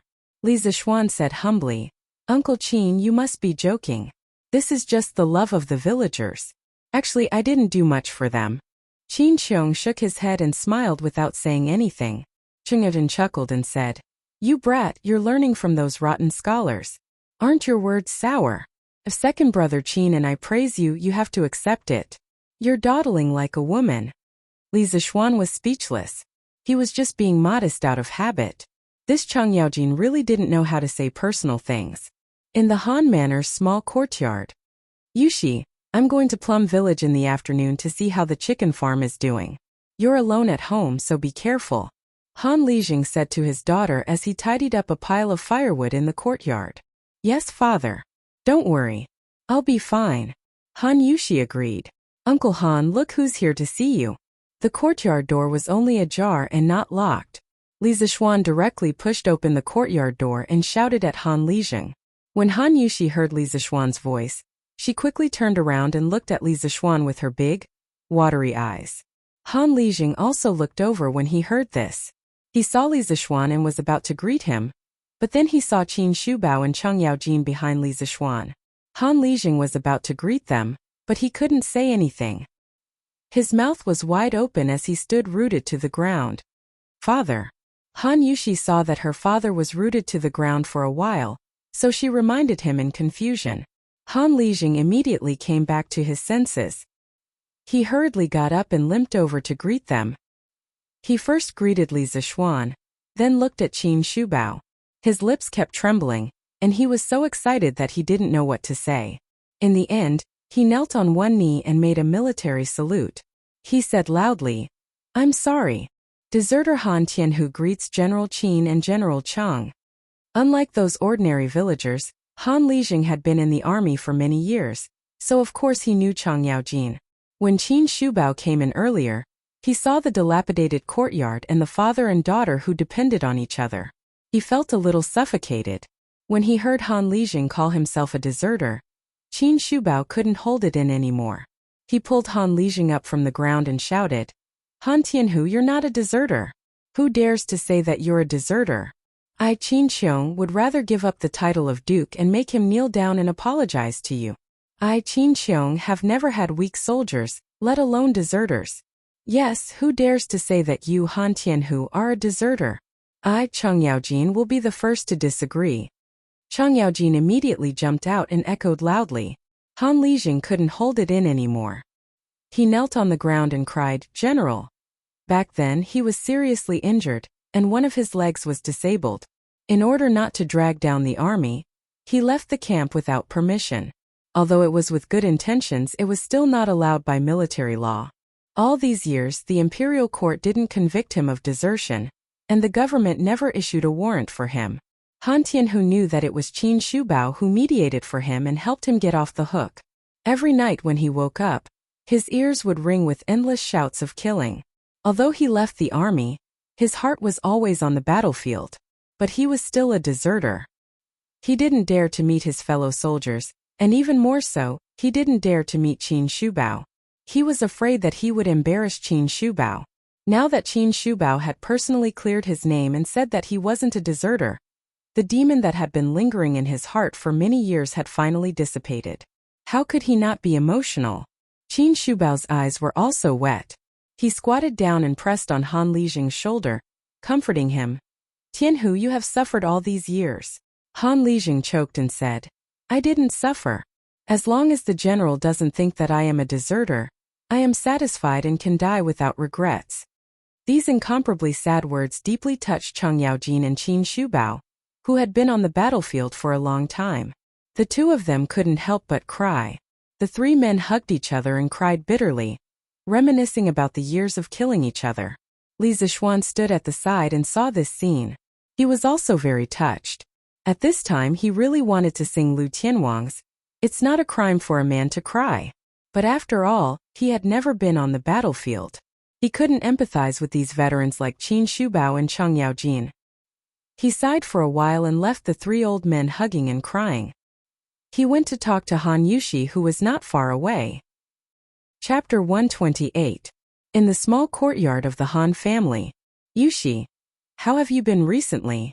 Standing side by side with Han Yushi under the parasol tree in the courtyard, Li Zixuan had a lot of things he wanted to say, but he could not bring himself to say them.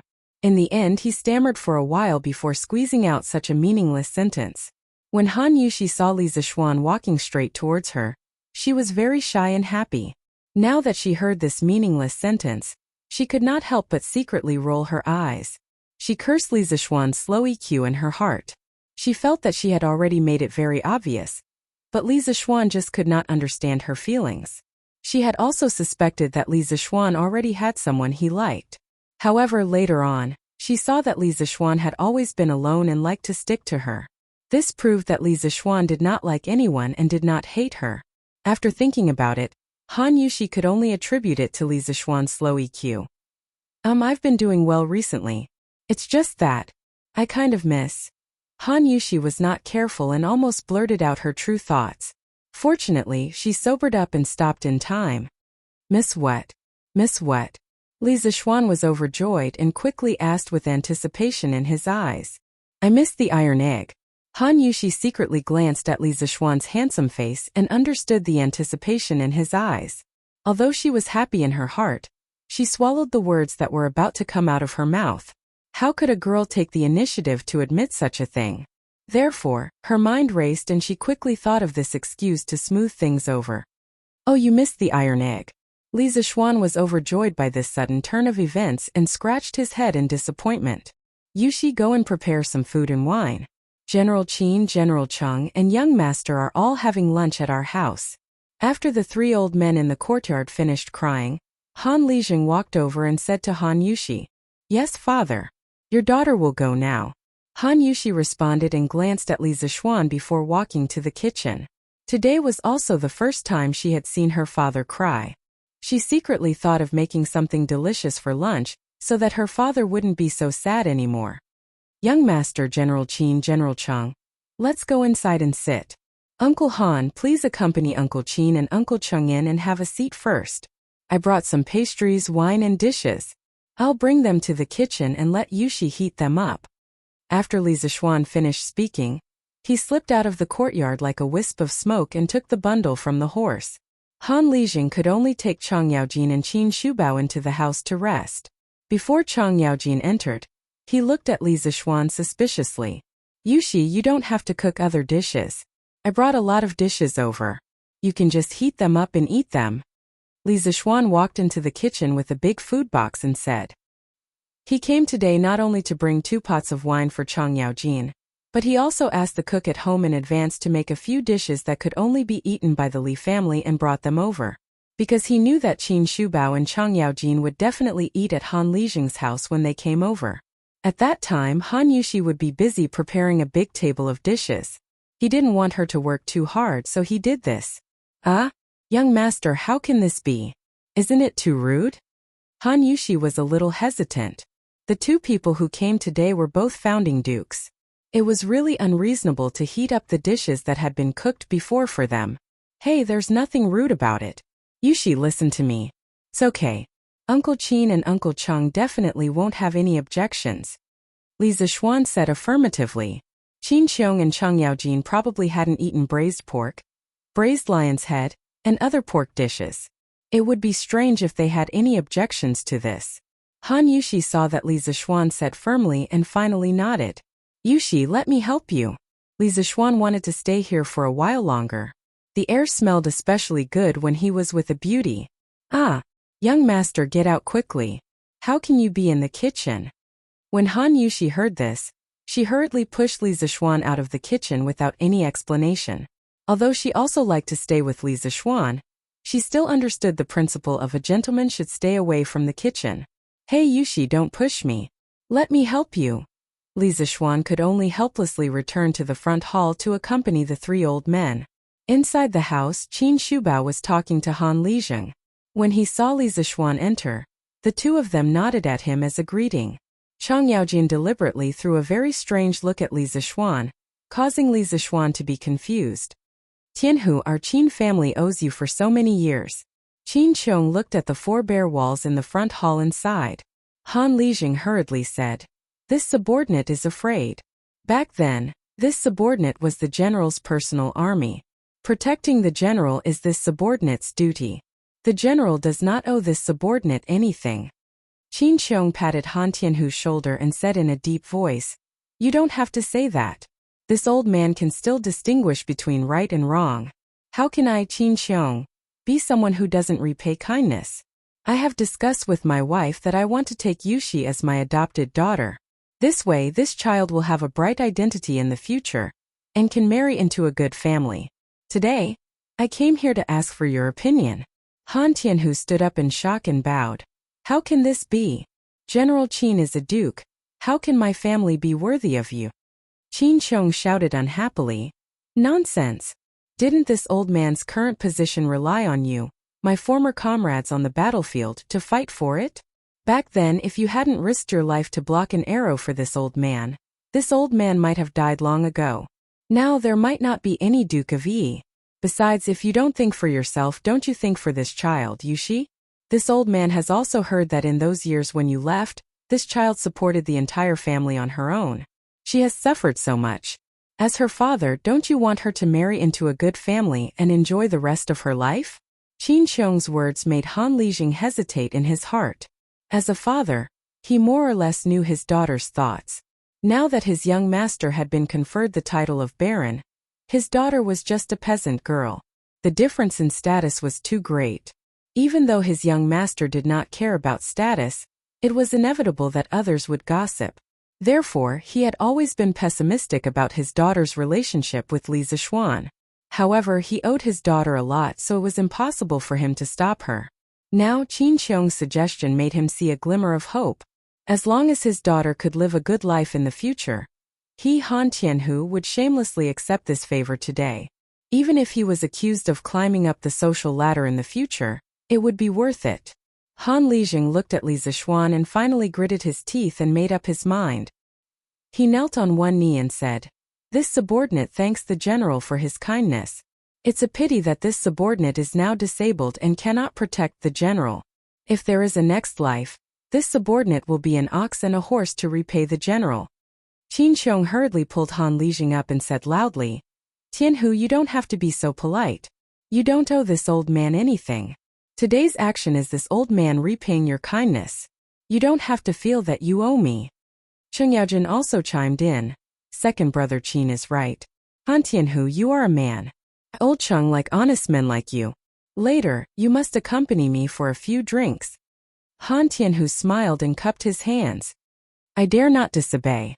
This subordinate's alcohol tolerance in the army was excellent. I'm just afraid that General Cheng won't be able to drink as much."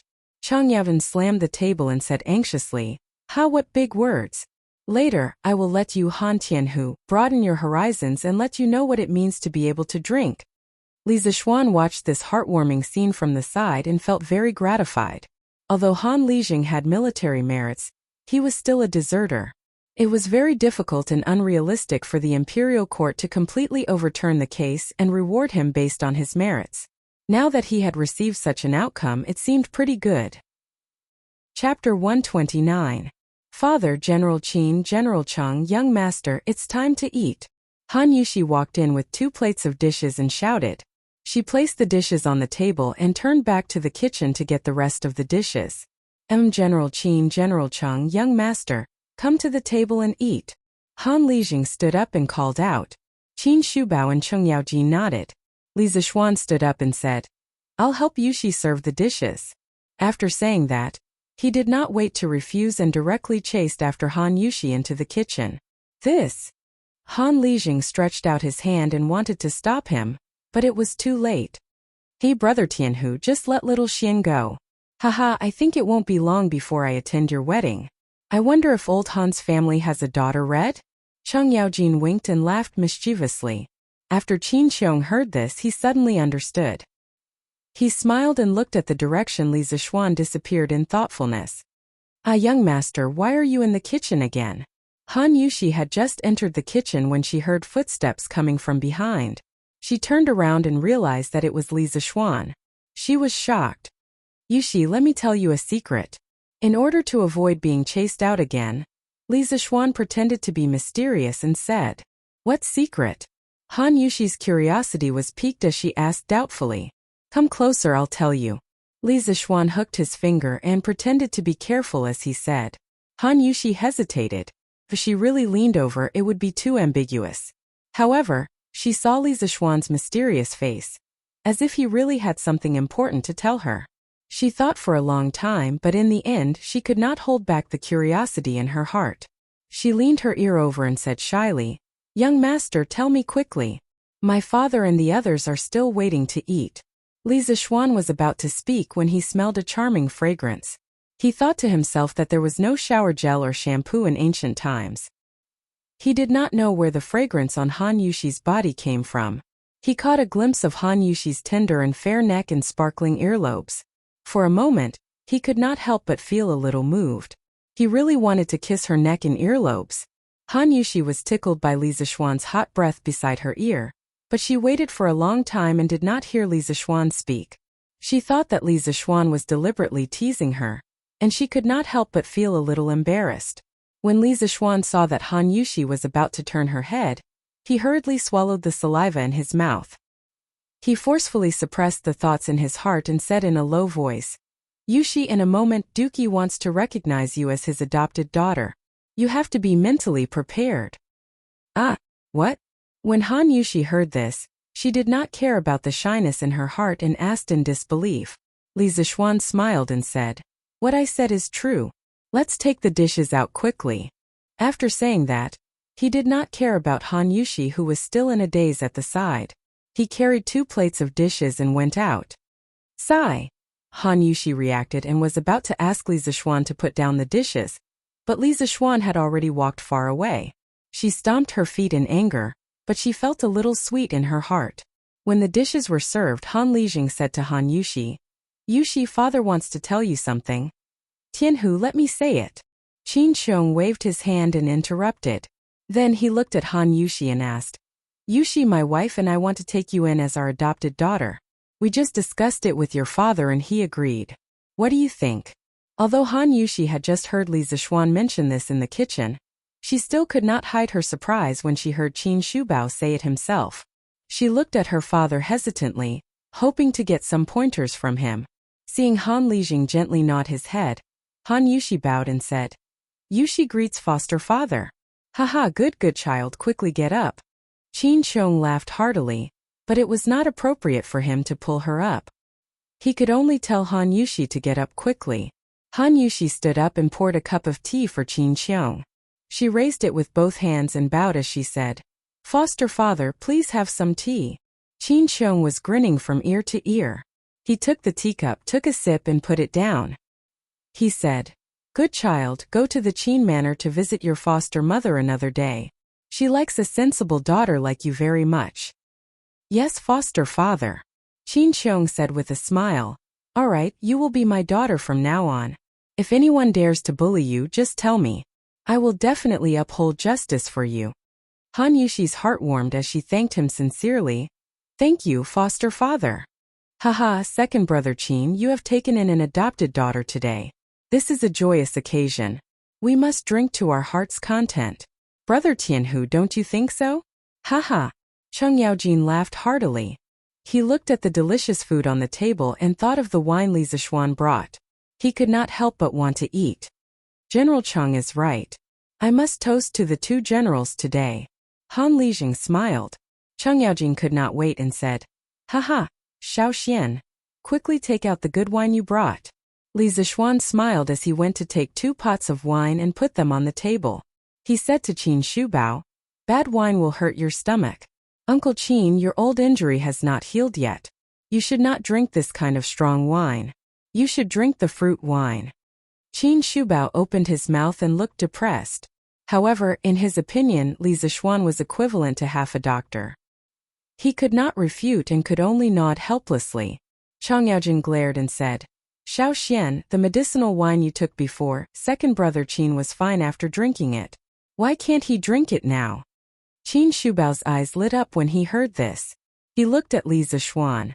Li Zixuan still shook his head and said, "Uncle Cheng, these are 2 different things. The wine in the medicinal wine is just a catalyst. The main body is still medicine.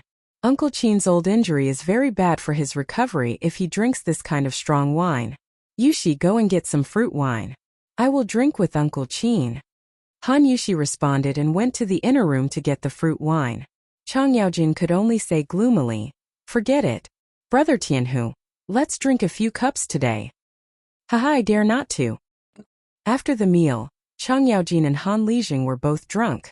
After all, the immortal drunk was too strong. The other 3 people in the room looked at the 2 drunk people and smiled bitterly at each other. Alas, there was no other way. Li Zixuan could only do this kind of hard work himself. He could not let the sick Qin Shubao and the weak Han Yushi go. Li Zixuan dragged the two into the room and threw them on the bed to let them rest. Xiaoxian Yushi, go to your work. I will walk around the Han family manor. When Jijie wakes up, we will go back to Chang. Qin Xiong remembered the strange words Chang Yaojin said and wanted to matchmake them. He also felt that Li Zixuan had a good character. If he could be together with Han Yushi, it would be a good thing.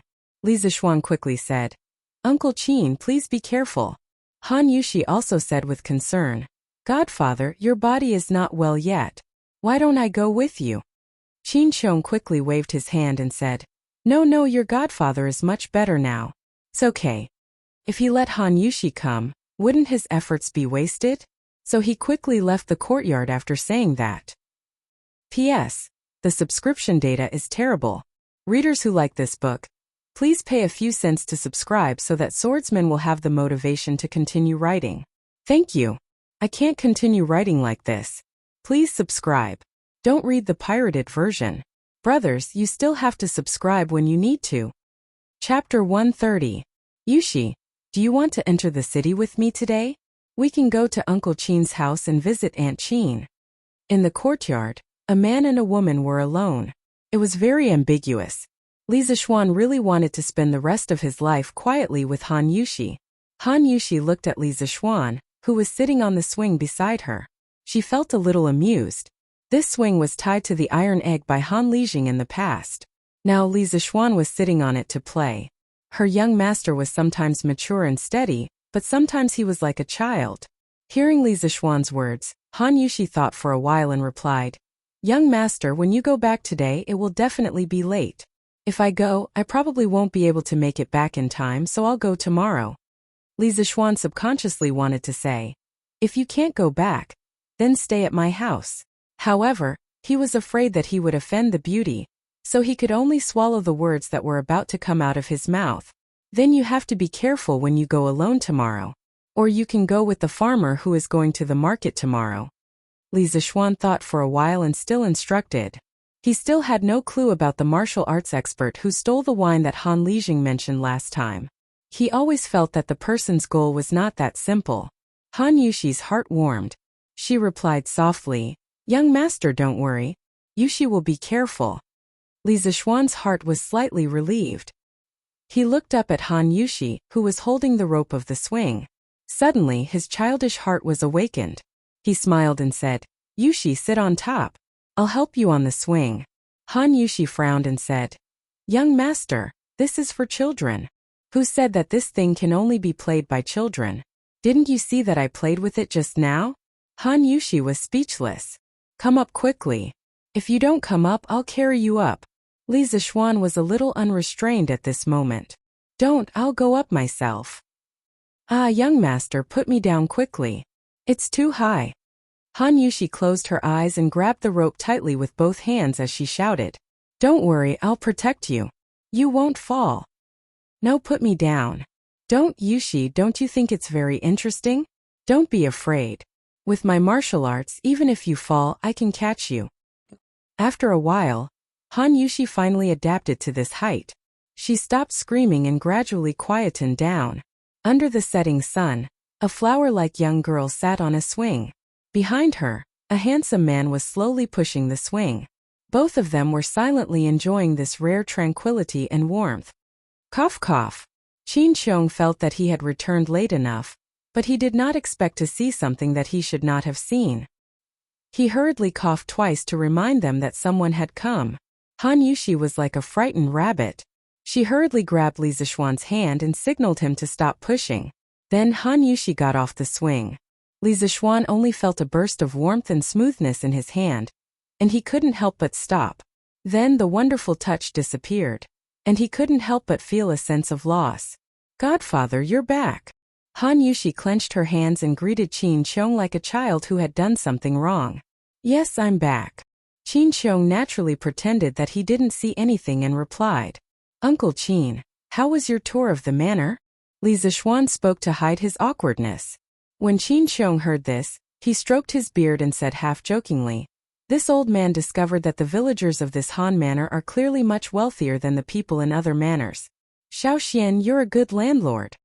Li Zixuan chuckled and said, You're flattering me. Qin Xiong wanted to say something but hesitated. In the end he said, "Little Xian, come out with me. I have something to ask you." With that, he walked out of the courtyard, leaving Li Zixuan with his back. Li Zixuan looked at Han Yuxi and said, "Yuxi, I'm going out for a while. Go and see if Uncle Han and Uncle Chang are awake." Han Yuxi nodded. At the same time she was a little nervous. She didn't know what her godfather wanted to say to Li Zixuan. Could it be that he and she— please don't be like that. Han Yuxi blushed at the thought of this and hurried into the house. Outside the courtyard, Qin Xiong stood under a tree with his hands behind his back, waiting for Li Zixuan to come over. "Uncle Qin, why are you looking for me?" Qin Xiong turned around and looked at Li Zixuan. He asked with a serious face, "Little Xian, tell me the truth. Why are you raising so many chickens?" Li Zixuan said curiously, "Uncle Qin, didn't I already say it at the morning court? You were there too." Qin Xiong shook his head and said, "I believed you before, but I went to the chicken farm in the back mountain of the Han Manor today. I don't believe your excuses now. Tell me the truth." Li Zixuan asked curiously, "Why?" Qin Xiong sneered, You're still lying to me. I just went up the mountain to take a look. Every chicken farm on the mountain has a person training the chickens. If it's just because of the 2 reasons you mentioned before, why do you have to do this? What are you hiding? Can you tell me?" Li Zixuan suddenly understood. So this was the problem. However, he really couldn't tell anyone about the locust plague. Otherwise there would be trouble. He was in a dilemma. Uncle Qin, you're right. This matter is indeed not that simple. However, please forgive me for not being able to tell you the real reason." Li Zixuan gritted his teeth. Qin Xiong heard this and quickly stepped forward. He grabbed Li Zixuan's arm and said anxiously, "What can't you tell me? I'm not a talkative person. Don't you trust me?" Li Zixuan hurriedly waved his hand and explained, "It's not like that. Uncle Qin, don't misunderstand. I definitely don't mean that. It's just that I really can't tell anyone about this. Uncle, please don't make things difficult for me." Qin Xiong released his hand and turned around. He looked at the setting sun and sighed. "Forget it, I won't force you. However, I feel that something big is going to happen behind this. This old man joined the army when he was young, and after many twists and turns, he finally joined the Great Tang. After hundreds of battles, the world was finally at peace. Even if this old man fell ill, this old man has no regrets, because the Han people can finally settle down and recuperate. Little Xian, you're the disciple of an immortal. You may not know the suffering of the human world. A few years ago, the world was in chaos and the Central Plains was empty. People's lives were worse than dogs. I really can't bear to see the people suffer, because the people's suffering is the shame of us Tang Empire soldiers. We didn't protect them well." Qin Xiong turned around and stared into Li Zixuan's eyes. He said seriously, "I've heard that spiritual master Ling Su is one of the immortals. He has great wisdom and ability. As his disciple, you must know many things. I don't care what you're hiding, but I hope that before you do anything, you can consider the people's lives. The people have suffered enough." Chapter 131. Under the tree outside the Han family's courtyard, the old man and the young man were silent. Finally, Qin Xiong broke the silence. He looked up at the sky and said, "It's getting late. Call Jijie. Let's go back to Chang'an." After saying that, he walked towards the courtyard door, leaving behind a bleak figure. Li Zixuan looked at the old man who had fought for the country all his life. He couldn't bear it. Seeing that Qin Xiong was about to reach the door, he said, "Uncle Qin, please wait. I'll tell you the truth." Qin Xiong stomped his feet, turned around and then walked over. He looked at Li Zixuan and nodded with gratification. After saying "good child," he quietly stood to the side and listened to Li Zixuan continue. Li Zixuan thought for a moment and said, "Uncle Qin, the reason I have so many chickens is because of a prophecy my master left behind. My master said that in June next year, there will be an unprecedented plague of locusts in the Tang Empire." As Li Zixuan spoke, Qin Xiong's face grew more and more serious. After Li Zixuan finished telling his father the story he had told that night, Qin Xiong couldn't help but point at Li Zixuan and scold him. "You bastard! Why didn't you tell His Majesty about this earlier?" Can you bear to watch the people of the other provinces starve to death when the plague of locusts comes? I only realized today that you, Li Zishuan, have such a heart of stone. What good will it do you to let the people starve to death? Could it be that you, the son of an immortal, really want to become an immortal? Qin Xiong's words pierced Li Zishuan's heart, and Li Zishuan was instantly covered in wounds. He thought of all the hard work he had done in the past few months, only to be criticized by Qin Xiong as selfish. The grievance and anger in his heart immediately gushed out. He could no longer hold it in and roared angrily. Do you think I want to hide it? If I told His Majesty the truth, would His Majesty believe me? They might even punish my family and implicate my nephew's parents. Moreover, once this matter spreads out, it will surely cause panic among the common people. At that time, countless people will madly fight for food, and it will surely cause the price of food to soar. How can this nephew bear such a crime? Qin Xiong was stunned. Li Zishuan took a deep breath and continued. The plague of locusts is only my master's prophecy. If the plague of locusts doesn't come when the time comes, wouldn't the people of the world have worried for nothing? When that time comes, I will definitely be condemned by everyone and be cursed for eternity. I'll be fine.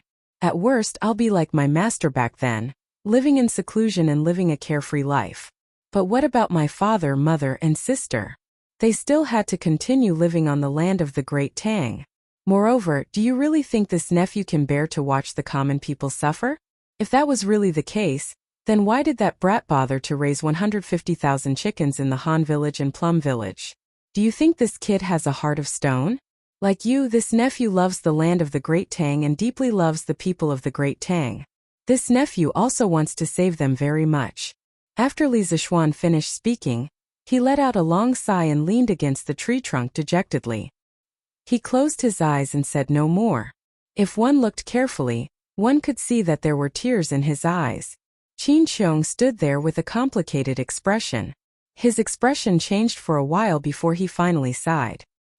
He walked over and patted Li Zishuan's shoulder lightly. Little Xian, this old man misunderstood you just now. Please don't take it to heart. Li Zishuan hurriedly said. Uncle Qin, what are you saying? I know that you truly care about the country and the people, and your heart is for the common people. This nephew's tone just now was very offensive. Please don't take it to heart. He had suppressed the matter of the locust plague in his heart for a long time. He knew that what he was doing now could only save a portion of the common people. When the time came, there would still be tens of thousands of common people who would suffer. He felt very uncomfortable, but he had no other choice. Call him selfish or cold-blooded, but he had to consider his family before doing anything. Today he finally found someone to vent his feelings, but he was criticized. The negative emotions that he had suppressed for a long time finally erupted. Although he felt much better now, he also realized that his tone just now was too harsh. Qin Xiong shook his head and said, It's normal for young people to be angry. This old man will not blame you. But little Xian, is there really no other way? Li Zishuan thought for a while and replied, Since ancient times, haven't the kings of the past been helpless in the face of the locust plague? I also want to save more common people, but this nephew's ability is limited. There really is no other way. Qin Xiong was silent for a long time. Then he sighed deeply. At this moment he seemed to have aged 10 years. He angrily punched the tree trunk and said unwillingly, This old man will go back today and draft a secret report. Tomorrow, I will present it to His Majesty. If His Majesty has any blame, this old man will bear it. Li Zishuan was shocked. He waved his hand to stop him and said, Absolutely not. The locust plague is only a prophecy. There is no conclusive evidence. Uncle Qin, please think twice. Don't be rash. Qin Xiong shook his head and said, Little Xian, it's better to believe in this kind of thing than not. Otherwise, when the locust plague really comes, all we can do is wait for death. Moreover, the weather this year is so abnormal. It's just May and it's already so hot. This old man estimates that there will be a drought this year. As the saying goes, after a drought there will be locusts. Your master's prophecy is not without reason. Your strength is limited. If you want to save all the common people of the Tang Empire, you have to rely on the power of the imperial court. But Li Zishuan wanted to continue dissuading him, but Qin Xiong waved his hand and stopped him. Little Xian, you don't have to persuade me anymore. This old man has been on the battlefield all my life. It's not easy to see the world at peace and the common people living and working in peace. I will not watch them starve to death because of the locust plague. My hands are already stained with the blood of countless people. I should have been taken away by the heavens long ago, and fallen into the cycle of reincarnation. Now, I can still use this broken body to do something for the common people. Even if I am condemned by His Majesty or condemned by everyone, this old man will have no regrets. Li Zixuan was moved by the old man's sad words. He felt that he was so small compared to Qin Xiong. At this moment he felt that a man should take responsibility like Qin Xiong, so he said, "Uncle Qin, this happened because of me. How can I let you take responsibility? Uncle Qin, please report to His Majesty. If His Majesty wants to punish you, I will take responsibility with you." Qin Xiong said in surprise, "How can I do that? Little Xian, you are still young and have a long way to go. Don't let your emotions affect your decisions." Li Zixuan said firmly, "I am not letting my emotions affect my decisions. This is a decision I made after careful consideration. If Uncle Qin does not agree, I will write to His Majesty alone." Qin Shubao saw that Li Zixuan had made up his mind, so he could only nod and say, "All right, I will also write your name in the secret memorial. The two of us will write together. It's getting late now. Call Jijia and let's go back to the city." Li Zixuan returned to the small courtyard and found Han Yushi waiting for him in the courtyard. He smiled at her, indicating that he was fine. Chang Yaojin sat in the courtyard with his eyes slightly closed. He probably hadn't completely recovered yet. He didn't see Han Lijing. He was probably still drunk. Li Zixuan went over to say a few words to Han Yushi, and reminded her again to be careful when she entered the city tomorrow. Then he pulled Chang Yaojin, who was slightly sober, and called Hu Jing and his brother over. Anyway, they were just two children and weren't heavy. Each of them could sit on one more. Just like that, the five of them rode 3 horses and left the Han family village. Under the setting sun, they rushed towards Chang'an City. Oh! Chapter 132. In the evening, the 5 of them finally returned to Chang'an. After parting with Chang Yaojin and Qin Xiong at Yanxing Gate, Li Zixuan dismounted from his horse and walked home with Hu Jing and his brother. He had the servants settle the siblings in 2 rooms on the west side of Mingyue Pavilion. At this time Wang Zhong came to find him. "Young master, this is the account book that shopkeeper Lu sent over today. He said he wants you to take a look." Wang Zhong handed over a small booklet and said respectfully. Li Zixuan nodded and took the booklet curiously. He was shocked when he opened it. It turned out that it was the profits of the Drunken Immortal restaurant for the past few days. The day before the launch of the Drunken Immortal restaurant, the Drunken Immortal restaurant earned a total of 352 strings of cash. On the day of the launch of the Drunken Immortal restaurant, the Drunken Immortal restaurant earned a total of 672 strings of cash. On the second day, they earned 956 strings of cash. On the third day, they earned 1,167 strings of cash. Today they earned 1,450 strings of cash. Li Zixuan was shocked. The profits were too terrifying. They earned more than 1,000 strings of cash in a day. The Drunken Immortal restaurant had become a money tree. It seemed that he only needed to lie at home and count money in the future. Li Zixuan thought happily.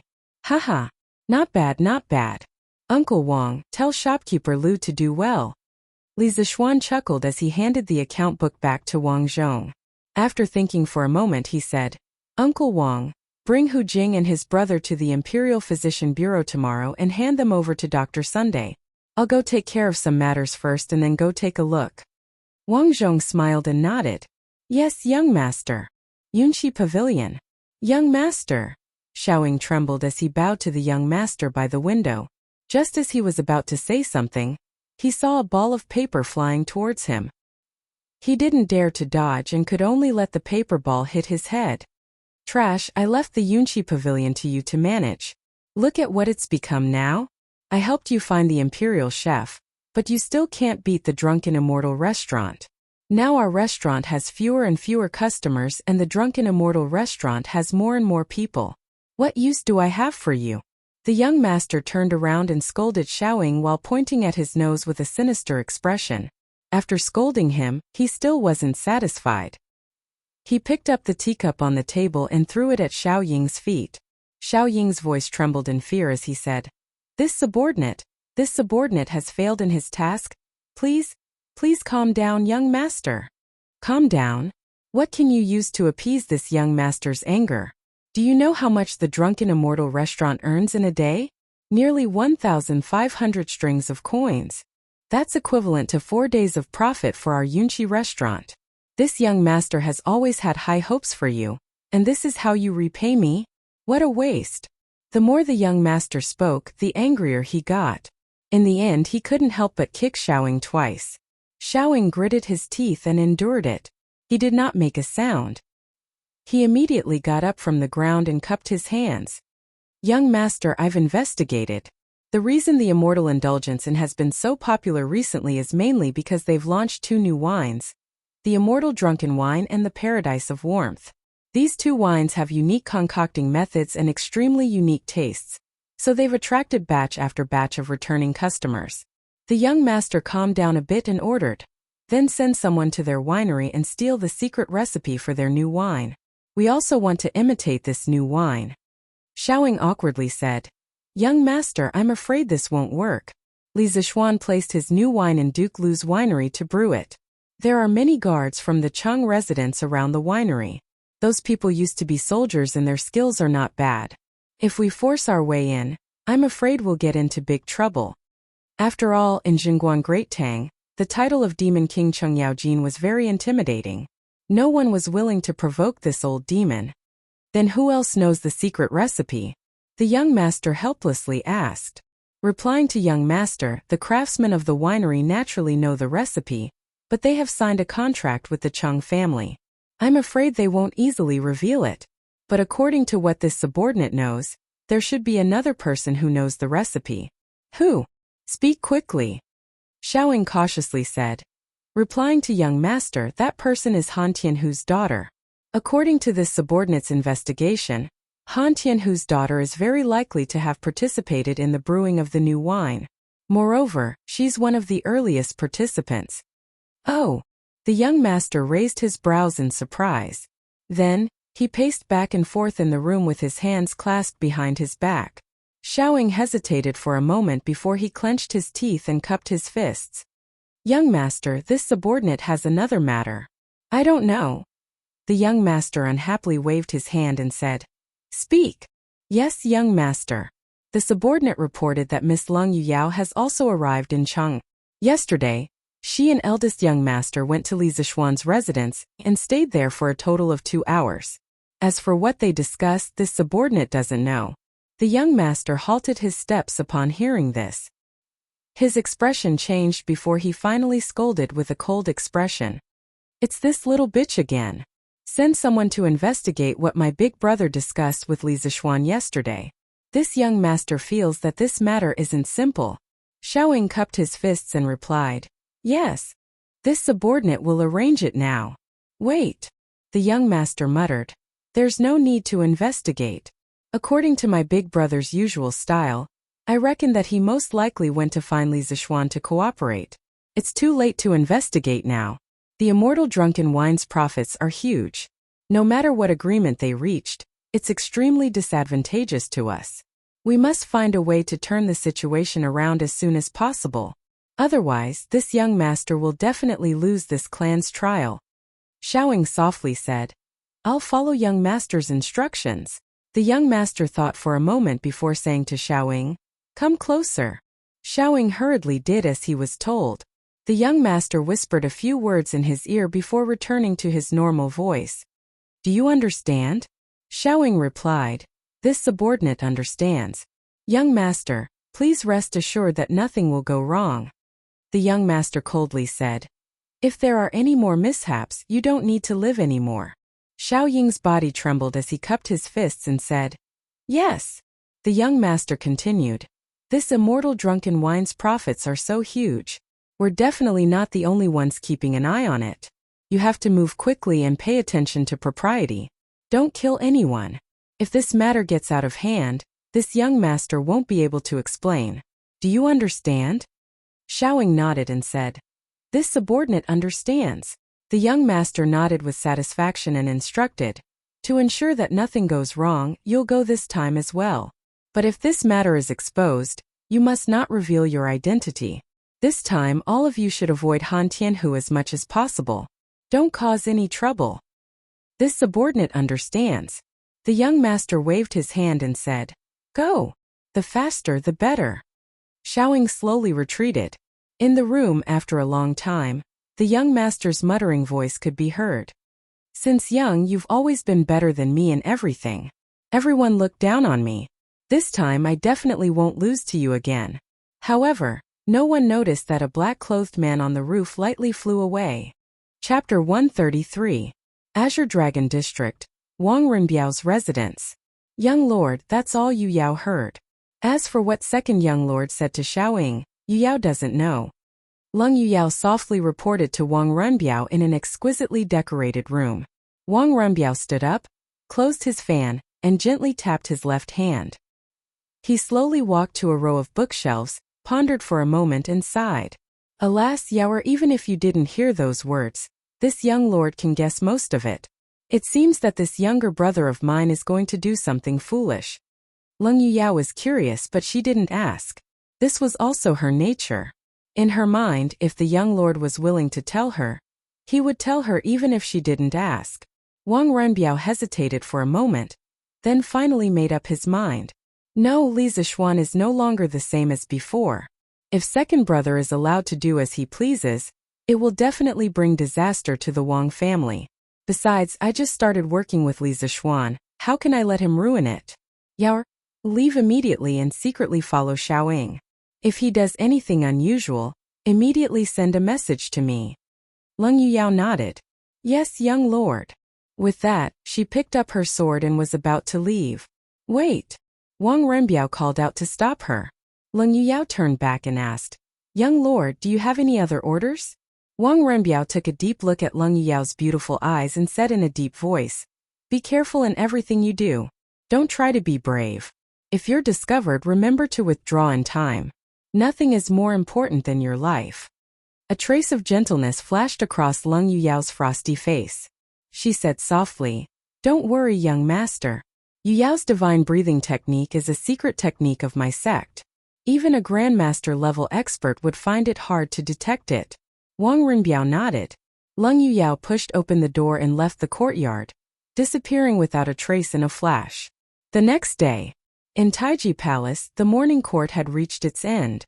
Your Majesty, the 30,000 curved plows manufactured by the Ministry of Works have all been distributed to the county offices near Chang'an. They will be rented or sold to the farmers. Yin Lai bowed. Li Er nodded in satisfaction. That's great. Minister Yin, you've worked hard. Although it's a little late for spring plowing now, we can still recover some of the losses for the people. Your Majesty is wise.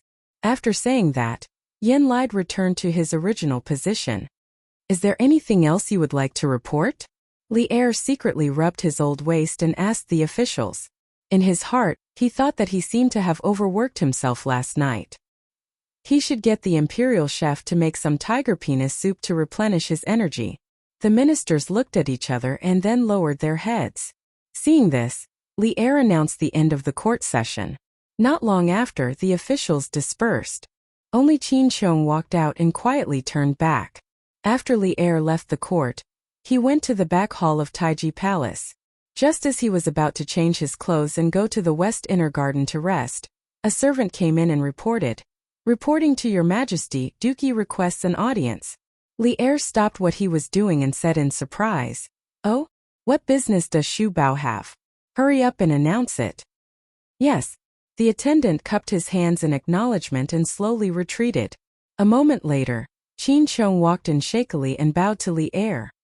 Greetings, Your Majesty. Li Er hurriedly said.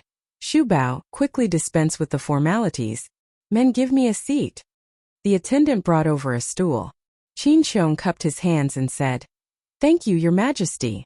Li Er waved his hand and asked, Shu Bao, why do you want to see me? Why didn't you say it in the court session just now? Qin Qiong looked at the surrounding palace maids and servants. After hesitating for a moment, he cupped his hands and said, This is an important matter. If I may be so bold, Your Majesty, please dismiss your servants. Li Er was even more curious. He waved at the palace maids and servants and said, "You may leave first." Yes. After they all left the inner hall, Li Er looked at Qin Qiong and smiled. "Xu Bao, this is the first time you are discussing matters with me so seriously.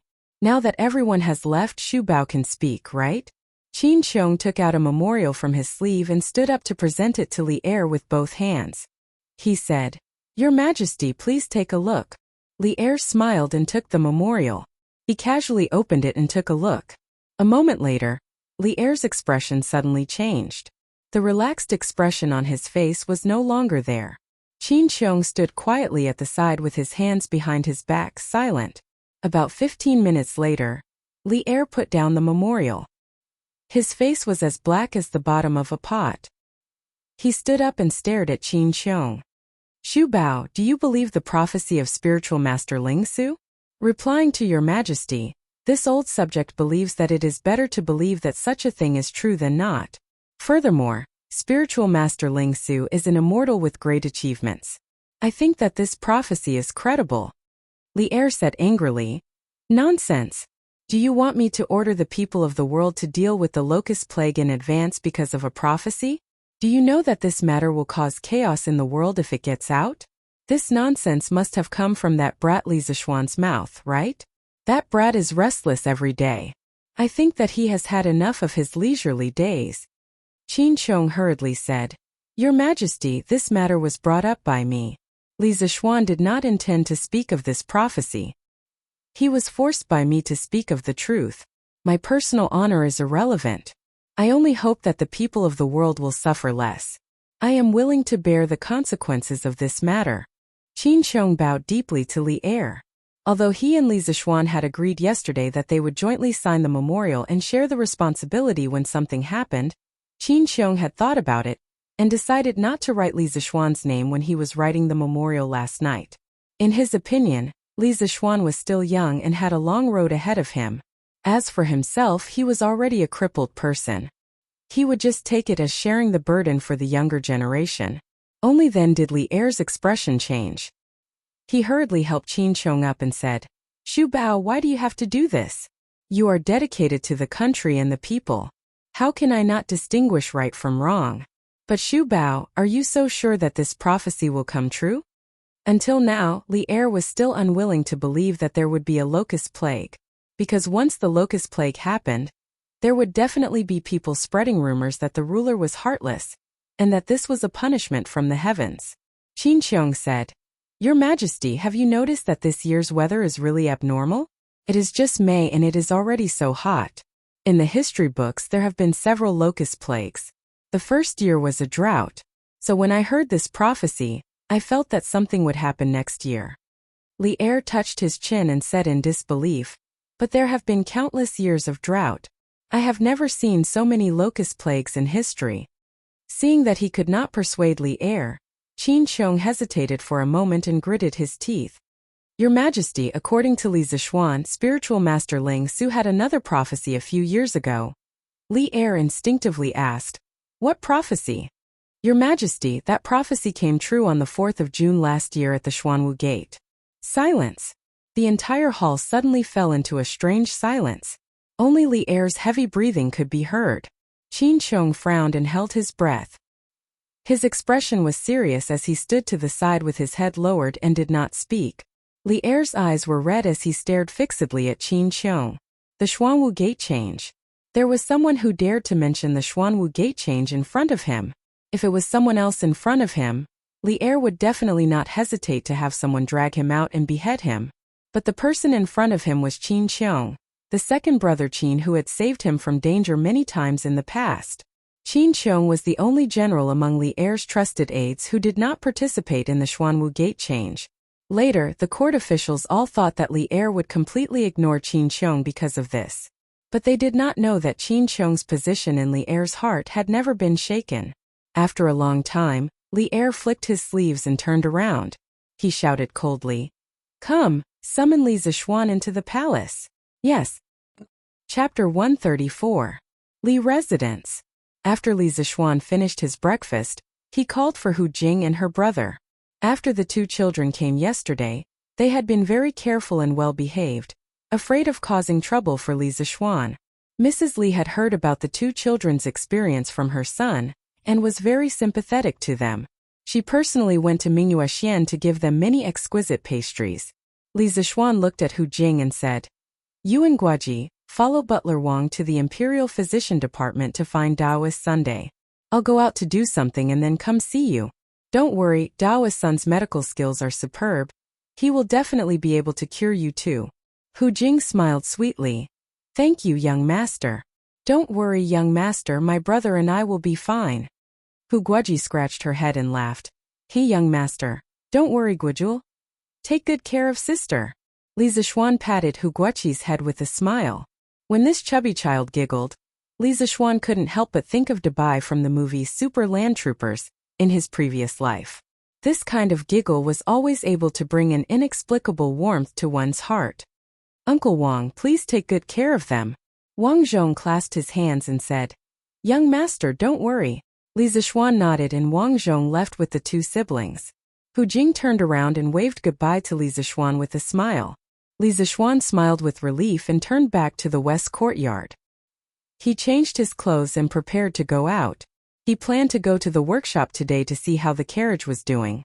This carriage took him a lot of effort. Just as he walked to the door, he saw Chang Chumo and Li Changqian walking together. The two of them met at the entrance of the workshop by chance. Li Changqian came today mainly to thank Li Zixuan for giving him the new wine. This helped him a lot in front of Li Er. Of course, he was also helping to pass on his father's decree a few days ago. Although this decree was a bit of a scam, he couldn't not come. The reason why Chang Chumo came to look for Li Zixuan was very simple. This guy had nothing better to do, so he came out to play. These days, the Drunken Immortal and the Land of Warmth and Tenderness were extremely popular, which made him and his father extremely happy. Today, he came over to drag Li Zixuan to a restaurant to celebrate. Who knew that he would meet Li Changqian so coincidentally? Because of his relationship with Li Zixuan, Chang Chumo wasn't as estranged as before. They even chatted with each other on the way. Of course, the center of their conversation was always about Li Zixuan. When Li Zixuan saw the two of them, he hurriedly greeted them. "Your Highness Chonyo, you're here. Please come in." "Oh." Inside the room, Li Zixuan expressed his gratitude. Li Zixuan smiled and said, "Your Highness, there's no need to be so courteous. It's just a few jars of fine wine. It's not worth mentioning." However, Li Zixuan's next sentence made Li Zixuan unable to smile anymore. "Oh right, my father also said that in the future, the palace's wine will be purchased from your winery. It's just that the price will be 50% off according to the market price." Li Changqian hesitated for a moment but still said it. After saying it, he felt a bit embarrassed and felt that he couldn't stay any longer. When Li Zixuan heard it, his old face immediately darkened. This Li Er was really an old hoodlum. 50% off the market price? Why didn't he just rob a bank? Chang Chumo also almost jumped. His family had 10% shares in the winery. The atmosphere in the room suddenly became very awkward. In the end, Li Changqian said embarrassedly, how about I ask my father to take back the order?" Li Zixuan rolled his eyes and waved his hand, saying, "Your Highness, there's no need for that. Our winery will provide new wine to the palace as scheduled." This matter didn't only have disadvantages. It also had advantages. After the Land of Tenderness and Immortal Drunken Wine became the imperial wine, it was equivalent to having an invincible protective umbrella. If others wanted to touch it, they would have to think twice. Chang Chumo glared and wanted to refute, but Li Zixuan gave him a look to calm him down. Chang Chumo then sat down reluctantly, thinking that His Majesty was really black-hearted. Li Changqian said happily, "Thank you, Zixuan, for understanding." "Oh." Li Changqian's goal was achieved. He chatted with Li Zixuan for a while and was about to leave. Li Zixuan and Chang Chumo sent him to the door. At this moment, a group of people suddenly came from afar. They were carrying a badly mutilated, injured person and rushed over. Young master, something bad happened." Li Zixuan looked carefully and saw that these people were the villagers of the Han village. He couldn't help but be shocked and quickly went to greet them. Uncle Nyo, what happened? Young master, something bad happened. Old Hu was almost beaten to death. We wanted to go to the East Market today and found Old Hu on the way. He was already unconscious. Old Nyo said while wiping his sweat and panting. Li Zishuan then noticed Old Hu who was being carried by a few people behind him. He saw that Old Hu was covered in blood, as if he had walked out of a blood pool. Li Zishuan was shocked. He quickly squatted down and patted Old Hu's face and shouted, "Uncle Hu, wake up, wake up." After shouting for a long time, Li Zishuan tried to pinch Old Hu's philtrum. Old Hu groaned and opened his eyes with a painful expression. When he saw Li Zishuan in front of him, he immediately shouted excitedly, "Young master, quickly go and save the Han family's girl. She was taken away." Boom! Like a bolt from the blue, Li Zishuan was immediately shocked by this news and was stunned on the spot. "Little Xian, what's wrong?" Chang Chumo walked over and saw Li Zishuan as if he had lost his soul. He quickly shook his arm and asked with concern. Li Changqian also looked at him with a worried face. Li Zishuan immediately reacted. Now was not the time for him to be sad. He looked at Old Hu and asked anxiously, "Uncle Hu, quickly tell me where Yushi was taken, who took her, and where did they take her?" Old Hu held his breath, afraid that he would faint at this critical moment. He quickly bit the tip of his tongue, and blood immediately flowed out of the corner of his mouth. He said weakly, "Young master, it's four black-clothed masked men and a group of bandits. Me and Han Girl at Rhinoceros Slope were blocked by them. Old Hu couldn't beat them. Han Girl was taken away by them. They went to the Qinling Mountains. Young master, quickly go, save." Before Old Hu could finish speaking, he fainted again. "Ridiculous, little Xian, don't worry. I'll go back now and ask my father to send someone to help you find her. Han Yushi is now Uncle Qin's adopted daughter. I believe Uncle Qin will also send someone to help you." Chang Chumo understood the whole story and immediately shouted. Li Changqian also said, "These bandits are too arrogant. Zishuan, don't be impulsive. I'll go back to the palace and report to my father. I'll send the Yulin guards to help you find her." Li Zishuan's heart was in a mess. The woman he loved the most had been taken away. He only wanted to kill someone at this moment. He wanted to save her. Even if the other party had thousands of experts, he was not afraid. He still wanted to go. He couldn't even protect his own woman. What kind of man was he, Li Zishuan? "Your Highness, I'll have to trouble you to send Uncle Hu to the Imperial Medical Department. I'll go save Yushi." His voice was bone-chilling without a trace of emotion. After he finished speaking, he went into the house to take the wind-chasing sword. Ignoring the dissuasion of his two good brothers behind him, he mounted his horse and was about to leave.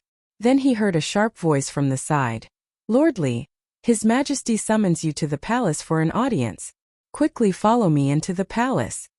Li Zishuan fiercely slapped the horse's belly. He ignored the attendant who delivered the decree and rushed out like a gust of wind, leaving only an angry roar. "I don't have time." The attendant was so scared that he fell to the ground, not knowing how to return to the palace and report the decree. Li Changqian hurriedly had people carry Old Hu to the Imperial Medical Department and called for the captain of his personal guards. Wu San, quickly mobilize all the Imperial guards in the Eastern Palace to assist Li Zishuan in investigating Miss Han's whereabouts. "Yes." Wu San bowed in agreement.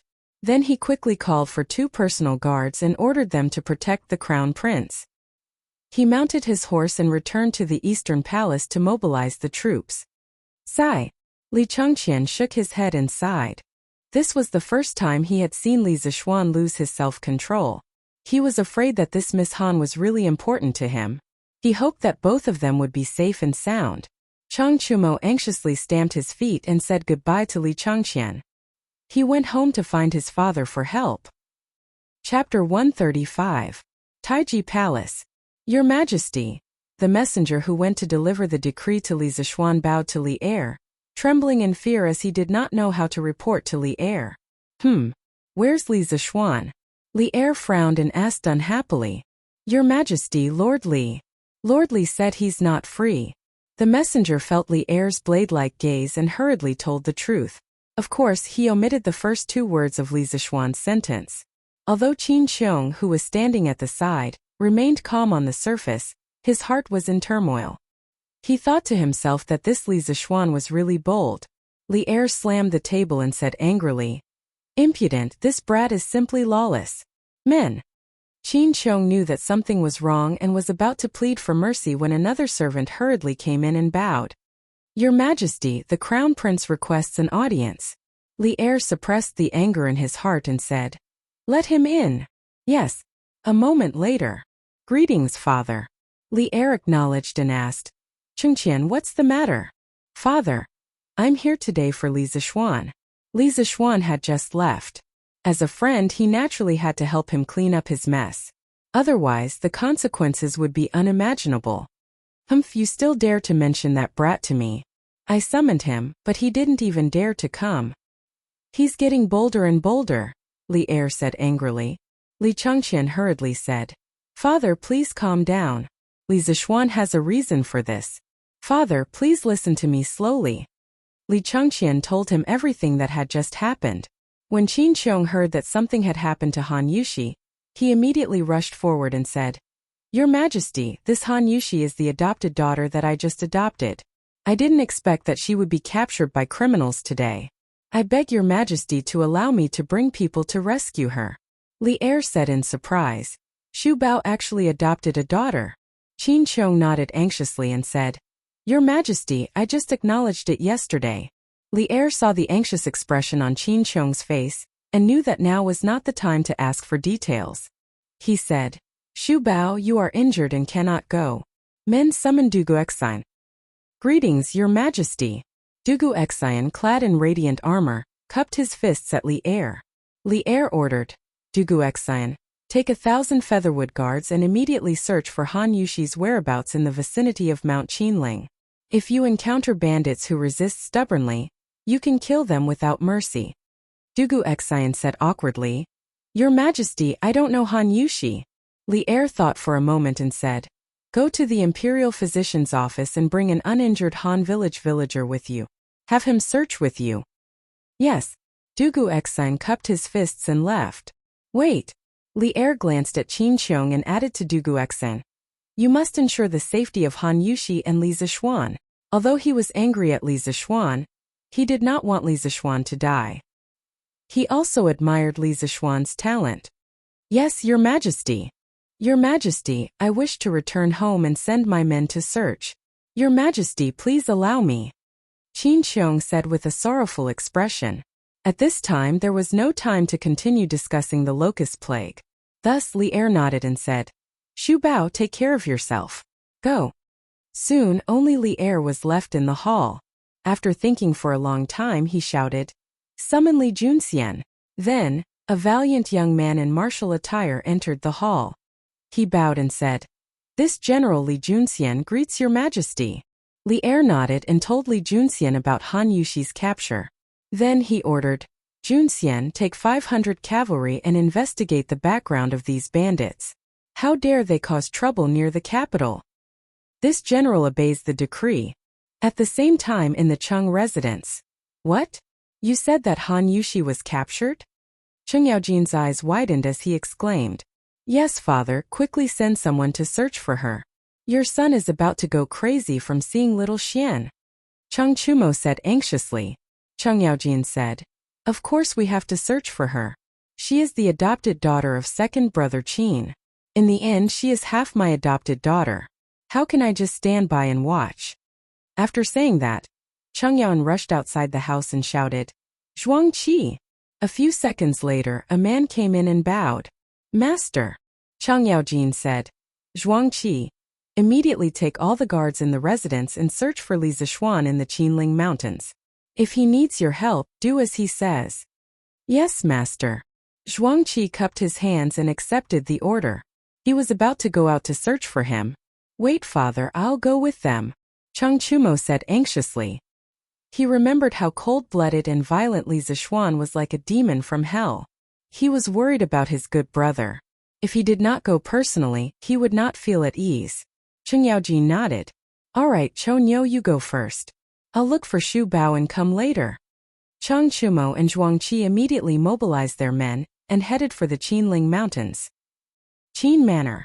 Master, why are you leaving court so late today? Madame Qin asked when she saw that the other officials in the square had already returned home. Qin Xiong was full of impatience. He did not have the time to chat. He hurriedly said, Madam, we don't have time to talk about this now. Han Yushi has been captured. Little Xian went to search for her alone. Both of them are in danger. I have to rescue them as soon as possible. Ah! Madame Qin was shocked at first, then she was endlessly anxious. Yesterday, Qin Xiong told her that Han Yushi had agreed to acknowledge him as her godfather. Madame Qin was overjoyed from the bottom of her heart. She and Qin Xiong only had one son, Qin Huayu. Although before giving birth, she hoped that she would give birth to a son. After giving birth, she would greedily think about how good it would be if she had a daughter. Han Yushi was obedient and strong. She was also the daughter of their benefactor. Madame Qin was very satisfied to be able to take in such a daughter. Therefore, she asked the servants in the manor to clean the entire manor early in the morning, inside and out. She was waiting for Han Yushi to visit her. In the end, she received such bad news. Master, you must not let anything happen to our daughter. Madame Qin sounded like she was about to cry. Qin Xiong waved his hand in annoyance and asked someone to take out his pair of golden maces. He walked into the courtyard and shouted, Ding Quan, quickly gather all the guards in the manor and follow me to save them. Qin Xiong could not care less about his injuries at this moment. Whether it was Li Zixuan or Han Yushi, he did not want anything to happen to either of them. Yes, master. A loud answer came from a corner of the courtyard. Second brother, is your body all right? Why don't I take them to find it? Chang Chumo rode his horse over. He knew that Qin Xiong would not be able to sit still. He might even go personally. He was worried that Qin Xiong's body would not be able to hold on, so he let Chang Chumo leave first. He would come over himself to take care of him. Jijia, I'm much better now. It's fine. Time is of the essence. Let's set off quickly. Qin Xiong waved his hand and said anxiously. Chang Chumo was naturally not a wishy-washy person. He saw that Qin Xiong's complexion was indeed much better than a few days ago, so he laughed loudly and said, Good, I can finally fight side by side with second brother Qin again. I want to see which group of bandits dare to bully us. Go. Qin Xiong was also full of heroic spirit. He flipped onto his horse and held his golden maces. He shouted, Follow me. The dozens of guards behind him mounted their horses one after another and loudly answered, Yes. They were all old soldiers who had followed Qin Xiong into battle. At this moment they felt as if they were on the battlefield again. A bloodthirsty killing intent gradually spread out in the field. Go. More than 70 riders whizzed past like a whirlwind, heading straight for Yenqing Gate in the east of Chang'an City. Chapter 136. The general guarding the gate of Chang'an's Yenqing Gate had truly broadened his horizons today. First, he saw a youth dressed in white and mounted on a white horse, charge toward the gate like an arrow. Although one could ride a horse in Chang'an, such a fast horse was not permitted unless there was an urgent report from the front line. Just as the general of the city gate was about to extend his lance to stop him, he met the young man's cold eyes. Immediately, a chill rose from the bottom of his feet. In that moment of hesitation, the young man had already rushed out of the gate and disappeared without a trace. The general immediately felt that he had lost some face. After cursing at the youth, he returned to the gate to drink tea. A little while later, he saw another group of soldiers, several hundred in number, charging toward him. Upon questioning them, he realized that they were Eastern Palace guards. Frightened, he hastily let them pass. 15 minutes later, a large group of soldiers, led by a young general, charged toward Yenqing Gate. The general took a closer look and estimated that there were around 1,000 soldiers. He couldn't help but be shocked, wondering if there was another battle going on. Why would the imperial court send so many soldiers? Only when the group entered did the general realize that the leader was a Featherwood Guard commander. After examining the token, he immediately let them pass. Once the 1,000-some soldiers had all left the city, he couldn't help but wipe away the sweat on his forehead. Just what day was it today? This lineup was truly frightening. But the following scenes left him completely numb. First, Li Junxian came with 100 of the Great Tang's most mysterious horsemen. Then, the Demon King's eldest son came with 70 to 80 powerful guards. Finally, he saw the ailing Duke of Yi ride a horse to Yanqing Gate with the Demon King of Lu Guagong. The guard at the city gate pinched his thigh hard to make sure that he was not dreaming. He could not figure out what had happened that had alarmed so many big shots in Chang'an.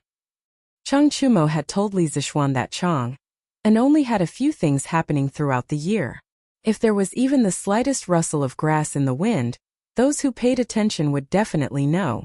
Today's Chang'an wasn't as simple as a rustle of grass in the wind. Those with a little status would immediately find out what was going on. Buzhengfang, Yuqijingda's home. Jinda, I heard that Shubao and Jijia went out of the city together. It seems they are going to search for Li Zixuan and a girl. Yuqijingda stroked his large beard and said solemnly. Niu Jinda nodded and said, I've also heard about it. Jingda, Shubao's body has yet to fully recover. How can we just watch with folded arms? Why don't we bring our family generals and lend him a helping hand? Yuqijingda laughed heartily and said, That's exactly what I was thinking. Speaking of which, us brothers haven't fought side by side for a long time. Moreover, Li Zixuan is also a pretty good young man. Who knows how many people have been saved by the curved plow he invented? Ooh, Azure Dragon District. Young Master, the army in Chang'an has been deployed everywhere. His Majesty has even sent out hundreds of riders. Li Zixuan was the first to leave the city, followed by the Eastern Palace Imperial Guards of the Crown Prince. Then Chang Yaojin, Qin Qiong, Yuqijingda, Niu Jinda, and other military generals have also led their families out of the city. In the courtyard, Lu Yun reported the unusual movements in Chang'an City to Wang Renbiao. Hearing this, Wang Renbiao's face turned ashen. He frowned in disbelief and shouted, How did this matter become so big? Han Yuxi is just a peasant girl. It's fine if Li Zixuan is crazy about her, but why are these military generals also? Lu Yun carefully said, Young Master, it said that Han Yuxi is the adopted daughter of Duke Yi yesterday. Wang Renbiao's face suddenly froze. After a long while he said in a deep voice, We can't let second brother continue to mess around like this. He's going to harm our entire Wang family. Where is Yao now? Young Master, Miss Yu Yao is following Xiaoying and the others. They are going to the Bloodwind stronghold. Wang Renbiao's face changed and muttered, Second brother is actually mixing with such desperados. This is simply ruining the family's reputation. Quickly send a message to Yaoer and ask her to do her best to assist Li Zixuan and save Han Yuxi. Yes, young master. Lu Yun responded and hurriedly left. On the mountain road outside the eastern city of Chang'an, Li Zixuan was burning with anxiety as he galloped wildly on his horse. Although the big white horse under him was a famous horse in the western region, it couldn't withstand such a wild gallop. However, Li Zixuan couldn't care less about the horse now. He just wanted to find Han Yuxi quickly. If he had known that something like this would happen today, he would have taken Han Yuxi back to Chang'an yesterday even if he had to forcefully snatch her. Unfortunately, there was no medicine for regret in this world. Thinking of Han Yuxi's gentle personality and peerless appearance, Li Zixuan only hated himself for not taking the initiative to pursue Han Yuxi earlier. Then, she would have stayed in the Li residence and this kind of thing wouldn't have happened. In less than a quarter of an hour, Li Zixuan had already arrived at the Rhinoceros Slope, which was 10 miles away from Chang'an City. He saw 4 or 5 pools of blood on the ground and many traces of a fight. It was enough to show that the battle was fierce. Previously, he had heard from Han Lijing that Old Hu had also been a government soldier a few years ago.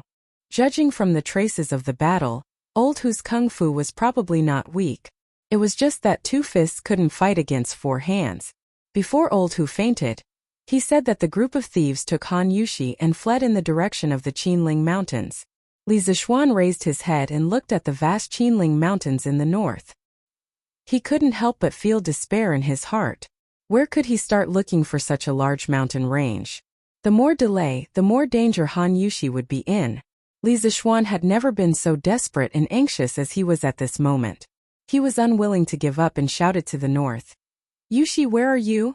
The roar lasted for more than a mile before it gradually subsided. The pedestrians on the road heard the roar and stopped to look in this direction. Li Zixuan vented the depression in his chest, adjusted his mood, and mounted the horse.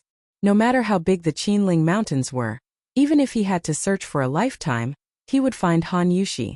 At this moment, a ball of object flew towards Li Zishuan's face. Although the speed was fast, Li Zishuan didn't feel any killing intent. He tilted his head and used his strength to grab the ball of object in his palm. Who is it? Li Zishuan looked around and saw that there was nothing around except trees and weeds. He paused and looked at the object in his hand suspiciously. He saw that it was a silk cloth wrapped around a stone. Li Zishuan threw away the stone and opened the silk cloth. He saw the words on it. If you want to save Han Yushi, go to the Bloody Wind Stockade of Mount Mang quickly. Li Zishuan was suddenly shocked and hesitated. He didn't know if the person who delivered the letter was purposely making a diversion to distract him, or was sincerely helping him. After hesitating for a moment, Li Zishuan gritted his teeth. He had to risk it. Having a specific location was much better than him running around like a headless fly. He threw away the silk cloth and walked to an open area. He found a passerby and asked for the location of Mount Mang. He rode his horse and galloped over. Chapter 137. Giddy up. On the mountain path to the southeast of the Qinling Mountains, Li Zishuan whipped his horse and galloped wildly. The white horse beneath him seemed to have sensed his master's anxiety. Its four legs were crisscrossing at an extremely high frequency, kicking up a trail of dust. Li Zishuan's mind kept thinking about Han Yushi's smile, and the words on the silk cloth. Bloodwind Stockade, Bloodwind Stockade. He could not help but murmur. At this time he felt that Bloodwind Stockade sounded very familiar. Suddenly he quivered. Wasn't the previous owner of this body accidentally knocked off the cliff to save a woman from the bandits of Bloodwind Stockade? According to his memory, these bandits were extremely vicious. They even dared to kill people. If Han Yushi fell into their hands, wouldn't she be in great danger? Thinking of this, Li Zishuan became more anxious. The horse was urged faster and faster by him. Suddenly, the white horse under him neighed tragically and fell forward. Li Zishuan quickly flew down from the horse. After stabilizing himself, he saw that the white horse was panting heavily and its front legs were retracted. It seemed to be injured. Li Zishuan quickly went forward to check carefully. He found that the horse's front hooves were nailed with thorny vines. Li Zishuan touched the white horse's ears and said softly, "You've worked hard today. From now on you can follow me and enjoy your life. You stay here first. When I'm done I'll take you home." The white horse seemed to understand his words. It shook its head on the ground and gently touched Li Zishuan's palm with its nose. Li Zishuan gave a knowing smile and patted its head. Using the cloud-piercing steps, he rushed towards Mt Mang in the north. Time was of the essence and he did not have the time to find another horse. He could only rely on his qinggong to hasten his journey. At the foot of the North Mang Mountain, a group of bandits in ragged clothes were escorting a flower-like girl up the mountain. "Boss, this little girl is crying and walking so slowly. Why don't you let this little one carry her?" A wretched young man flatteringly said to the leader. After he finished speaking, he couldn't help but glance at Han Yushi's stunning face. "If you dare to touch me, I will immediately bite my tongue and commit suicide." Han Yushi's eyes reddened when she heard this. She had been sad for the dead old Hu the whole way. After all, old Hu had been beaten to such a state. Han Yushi thought that old Hu must be dead. That family, which was already very unfortunate, had now lost its pillar of support because of her. Thinking of this, she could not help but feel a wave of grief in her heart. She cried all the way, almost forgetting the dangerous situation she was in. Along the way she also discovered that although these people were ferocious, they didn't seem to dare to force her too much, especially the leader of the bandits. He was very wary of the black-clothed middle-aged man beside him. The bandit leader slapped the young man's head and scolded him. "Put away your tricks. Do you think I don't know what you're trying to do? If this juicy little girl could do it, would it be your turn? Get lost." After saying that, he kicked the wretched young man twice. The middle-aged masked man next to the bandit leader nodded when he saw this. He turned around and said in a suppressed voice, "Han Yushi, you'd better hurry up. Don't stall for time. You should get rid of your unrealistic thoughts as soon as possible.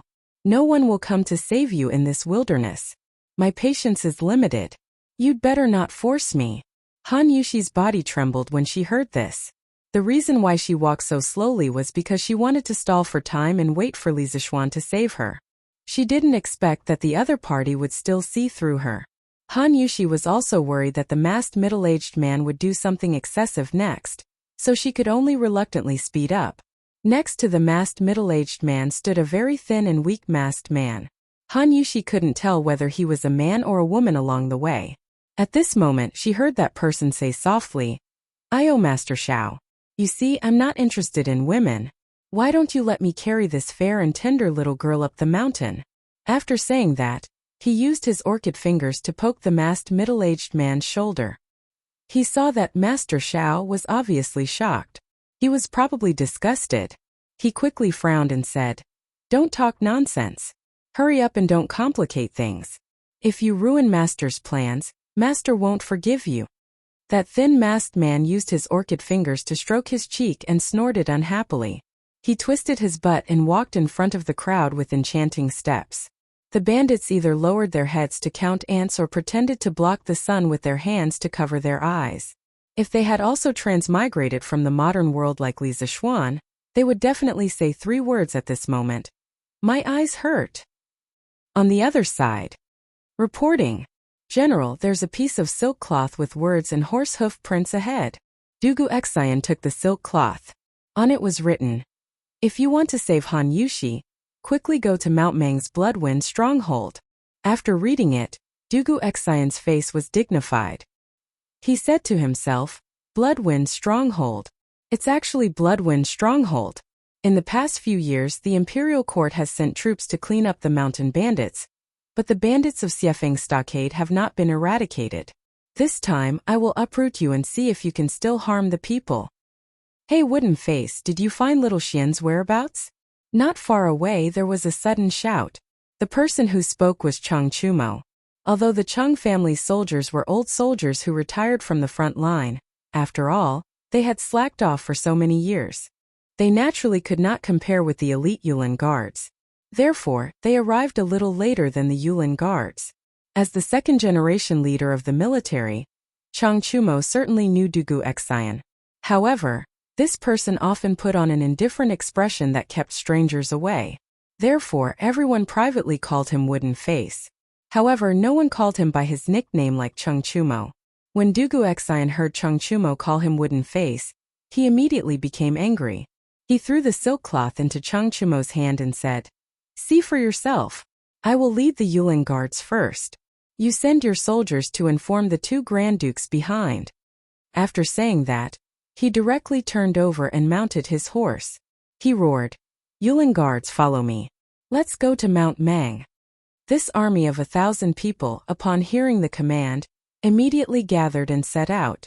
Their movements were neat and uniform. This was a strong army. This was the true obedience of orders and prohibitions. After Cheng Chumo finished reading the contents of the silk cloth, he hurriedly said, "Zhuangqi, you send a few people to inform my father and Uncle Qin. Then you take the rest to Mount Mang. I will go with Wooden Face to find little Xian." Zhuangqi hurriedly said, "Yes, young master. Please be careful." Cheng Chumo nodded. He mounted his horse and chased after Dugu Xian. He shouted, "Hey, Wooden Face, wait. Old Cheng will go with you." Ooh. Chapter 138. Bloodwind Stockade. The gate of the stockade was closed, and there were 2 people standing guard on the simple turrets on both sides of the gate. There were people moving in the stockade. In a dark hut on the east side. "Miss Han, I won't talk nonsense with you. Quickly hand over the formula of tenderness and immortal intoxication. Otherwise, don't blame me for being ruthless." Master Xiao played with the knife in his hand, stared at Han Yushi, and threatened her. Han Yushi's hands were tied to a pillar. She was shocked when she heard that. She did not expect these people to be here for tenderness and immortal intoxication. Tenderness and immortal intoxication had an unusual position in Han Yushi's heart, because this was the first thing she did for Li Zixuan. She would not tell the formula even if she died. Hearing the middle-aged man's threatening words, Han Yushi's mind was full of thoughts. She decided to delay for a while, so she pretended to be calm and asked, "Who are you?" Do you know that tenderness and immortal intoxication are new wines jointly brewed by the men of Lantian County and Lu Guogong's family? Are you not afraid of Lu Guogong's revenge? Master Xiao was obviously stunned when he heard that. He did not know that the Chung family was also involved in the new wine. He and the second young master both thought that Li Zixuan was just borrowing a winery from the Chung family. It seemed that things were a little out of control, but he still had a glimmer of hope in his heart. Perhaps Han Yushi was deliberately scaring him. Panic flashed in Master Zhao's eyes. He said sternly, "Little girl, you're talking nonsense. The Chung family just lent a winery to Li Zixuan. What does this new wine have to do with them?" Han Yushi's heart moved. It seemed that these people were not fearless. She said seriously, "I don't need to lie to you. My young master told me before that he gave the Chung family 10% of the shares. So, even if you get the new wine formula from me, I'm afraid you won't dare to brew the new wine and sell it, right?" If Li Zixuan was here, he would definitely give Han Yushi 32 likes. This was what it meant to be advancing step by step, and not be afraid in the face of danger. Master Xiao panicked, but he was unwilling to let Han Yushi take the initiative to control the situation like this. "Cut the crap.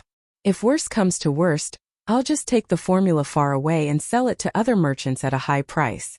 I don't believe that Lu Guogong can find me. Quickly hand over the formula. Otherwise, you will not be able to avoid physical pain." He thought to himself, since he had already spent so much effort to capture Han Yushi, wouldn't it be a loss to let her go so easily? He would get the new wine formula first. As for the follow-up matters, he would go back and slowly discuss it with the second young master. Han Yushi's heart sank and she had a bad feeling. She said stubbornly, "I don't know the formula and I won't give it to you." Master Xiao smiled coldly and said, "Fine. It seems like you're refusing a toast only to be forced to drink a forfeit. Don't think that I won't dare to do anything to you. Many people in the stronghold are drooling over your beautiful face." Han Yushi's face turned pale. The thing she was most worried about was still going to happen. She pretended to be fierce and shouted, "You dare? My young master won't let you go." Of course, Master Xiao didn't dare to be too ruthless. This Han Yushi had a strong personality. If she really killed someone, she would really have a life and death feud with Li Zixuan. In the end, it wouldn't be easy for him to clean up the mess. He was just deliberately scaring Han Yushi. Master Xiao pretended to be indifferent and said, Why wouldn't I dare? I advise you to obediently hand over the formula. After we verify its authenticity, we will let you go down the mountain." Han Yushi's heart was suddenly filled with despair. Master Zhao's words had blocked her last path. It wasn't that she hadn't thought about it. If it really didn't work, she could just say a fake formula to fool them. "What, you still don't want to say it? Then I'm going to call someone over," Master Xiao said with a fierce face. Han Yushi closed her eyes and clenched her teeth, ready to bite her tongue and commit suicide. At this moment, a scream suddenly came from outside. Ouch! Someone broke into the stronghold. Master Xiao frowned and looked at the bandit leader beside him. He asked, "What's going on?" The bandit leader shouted outside. "Men!" A small follower immediately came in from outside and hurriedly said, "Boss, there's a young man outside the stronghold. He's breaking into the stronghold. He even killed a few of our brothers." The bandit leader stared with his bell-like eyes. He stepped forward and grabbed the follower's collar. He angrily said, "You guys can't even beat a little kid?" The follower quickly said with a bitter face, "Boss, that young man's martial arts are too powerful." Master Xiao frowned and said, "Song Tandao, get someone to guard this door. Don't mess around. Let's go out and take a look." It turned out that the bandit leader was called Song Tiandao. Song Tiandao nodded. After arranging the men, he went to the stronghold gate with Master Xiao and the others. The person who was breaking into the stronghold was Li Zixuan. He ran all the way and finally came to the vicinity of Mount Mang. After spending a lot of effort, he finally found the stronghold. He saw that the stronghold was located in the middle of a lofty mountain range. It was surrounded by cliffs. Only this 30 feet wide stronghold gate could be passed through. It was easy to defend and hard to attack. Li Zixuan took a breath and no longer wasted time. He planned to force his way in.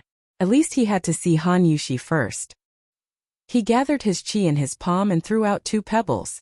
With his current power, just his hand strength alone had the strength of 1,000 pounds. The 2 pebbles instantly shot out like bullets and sank into the space between the eyebrows of the 2 bandits who were dozing off on the turret. Yes, Li Zishuan did not plan to leave anyone alive. From the moment he heard that Han Yushi was captured, he had been suppressing a killing intent in his heart. Anyone who dared to touch his woman must die. He used the cloud-piercing steps and directly crossed the stronghold gate. After the 2 bandits guarding the gate were killed, they directly fell to the ground. At that time, the bandits in the stronghold were already alarmed. At this time they saw a young man jumping in from outside the stronghold gate. They immediately shouted and gathered their companions to surround Li Zishuan. Where did this kid come from? How dare he kill our brothers of Bloody Wind stronghold? Does he want to die? Yes, how dare he come to our Bloody Wind stronghold to make trouble? Does he want to die? Brothers, chop him up and avenge Doggy and Doggy. Kill. Time was tight. Li Zishuan did not have the patience to listen to their nonsense. There were only 20 or 30 people in front of him. He was confident that he could deal with them. He directly used the 3rd move of the 9 Taishan swords, snow treading. Li Zishuan's footsteps changed cleverly. He waved his sword and attacked in all directions. The bandits only saw a blur in front of them. A moment later, they saw more than 10 bandits covering their throats and falling to the ground dead. This was the suppression of strength. Facing a group of bandits, most of whom had not even succeeded in chi drawing, Li Zishuan, a master at the peak of chi forming, was like an adult strong man bullying a newborn baby. Today was the first time Li Zishuan had killed someone. He did not feel any discomfort, nausea, or dizziness. He only thought of Han Yushi in his heart. There was only endless killing intent. He did not even look at the fallen bandits. The rest of the surviving bandits were scared out of their wits. Suddenly, a chill rose from the soles of their feet. They desperately retreated, and no one dared to come forward. Therefore such a funny scene appeared. In the stronghold of the bandits, a young man with a long sword forced a group of bandits to retreat. When Song Tiandao came out, he happened to see this funny scene. Chapter 139. Beiming Mountain Bloodwind Stronghold. Song Tiandao, Master Shao, and the feminine man walked out side by side, followed by a black mass of bandits. Li Zishuan roughly glanced and estimated that there were at least 700 or 800 people. His heart sank as he did not expect the scale of this stronghold to be so large. His martial arts were indeed strong, but as the saying goes, 2 fists are no match for 4 hands. Even if he was a master, he could still kill a master. He could deal with dozens of small fries, but with nearly 1,000 bandits, even if he was a master, he would still be beaten badly. Moreover, he had used Qinggong to rush 7 or 8 miles. The true qi in his body was seriously consumed, which made things worse. I was wondering who it was. Turned out to be you, little bastard. I did not expect you to not fall to your death and dare to take the initiative to come to my door. But you came just in time. I, Song Tiandao, will avenge my 2nd brother and 3rd brother today. It was Song Tiandao who came to the front of the crowd. When he saw Li Zishuan, he suddenly felt a little familiar. Looking carefully, wasn't this the little kid who ruined their Bloodwind stronghold's business 2 months ago in the Zhongnan Mountains? New hatred and old hatred surged in his heart. Song Tiandao stepped out of the crowd and pointed at Li Zishuan and scolded. Master Shao and the feminine man had not seen Li Zishuan before, but they often heard of him. At this time they looked at Song Tiandao suspiciously. They did not expect Song Tiandao to have an old grudge with the young man in front of them. Li Zishuan smiled contemptuously. Loser, how dare you be arrogant? If you know what's good for you, quickly let Han Yushi go. Otherwise, I will flatten your stronghold today. When Song Tiandao heard Li Zishuan call him a loser, his face could not help but flash a trace of anger. 2 months ago, the robbery in the Zhongnan Mountains was the shame of his life. Not only did he not get the beauty, money, and goods, but he also lost his men and was ridiculed by the Lulin people. When he heard Li Zishuan threaten to flatten the stronghold, Song Tiandao laughed angrily. Oh, I did not expect the little kid to be a lord. I don't know which Java country you are a lord. You are really a Hadontian. What a big tone. We have more than 1,000 brothers, you want to try to flatten one? Haha. Haha, has this little brat watched too many dramas? That's right, that's right. How dare you come to our bloody wind stockade when you haven't even grown your hair? There was a burst of laughter among the bandits. Li Zishuan frowned. He exerted his strength to the tip of his foot and gently kicked the ground under his feet. Several stones shot out and flew towards Song Tiandao and the others. He had just taken the opportunity to recover his true qi. Although he had not recovered to his peak, he was almost there. He had not seen Han Yushi for so long, and the ominous premonition in his heart was getting stronger and stronger. He could not wait any longer. No matter how many bandits there were in front of him, he had to kill his way out. Song Tiandao, Master Xiao, and the feminine man easily avoided Li Zishuan's sneak attack. However, the bandits behind them did not have time to dodge.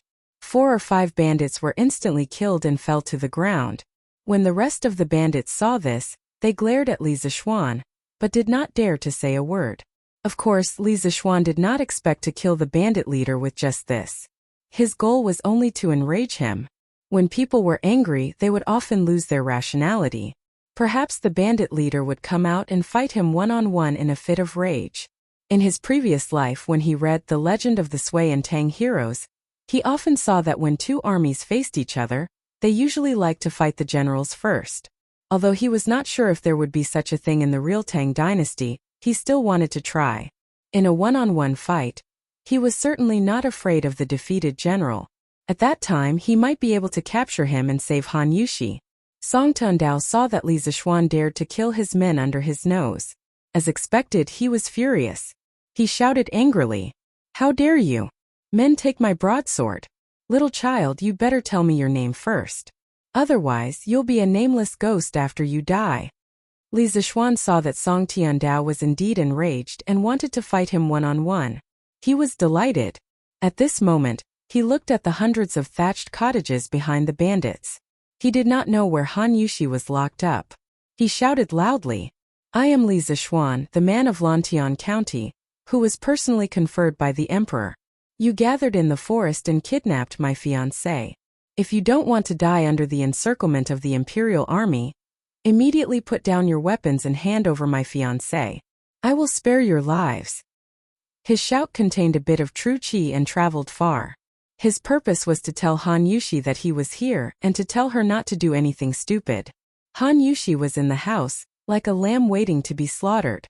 Her heart was filled with despair. Suddenly, she heard Li Zishuan's voice. Her desperate heart was instantly filled with joy. When she heard Li Zishuan say "my fiancé," Han Yushi could no longer hold it in and cried emotionally. She had waited for this sentence for a long time. Finally it came. In front of the stronghold, Master Xiao was obviously stunned. He never expected that Li Zishuan could find Han Yushi so quickly after he captured her in the wilderness. He also did not expect that Li Zishuan would dare to break into the stronghold alone. He also did not expect that Han Yushi was Li Zishuan's fiancé. The situation was getting more and more serious. They only wanted the new wine formula. They did not intend to fight to the death with Li Zishuan. The hatred of snatching his wife was comparable to the hatred of killing his father. This time the grudge was big. Song Tiandao did not have so many scruples. His heart was full of hatred and anger. He raised the 9-eared chain knife that his subordinates carried over and scolded, "Bah, Grandpa, I don't care if you are some bullsh *T Master Jew. Last time, you ruined Grandpa's good deed and caused my second and third brothers to be captured and beheaded by the imperial court's dog officials. Today, Grandpa, I want you to pay with your life. Hey, watch the knife." Song Tiandao took 2 steps and jumped up. He aimed at Li Zishuan's forehead and chopped it with great force. When the blade was less than an inch away from Li Zishuan's forehead, Li Zishuan's body leaned back, showing a strange 20-degree angle with the ground. Taking advantage of this gap, he lifted the sword with one hand and pushed the blade away. His other hand gently supported himself on the ground. His whole body drew a semicircle with his heel as the center. With such a fall, a lift, and a turn, Song Tiandao's powerful killing blow was easily resolved by Li Zishuan. Li Zishuan did not stop. He used the third sword of 9 Taishian swords, snow treading. Song Tiandao suddenly felt his eyes blur. Then he felt that every part of his body was about to be attacked. Song Tiandao was shocked. He did not understand why this little boy's skill had improved so much in just 2 months. He desperately waved the big knife, trying to protect the vital parts of his body. However, he was only at the peak of body refining and had not yet reached the Qi transformation realm. How could he be Li Zishuan's opponent? After a while he could not hold on anymore. His body had suffered more than 10 minor injuries. Li Zishuan saw that the time was right. He poured genuine qi into his feet and used the orchid butterfly steps, ready to capture Song Tiandao. At this moment, Li Zishuan saw a strange black shadow suddenly flash in front of Song Tiandao. Its speed was so fast that it was not inferior to his orchid butterfly steps in the slightest. He saw the black shadow reach out and pull Song Tiandao out of the battle. Li Zishuan was furious. This person did not follow the rules. He directly used his fastest sword, the 5th sword of 9 Taishan swords, parting the dust. The sword parted the dust and was bleak and cold. It went straight for Song Tiandao's back. Since he could not capture him, he would kill him. After killing so many people, Li Zishuan's killing intent was getting heavier and heavier. Song Tiandao only felt a cold chill piercing his back. He secretly said, "My life is over." The feminine man next to him had no time to save him. The main reason was that Li Zishuan's sword was too fast. At the critical moment, Master Shao flung his sleeve. An iron ball flew out and hit Li Zishuan's sword. This sure-kill sword finally deviated from its trajectory and only cut off Song Tiandao's left arm. A thick and heavy arm fell to the ground with a clang. Even though Li Zishuan hurriedly retreated, he was still splashed by the blood from Song Tiandao's shoulder. Suddenly, his white clothes turned red. The elegant young master turned into a demon god. Chapter 140. Silence. The bandits were cheering for their leader's bravery. But in the blink of an eye, Song Tiandao's arm was cut off and he almost died. They were all scared out of their wits and stood rooted to the ground. Master Zhao's heart was also in turmoil. He and the second young master had focused on Li Zishuan's ability to make money, but they didn't make a correct assessment of Li Zishuan's strength. They didn't expect this weak youth to have such high martial arts. It was really unexpected. Li Zishuan returned to his original spot and secretly used the Taishan Sutra to recover his internal energy. In the battle just now, he had used up 20 to 30% of his qi. "Leader Song, you can't beat him one-on-one, so you plan to fight together?" Li Zishuan said sarcastically. Song Tiandao covered his right arm and his face was pale. Facing Li Zishuan's sarcasm, he had nothing to say and could only stare back angrily. On the other hand, the skinny man who had just rushed in walked out with one hand on his waist and the other hand on his thumb and middle finger. He said in a sweet voice, Our Lord Li is young and has a high position. His martial arts are also so good. My little heart is beating fast. Lord Zhu, why are you so angry? Why don't I accompany you to the front of the flowers under the moon?" Ugh! Li Zishuan was disgusted. He quickly jumped away and scolded. "Damn transvestite, stop! You're neither yin nor yang, hiding your head and tail. I don't think you're a good person either." He didn't expect to meet a transvestite in ancient times. It was really disgusting. The transvestite pointed at Li Zishuan with his thumb and middle finger and said unhappily, "Humph, how can you say that to me? I'm so sad. Do you think I'm willing to cover my face in such hot weather? I'm just afraid that you guys won't be able to walk if I take off my veil. Also, what's a transvestite? Why do you say I'm a transvestite?" Cough cough. Master Shao couldn't help but retch. He shouted, "Flying snake, come back. Don't mess around." Flying snake. This person was actually the flying snake who went to the Han village to steal wine last time. Flying snake waved his hand discontentedly and said, "Master Shao, let me interact with this handsome young man." Li Zishuan was furious. He pointed his sword at the flying snake and cursed. "What bullshit, flying snake? You just disturbed my duel with Song Tiandao. Now I will turn you into a dead snake." Li Zishuan had secretly observed that this flying snake was only in the middle stage of qi transformation, but his movements were too strange. As long as Master Shao didn't interfere, Li Zishuan was confident that he could defeat him. Yo, since you're so fierce to me, I'll play with you." After saying this, the flying snake's aura suddenly changed. He was no longer as frivolous as before. He took the initiative to move forward, and 3 arc-shaped spikes suddenly extended from his sleeves. They emitted a faint blue light, and were obviously dipped in poison. The flying snake waved his spikes and clawed fiercely at Li Zishuan's face. Li Zishuan had long been on guard against this person's ghostly speed. As soon as the flying snake moved, he had already channeled his strength to his feet. Seeing the flying snake's poisonous spikes attack, he dodged to the side, raised his sword, and slashed at the 3 poisonous spikes. The swords and spikes clashed. Metal clanged and sparks flew in all directions. Both of them were sent flying. The chasing wind sword could cut through iron like mud. Li Zishuan originally thought that this sword could cut through the spikes. Who knew that the result would be like this? It seemed that the flying snake's weapon was not ordinary. Li Zishuan adjusted his body and used the first 5 moves of the 9 Taishan swords: Riding Wind, Graceful Grace, Snow Treading, Wavebreaker, and Parting Dust. He wanted to end this battle quickly. The flying snake had previously seen Li Zishuan use Snow Treading and Parting Dust.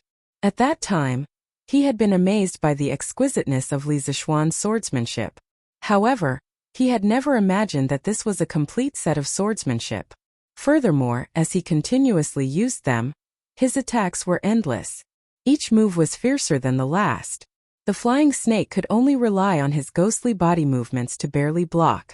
However, when Li Zishuan used his final move, Parting Dust, the flying snake could clearly see that this move was exactly the same as the one that had cut off Song Tiandao's left arm. However, it was even faster than before. It was truly as fast as flowing light. This was the superposition effect of the 9 Taishan swords. Faced with this extraordinary Parting Dust sword, the flying snake had no time to dodge. Even Master Xiao, who was beside him, could not save him. Without any suspense, this sword pierced the flying snake's throat. The flying snake cried out twice. His neck tilted and he became a dead snake. Master Xiao's eyes widened. Just as he was about to attack Li Zishuan, a masked man suddenly appeared and whispered a few words into his ear.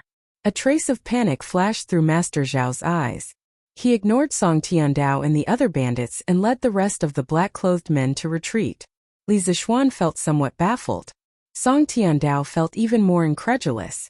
He cried out, "Hey Master Xiao, where are you going?" However, the other party simply ignored him. Song Tiandao stomped his feet in anger. He looked at Li Zishuan and said hatefully, "Little bastard, you're really good at fighting. Then I, your grandfather, will see if you can beat over 1,000 of us. Brothers, let's go. Chop this bastard up and avenge the 2nd and 3rd masters. Whoever can cut this brat once will be rewarded with 10 strings of cash." With such a great reward, brave men were bound to emerge. Moreover, it was 1,000 people against 1 person. The bandits' fighting spirit immediately soared. They waved the weapons in their hands and rushed toward Li Zishuan. Li Zishuan's face darkened. He didn't expect Song Tiandao to be so shameless. The thing he was most worried about had happened. There was no other way. He could only fight head-on. Li Zishuan gritted his teeth and took the initiative to attack. He used his body to his advantage in the crowd. While constantly dodging attacks, he used the wind-chasing sword in his hand to harvest lives. Song Tiandao retreated far away. He looked at Li Zishuan in the crowd and sneered. He didn't believe that this brat would never run out of strength. Song Tiandao was right. After all, Li Zishuan was only at the peak of the qi refining stage. He hadn't reached the supreme power level yet. After half an hour, although he had killed 70 or 80 bandits, his genuine qi had been almost exhausted. He also had more than 10 knife wounds on his body. Li Zishuan felt a little powerless. No matter how good his kung fu was, he was still afraid of a kitchen knife. If he could get out of here alive today, he must get some high-tech weapons to defend himself. Damn it, how dare you bully my brother? Wooden face, hurry up and let your men kill them. Just when Li Zishuan was feeling desperate, he suddenly heard Chang Chumo's voice behind him. He used the last of his genuine qi, and used the orchid butterfly steps to escape the battle in an instant. He retreated to Chang Chumo's side and said angrily, "Damn it, if you had come a little later, I would have died." Chang Chumo hurriedly supported him and said heartlessly, "Didn't I come? Little Xian, hurry up and rest. These bastards dare to bully people with numbers. Old Chang will let them see what it means to have a lot of people. Wooden face, hurry up." Li Zishuan looked back and saw an old acquaintance. He smiled and said, Thank you for your trouble, General Dugu. Dugu Xian bowed and said, This is this general's duty. Today was different from the past. Li Zishuan was now a noble, so the necessary respect was indispensable. Dugu Xian waved his hand. 1,000 featherwood guards in bright armor entered in a line with murderous intent. It's the imperial court's officers and soldiers. It's the featherwood guards. It's over. Run. When the numerous mountain bandits saw the dense mass of soldiers swarming in from the stronghold gate, they were immediately thrown into disarray and were about to scatter and flee. They were nothing more than a motley crew. How could they dare to cross hands with the elite regular army of the Featherwood Guard? All officers and soldiers, listen to my order. Don't let anyone go. If there is resistance, kill without mercy. Yes. The bandits pushed and shoved each other in panic. The well-trained Featherwood Guards wrapped all the bandits like dumplings in a moment. There were also bandits who were unwilling to be captured and wanted to kill their way out of the encirclement. However, they were cut down by the Featherwood Guards in a few rounds. As the Imperial Army, if they couldn't even defeat the bandits, then wouldn't they, the Featherwood Guards, be laughed at by the other armies? Song Tiandao also wanted to run, but he was surrounded by people. He was seriously injured and couldn't run. A small bandit next to him said with dissatisfaction, Boss, who did you catch in the end? How did you provoke the Featherwood Guards? Song Tiandao said angrily, How the hell did I know that girl's background was so big? It was Master Xiao who paid me 3,000 strings of cash to catch her. It doesn't seem like it's just the Featherwood Guards? How come there are people behind them? Hey, that seems to be Lu Guogong. I've seen him before in Chang'an City. First Master, you've put us in a lot of trouble. Why did you provoke that madman Lu Guogong? Song Tundao said with displeasure. Motherf *Ker, you were more active than anyone else when it came to splitting the money. Now you have the face to say this? Hey, that's Yi Guogong. And Wu Guogong. It turned out to be the Eastern Palace Imperial Guards following behind the Featherwood Guards. Chang Yaojin, Qin Qiong, Yuqijingda, Niu Jinda, and the others all rushed over one after another. The bandits were scared out of their wits. They never thought that they would alarm so many important people. Now their legs were weak. How could they dare to run? They could only pray that they would suffer less after being caught. Cheng Chumo laughed arrogantly at the bandits. Haha, you want to compete with Lousy in terms of numbers? Motherf *Ker, come out and fight again. Li Zishuan ignored that fool. After he thanked Chang Yaojin and the others, he quickly called a bandit to take him to find Han Yushi. People often don't know how precious they are until they lose something. He really wanted to see Han Yushi right now. He didn't want to wait a moment longer. Chapter 141. The underling led Li Zishuan through many twists and turns before arriving at a small shabby hut. Then he respectfully said, Lord Zhu, it's here. Li Zishuan nodded and said, Go squat in front of the stockade by yourself. Don't think about running away. As long as you haven't committed murder or arson, I'll get someone to give you a lighter punishment. The henchman immediately bowed excitedly and said, Thank you, Lord Zhu. Don't worry, Lord Zhu. I definitely won't dare to run away. Li Zishuan waved his hand and sent him away. Then he pushed the door open and entered. He saw Han Yushi's hands tied to the pillar. She was looking at him with tears in her eyes. Li Zishuan hurriedly went forward and helped Han Yushi untie the rope. He grabbed her shoulder and asked with concern, Yushi, are you okay? They didn't do anything to you, right? Han Yushi shook her head. She looked at Li Zishuan's tattered and blood-stained clothes. She thought of the person in front of her running dozens of miles alone and ignoring the danger. He went deep into the nest of thousands of bandits to save her. She could not help but say sadly, Young master, why are you so seriously injured? It's all my fault. I caused Uncle Hu's death and young master's injury. Yushi is an inauspicious person. Sob sob. Li Zishuan's heart melted when he heard Han Yushi's crying. He ignored the pain in his arm and pulled Han Yushi into his arms. He said gently, Nonsense. How can you be an inauspicious person? Yushi, you're a fairy given to me by the heavens. At the same time, you're a demon sent to me by the heavens. Han Yushi was obviously stunned when she heard these contradictory words. She stopped crying and looked up at Li Zishuan. Young master, how can I be a demon? Li Zixuan stared at Han Yushi's beautiful face that was still stained with tears. He brewed his emotions and said in a slightly magnetic voice, Yushi, no matter how many lives the flower blooms and how many times the flower falls, no matter where the wind rises and where the wind stops, you will never be able to escape, because you know in your heart that you are my inner demon. Han Yushi had never heard such touching words of love. She could no longer hold it in and threw herself into Li Zixuan's arms. She hugged him tightly and cried bitterly. Sob, sob, young master. Yushi is not worth your effort. Yushi is not worth it. Yushi even killed Uncle Hu before sob sob. Han Yushi hugged him too tightly. Although Li Zixuan grimaced in pain and gasped, he couldn't bear to break such a warm and romantic atmosphere. He could only grit his teeth and endure. He stroked Han Yushi's soft long hair and said softly, Silly girl, who said that Uncle Hu is dead? He's not dead yet. He's being treated at the Imperial Physician's Department. Han Yushi raised her delicate tear-stained face and said in disbelief, Young master, are you saying that Uncle Hu is still alive? Young master, is this true? Li Zixuan nodded. Although old Li Zixuan's injuries were serious, his vital parts were not injured. Li Zixuan believed that with Sun Simiao's medical skills, he would definitely be able to save old Hu. Uncle Hu is indeed still alive. Yushi, don't blame yourself for everything. It's my fault. I didn't protect you well. Han Yushi quickly shook her head and said, It's not young master's fault. It's not young master's fault.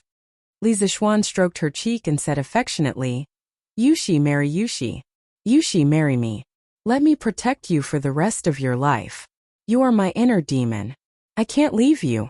I want to turn my inner demon into a fairy who will accompany me for the rest of my life. I want to love you until we grow old. Ah, young master. Han Yushi was so embarrassed by such straightforward words of love that her face turned red. With a cry, she plunged into Li Zixuan's arms like an ostrich. Li Zixuan scratched his head awkwardly. He had racked his brains to recall these words of love from some movies and television works in his previous life. Did Han Yushi agree or not? Yushi, are you not willing? Li Zixuan probed carefully. When Han Yushi heard Li Zixuan ask such an idiotic question, she couldn't help but secretly roll her eyes. She thought to herself, young master's words of love before were quite touching, but why is his EQ still so low? However, she was also afraid that Li Zixuan would really misunderstand, so she quickly said, Young master, Yushi is willing. Ha ha. Li Zixuan carried Han Yushi in his arms and spun around in a circle with pride and excitement. He laughed and said, Haha, that's great. Yushi, you finally agreed. Hiss. In the end, this guy's extreme joy turned to sorrow. It affected the wound on his back, and he gasped in pain. Han Yushi first thought to herself, What do you mean by I finally agreed? It's you who finally said that you love me, silly young master. Behind him, he heard Li Zixuan's cry of pain. He quickly pulled Li Zixuan's hand and asked anxiously, Young master, where do you hurt? Let me take a look. Li Zixuan waved his hand and said nonchalantly, It's just a small injury. It's fine, it's fine. He looked at Han Yushi's stunning face and delicate red lips. For a moment, he couldn't help but feel a little restless. He swallowed a few mouthfuls of saliva and murmured, Yushi? Han Yushi raised her small face and looked at Li Zixuan curiously. She saw that handsome face getting closer and closer to her. She also realized what was going to happen next. After hesitating for a moment, she didn't refuse. She closed her eyes and nervously clenched her hands, waiting for the sacred moment to arrive. When Li Zixuan saw that Han Yushi finally put on a look of letting him do whatever he wanted, his index finger couldn't help but move. His heart was also beating wildly with excitement. He tried his best to slowly get closer to Han Yushi's delicate lips, afraid that he would wake up this stunning beauty who was in a deep sleep. At this moment he could even smell Han Yushi's body fragrance. He was only 0.01 centimeters away from Han Yushi's red lips. He heard Cheng Chumo shouting from not far away, Little Xian, we're going back to the city. Hurry up. Han Yushi suddenly woke up. She was afraid that Cheng Chumo, who was not far away, would barge in. She hurriedly broke free from Li Zixuan's embrace and stood at the side with her head lowered shyly. Ciao, Cheng Chumo, I won't live under the same sky as you. Li Zixuan roared at the sky unwillingly. The thousands of troops finally set off and returned to Chang'an. Among them were less than 1,000 bandits. Li Zixuan held Han Yushi's hand and walked at the back, mainly to take care of Han Yushi's emotions. This little girl was now so shy that she didn't dare to see anyone. Even when Qin Qiong came over to talk to her, she didn't dare to raise her head. She only stared at the tip of her feet and reluctantly replied with a mosquito-like voice. Chang Yaojin, Qin Qiong, and the others all laughed knowingly. They let the accompanying military doctor treat Li Zixuan's wounds simply, and let the young couple show off their love sweetly at the back. Chang Chumo also wanted to come over and be a troublemaker before, but he was slapped back by Chang Yaojin and scolded. "You little bastard, why don't you hurry up and find a good girl to marry into the family? Why are you running over there blindly to meddle? Look at little Xian. He's so young, but he's already kidnapped a beautiful little girl." Chang Yaojin's words were too *king heart-wrenching. Chang Chumo's expression suddenly looked as if he had eaten a pile of shit. He secretly hated Li Zixuan for not being a good brother. He actually found a wife first, causing him, a single young man, to be scolded by his father. Chapter 142. The sun was setting in the west. This huge team of more than 2,000 people finally arrived at the east side of Chang'an City. In the team there were handsome and energetic generals, tall and heroic dukes, well-trained soldiers in bright armor, simple but powerful family generals, ragged and dispirited bandits, and even more strange was that there was a team of strong men carrying a white horse. Of course, there was also a pair of adulterous couple, who were holding hands and showing off their affection to the crowd. That's right, at least that's what Chang Chumo thought to himself about Li Zixuan. The white horse that was being carried was the horse that was stabbed by vines on the way to Xiefeng Stockade Village by Li Zixuan. Li Zixuan spent money to hire 10 relatively young Chang family guards to carry the horse back home. At that time, these men refused to take the money. Later, Li Zixuan said, "If anyone dares not to take the money, I will pay a few children to pee in front of your door every day." The 10 guards wiped away the cold sweat on their foreheads and hurriedly took the money from Li Zixuan. They secretly thought that this young master was truly rich and willful. However, this way of thinking was truly too immoral. Han Yushi looked at the familiar Yanqing gate and felt that it was a lifetime ago. During the few hours when she was taken away, she was frightened all the way. She was afraid that the bandits would ruin her innocence, and she was prepared to die to protect her innocence. Later, when she was full of despair, Li Zixuan went deep into the village alone to save her. She really did not expect that she could be saved so quickly. After all, Xiefeng Stockade Village was in the wilderness. It was not easy to find it in such a short time. Thinking of this, Han Yushi could not help but hold his hand tighter, as if this would make her feel safer. They were about to enter the city. Han Yushi did not intend to let Li Zixuan let go of her hand. Although it was embarrassing to be pointed at by so many people, she thought that since the young master liked to hold her hand, then let him hold it. If others liked to say it, then let them say it. She was the young master's woman for the rest of her life. Even if the young master wanted her to die now, she was willing to do so. Holding hands was a small matter, and she could just follow the young master's temperament. As for Li Zixuan, ever since this fellow held Han Yushi's smooth and soft little hand, he could not bear to part with this wonderful touch. Today, he had finally won Han Yushi's hand with great difficulty, so he could not bear to let go. If he wanted to hold her hand, he would hold her hand for a lifetime. It had to be said that after experiencing life and death, Han Yushi and Li Zixuan's attitude towards each other had changed greatly. When the citizens of the city saw such a complicated and strange team, they couldn't help but discuss among themselves. "Io, where did so many troops come from? It's been a long time since I've seen so many troops move out together. I don't know. It looks like the Featherwood Guard. Could it be that there's a war somewhere? Hey, why did the Featherwood Guard send so many people?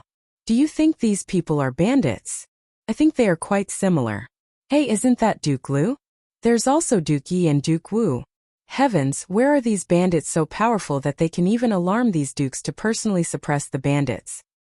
Hey, who said they weren't? These bandits really don't have eyes. How can they casually provoke these people in Chang'an City?" When Song Tiandao heard these people's discussion, he felt so wrong that he was about to cry. Was he willing to provoke the Featherwood Guard? Chang Yaojin and other big shots? How could he know that a little country girl would have such great power behind her? Song Tiandao was now cursing Master Xiao in his heart.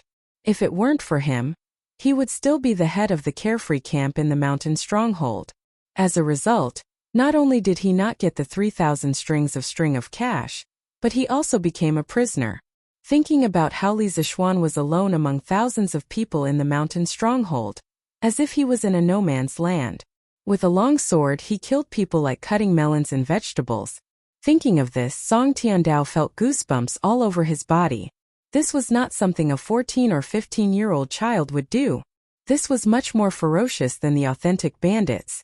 Song Tiandao looked at Chang Yaojin, Qin Xiong, and other big shots in front of him, and then secretly glanced back at Li Zixuan, who was talking about love. He couldn't help but feel despair in his heart. He didn't know what kind of cruel punishment was waiting for him. Yushi, let's go to the Imperial Medical Department to see Uncle Zhang first, and then turn back home. Li Zixuan thought about it and suggested. The main thing was that he was now injured all over. When he went back, his mother would definitely be distressed. Moreover, she might even resent Han Yushi because of this. After all, her son was seriously injured in order to save her. Li Zixuan was sure that according to his mother's personality, this kind of thing could really happen. In order to avoid affecting their relationship, Li Zixuan decided to go to the Imperial Medical Department to see Old Hu first, treat his wounds, and change his clothes before going home. Han Yushi didn't know that Li Zixuan had secretly thought so much for her. Hearing this, she raised her head and said, "Young master, you're going back so late. Will master and madam be worried? Why don't you go home first while Yushi goes to see Uncle Hu?" Li Zixuan smiled and said, "It's okay. I'll send someone back to report that I'm safe." He brought Han Yushi to the front of the group, bowed to Qin Xiong, Chang Yaojin, Yuchi Jingda, and Yo Jinda and said sincerely, "I thank all of you for your help today. In 2 days I will hold a banquet at the Drunken Immortal restaurant. I will use the strongest wine and the most delicious dishes to entertain all of you." Chang Yaojin laughed loudly and said, "Haha, good boy, I like hearing these words." Yuchi Jingda and Yo Jinda nodded with a smile.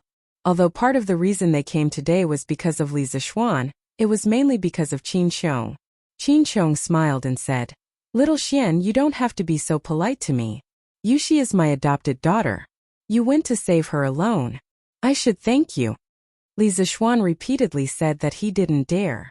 He thanked Dugu Xian again, and asked him to investigate the person behind this group of bandits. Then he bid farewell to Qin Xiong and said, "Uncle Qin, I'll bring Yushi to the Imperial Medical Department to see Uncle Hu first." Qin Xiong nodded and said solemnly, "Speaking of which, this Hu Hanyun was injured because of Yushi. It's already late today, so I won't go over. Little Xian, you have to thank him on my behalf. I'll visit him personally another day." Li Zixuan replied, "Don't worry, Uncle Qin. I will." Qin Xiong looked at Han Yushi and said, "Yushi, you have to visit your adoptive mother tomorrow. She has been talking about you. When she heard that something happened to you, she was worried sick at home." Han Yushi bowed and said, "Yes, adoptive father. Yushi will definitely visit adoptive mother tomorrow." Qin Xiong smiled and waved his hand. He said kindly, "Good child. Quickly go to the Imperial Medical Department." Chapter 143. Uncle Hu, are you all right? Li Zixuan and Han Yushi came to the Imperial Physician's office and asked about Old Hu's room. They pushed the door open and entered. They saw that Hu was indeed serving Old Hu, who was wrapped up like a dumpling, medicine.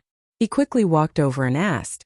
When Old Hu saw Li Zixuan come in, he quickly pushed the medicine bowl away and smiled at Li Zixuan. "Young master, you're here. I'm here today to thank you for helping Zhenjing and Zhenjing find a miracle doctor. Sai, it's great that you saved the Han family's girl so quickly. Otherwise, Old Hu, would never have the face to return to the Han family village." Hearing this, Han Yushi said with red eyes, "Uncle Hu, please don't say that. It's all Yushi's fault that you're so seriously injured. If anything happens to you, Yushi won't have the face to see Aunt Lu." Old Hu said indifferently, "Sai, this injury is nothing. When I was fighting in the early years, I was injured more seriously than this several times, but I'm still fine. Han girl, young master, don't worry. Old Hu, have a tough life." What do you mean by fine? You broke 12 bones and lost more than half a liter of blood. If your injuries were more serious, I'm afraid you would have died. At this moment, Sun Simiao walked in and said angrily. Behind him, Hu Zhen, who had a white cloth wrapped around his eyes, followed. When old Hu heard Sun Simiao scolding, he laughed embarrassedly and didn't say anything else. Patients were always in awe of doctors. Seeing Sun Simiao come in, Han Yushi bowed to him. Then she went to pull Hu Zhen to the side. Li Zixuan stood up and cupped his hands to Sun Simiao. Daoist son, is Uncle Hu's injury serious? He was shocked when he heard Sun Simiao say that it was so serious. He secretly thought that old Hu was really tough. If it were someone else with such a serious injury, they probably wouldn't have been able to hold on. Sun Simiao said with a serious expression, "The injury is very serious. I'm afraid it will take at least 3 months to recover. Xiaoxian, your injury isn't light either. I'll get someone to bandage it for you first." Li Zixuan breathed a sigh of relief. As long as they were fine, everything was fine. He nodded and said, "Thank you." Daoist Sunday. Sun Simiao summoned 2 doctors from the Imperial Physician Department. He planned to clean and bandage Li Zixuan in this room. Han Yushi quickly brought Hu out of the door. "Daoist son, how is your illness?" Inside the room, Li Zixuan gritted his teeth as he endured the doctor's bandaging, while looking at Sun Simiao, who was examining old Hu's injuries. If it weren't for what happened today, he would have come to see Sun Simiao treat Hu Jing and his younger brother in the morning. In the end, he didn't come. Instead, he sent old Hu over. It could be said that the family of 3 was reunited in the Imperial Medical Department. Sun Simiao replied, "As expected, Hu is only born with a stutter. He is not mentally retarded. I will perform acupuncture on him for a few days and prescribe him some special medicine. In less than 10 days, he should be able to speak fluently." Li Zixuan looked at Hu Jing next to him with joy. The little fatty scratched his head and smiled gratefully at him. Sun Simiao continued, "As for Hu Jing, alas, this child was born with a natural blockage in her Tongzichong acupoint and Qingqi acupoint. I previously performed acupuncture on her, but I didn't manage to open these 2 blocked acupoints. I can only supplement it with herbs and acupuncture." Old Hu, who was lying on the bed, said worriedly, "Dr. Sun, can my daughter's eyes be cured? This child can't see at such a young age. What will she do in the future?" Sun Simiao thought for a moment and nodded. "It can definitely be cured. As the saying goes, a rope can cut a wood, and dripping water can penetrate a stone. Her blocked acupoints are not unbreakable, but it will take a lot of time to cure her eyes." Old Hu's eyes widened in surprise.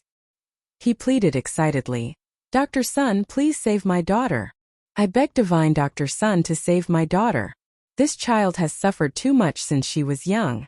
Every time I see this child's eyes, I, Old Hu, feel heartache. As long as you can help my daughter see the light again, I, Hu Han Yun, am willing to do everything I can and serve you for the rest of my life." Li Zixuan also said, "Priest's son, since this child's eyes can be cured, please help. You can use whatever herbs you need. All the expenses will be on me." Old Hu said in surprise, "Young master, how can I do that?" Sun Simiao patted Old Hu on the shoulder with a smile and said, "Why not? Xiaoxian is so rich. Who else can pay for him? Don't worry. How can I not save a dying child? This penniless Taoist will definitely save this child." Old Hu said happily, "Thank you, Dr. Sunday. Thank you, young master." Sun Simiao nodded and said, "It's just that it will take a long time to cure this child's eyes, and I have to do acupuncture every day without stopping. But I can only stay in Chang'an for a month. If you want her to see the light again, this child must leave Chang, and with me in a month. After her eyes are cured, I will send her back to Chang'an." Old Hu lowered his head and thought for a moment. Sun Simiao was really a person of virtue and prestige. If his child went with him, he should be at ease. So he cupped his hands and said, "Then I will leave my daughter to you, Priest Sunday. I can't repay your kindness. If you need me in the future, I will not hesitate." Li Zixuan suddenly remembered a conversation with Hu Jingjing. He suddenly had an idea and said to Sun Simiao, "Priest's son, since she will follow you from now on, why don't you teach her some medical skills? I have talked with her before and found that this child is quite interested in medical skills." You have cured countless people in your life, but your strength is limited. Why don't you teach a few disciples and pass down your medical skills so that more people can benefit? Hearing this, Sun Simiao's eyes lit up. He stroked his beard and said, "This child is indifferent. She is quite suitable to learn medicine. I will teach her some basic medical knowledge in the next 2 days. If this child is really talented, I will accept her as my disciple." Old Hu said happily, "Thank you, divine doctor." Sun Simiao was the best doctor in the Tang Empire. If his daughter learned medicine from him, she would have another survival skill in the future. This was a great kindness. Oh! After half an hour, Li Zishuan's wounds were all bandaged. Sun Simiao asked someone to send a clean set of clothes. Li Zishuan changed hastily and went out to find Han Yushi, planning to go home. Han Yushi saw that Li Zishuan's clothes were messy and hurried over to help him tidy up his clothes. This ambiguous posture made Li Zishuan's index finger twitch. If it wasn't for the wrong place, he really wanted to do this girl. Sun Simiao coughed dryly behind her. Han Yushi hurriedly helped Li Zishuan tidy up his clothes. Li Zishuan looked and found that from the outside, it was impossible to tell that he had been injured today. Only then did he nod his head in satisfaction. Old Hu's injuries were too serious and it was inconvenient for him to move. Hu actually had to stay by Sun Simiao's side recently. As expected, Hu had to stay in the Imperial Medical Department to take care of her father. Therefore, when they returned, only Li Zishuan and Han Yushi were with them. Chapter 144. Yongla Lane Li Residence. Ever since Li Zishuan returned to his room in the morning with his sword and left on his horse, the entire Li residence was in chaos. When the servant girl returned to the east courtyard and reported what had happened to Madame Li almost fainted from shock. She hurriedly sent someone to invite Li Jingma back from the west city. When Li Jingma returned, he heard that Han Tianhu's daughter had been taken away, and that his son had disobeyed the imperial decree and gone to the village alone to save her. He was so angry that his face darkened. He couldn't help but curse. This unfilial son! Ouch! Who are you calling an unfilial son? Our son is in danger now. As his father, you don't think of a way to save him. Instead, you're making sarcastic remarks. Are you Xianer's father or not? Mrs. Li was already anxious. Now that she heard her husband scold her precious son as an unfilial son, how could she hold herself back? She used the 9-in white bone claw to viciously vent her anger on Li Jingma's waist. When Li Jingma heard the second half of his wife's words, his already dark face became as dark as the bottom of a pot. However, due to his wife's many years of power, he didn't dare to say anything. He could only wave his hand and say, "Madam, calm down. Your husband will think of a way right now." Humph. Madame Li released her hand hatefully. Li Jingma rubbed his waist as his mind raced to think of a way. His unfilial son's words were of course words spoken in anger. His concern for his son was no less than his wife's. "Madam, don't be anxious. Your husband will personally go to Duke Lu's residence to ask for help. Duke Lu treats Xianer like a nephew. He is also a veteran who has led troops for many years. He will definitely be able to save Xianer." Li Jingma thought about it and felt that this was the only way at present. Madame Li said anxiously, "Then go quickly, master." Li Jingma nodded and spurred his horse out the door. An hour later, Li Jingma returned. "Master, how is it? Is Duke Lu willing to save Xianer?" Madame Li asked as soon as Li Jingma entered. Li Jingma handed the reins to the servant and said to his wife, "Madam, I just went to the house of Duke and didn't run into Duke Lu. The servants in their house said that Duke Lu and Duke Yi brought their family to save Han Yushi and Xian." Madame Li said in pleasant surprise, "That's great. Master, with Duke Lu and Duke Yi taking action, our Xianer won't be in any danger, right?" When Li Jingma saw his wife looking at him expectantly, he hurriedly nodded affirmatively and comforted her. Of course, High Duke Lu and High Duke Yi were both great generals who could fight against 100 men on their own back in the day. The two High Dukes didn't even take a few bandits seriously. On the way back, I heard that His Majesty had sent 1,000 Yulin guards to assist Xianer in exterminating the bandits. "Madam, don't worry. Xianer will definitely be fine." Madame Li was slightly relieved. When she heard the second half of Li Jingma's words, she said in disbelief, Master Shinner defied the imperial edict and didn't answer the summons. Not only did His Majesty not punish him, he even sent troops to help Shinner. What's the reason for this? Li Jingma was also somewhat bewildered. He shook his head and said, I don't know. Let's just wait for Shinner to return safely. Ooh. The couple waited for half a day. During this time Lana and Iron Egg also heard about this matter. Although the two little ones were anxious, this was an adult matter and they couldn't help much. Thus, the two children stayed in the front hall and waited with Li Jingma and his wife. The servants in the house also noticed that the atmosphere in the house wasn't right today. Every one of them was extremely careful, afraid that they would make a mistake. In the evening, Sanbao rushed in and said excitedly, Master Madam, the Yulin guards have already entered the city. Young Master and young Miss Yushi are inside and will probably be back soon. Madam Li stood up excitedly and looked at Li Jingma. She said in a trembling voice, Master Shinner is back. Shinner is back. As she spoke she couldn't help but cry. Although Li Jingma comforted her that her son would be fine, she had waited for so long without seeing her son. God knew how much suffering she had experienced as a mother. Now that she finally heard the news of her son's safe return, her suspended heart finally settled. Li Jingma patted Madam Li's shoulder lightly and said with a smile, Madam, you don't have to worry now. I said before that Shinner will be fine. At this time Lana also cried out happily, Mother, don't cry. Lana knows that Big Brother is the best. He will definitely be fine. Iron Egg heard that his sister and young master were fine and he couldn't help but breathe a sigh of relief. After waiting for half an hour, what they waited for wasn't Li Zishuan, but their family's white horse. Madam Li asked the horse carriers where Li Zishuan went and was told that Li Zishuan and Han Yushi had gone to the Imperial Medical Department to visit Hu Han Yun. When Madam Li heard this, she was secretly annoyed at her son's thoughtlessness. He didn't even know to come back and see his parents first. It wasn't until nightfall that Li Zishuan led Han Yushi back home. Lana was the first to run over. She held Li Zishuan's hand and asked, Big Brother, are you okay? Lana and Mother were worried sick. When Li Zishuan heard this, he patted Lana's head with heartache and said, Big Brother is fine. Madam Li and Li Jingma also walked out at this time. Madam Li hurriedly stepped forward and held Li Zishuan's arms with both hands. She carefully examined Li Zishuan's body for a while before saying, Shinner, are you hurt? Li Zishuan hurriedly pretended to be relaxed and said, Mother, I'm not hurt at all. Don't worry, I've learned martial arts for so many years.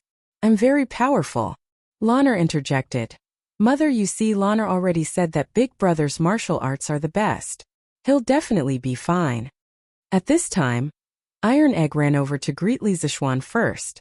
Then he went to Han Yushi's side and asked softly, Big Sister, are you okay? Han Yushi shook her head and whispered, Big Sister is fine. At this time, Madam Li looked at Han Yushi with a complicated expression. Every mother was selfish when it came to their children. She did like Han Yushi before, but today her son was in danger because of her. Madam Li's heart more or less had a knot in it. Miss Han, it's good that you're okay. Madam Li thought for a long time, but still said this in a neutral tone. Han Yushi's pretty face turned pale when she heard these obviously distant words. She immediately realized that Madam Li had distanced herself from her because of what happened today. She was so anxious that tears almost rolled out. She held back her sadness and hurriedly bowed down. Madam, it's Yushi's fault. Yushi caused young Master to be in danger. Yushi has let Master and Madam down. Li Zishuan also heard the coldness in his mother's words. He secretly thought that it was a good thing that he went to the Imperial Medical Department first. Otherwise, if he came back covered in blood, wouldn't his mother turn the sky upside down? He quickly went over to help Han Yushi up and said to his mother, Mother, you can't blame Yushi for this. Those bandits kidnapped her mainly to get the formula for our family's new wine from her. In fact, it's still my fault. If I didn't ask Yushi to help me brew wine, she wouldn't have gone through this disaster now. On the way back, Han Yushi told Li Zishuan everything that had happened during the time when she was captured. When Madam Li heard Li Zishuan's words that were obviously protective of Han Yushi, she couldn't help but roll her eyes at her son. She thought to herself that her son had forgotten his mother when he had a wife. She couldn't help but say unhappily, Mother didn't blame Yushi. Why are you in such a hurry to jump out and say this? Actually, she just had a knot in her heart. She didn't really have a problem with Han Yushi. Li Jingma saw that the atmosphere was awkward, so he quickly coughed dryly and said, "Cough cough, Xian Yushi, you haven't eaten yet, right? Don't stand here. Go in, madam, go in too. Cough cough." Lanner also chimed in. "That's right, mother. Hurry up and eat." Lanner didn't even eat lunch. She's hungry and thin. Madam Li couldn't help but laugh. She poked Lanner's forehead with her finger and said angrily, "You little girl, you only know how to eat." Ooh. Chapter 145. Yunshi Building Private Room. Bang! You dog. Han Yushi is Qin Qiong's adopted daughter. Why didn't you investigate clearly? Now, not only did you not get the formula, but you also made enemies on all sides. This time I'm in big trouble because of you. The second young master of the Wang family was no longer as calm and composed as before. At this moment his eyes were spitting fire and he was like a mad demon. Although the great expert Xiao Ying's head was broken, he still did not dare to make any movements. He could only let the blood roll down from his forehead and down his cheeks. In fact, he felt wronged in his heart. Han Yushi had just become Qin Qiong's adopted father. How would he know? "Young master," Xiao Ying wanted to explain, but the young master waved his hand and said with a dispirited face, "It's over, it's all over. This time we have offended almost half of the forces of the imperial court and the military. It seems that this young master will directly lose the qualification for this family trial." Azure Dragon Lane. "Young master, this is what happened. The Yulin Guards, the Eastern Palace Guards, Duke Lu, Duke Yi, Duke Wu, and General Niu all came together. In the end, of the 1,128 bandits of the Bloody Wind Stockade, except for the 82 who were killed by Li Zishuan, the rest were captured by the Yulin Guards. Li Zishuan was slightly injured, and Han Yushi was safe and sound. In an exquisite room, Leng Yuyao was reporting to Wang Renbiao in detail what happened during the day in the Bloody Wind Stockade. Wang Renbiao gasped after listening. First, he was shocked by the relationship between Li Zishuan and the military leaders in the imperial court. Second, he was shocked by Li Zishuan's shocking fighting strength. Alas, in order to defeat me, my second brother actually came up with such a stupid idea. I'm afraid he can't stay in Chang'an anymore. I'll write a letter and tell my father everything. As for my second brother's punishment, I'll let the family make the decision. But this time it's all thanks to you. If you hadn't told Li Zishuan Han Yushi's location, I'm afraid that Han Yushi would have already met with misfortune. If that happened, it wouldn't be easy to deal with this matter. Our Wang family would also have offended too many powers because of this.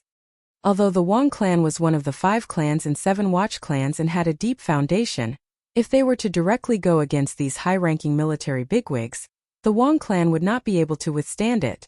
At this time, the 5 families did not have an absolute advantage in the imperial court.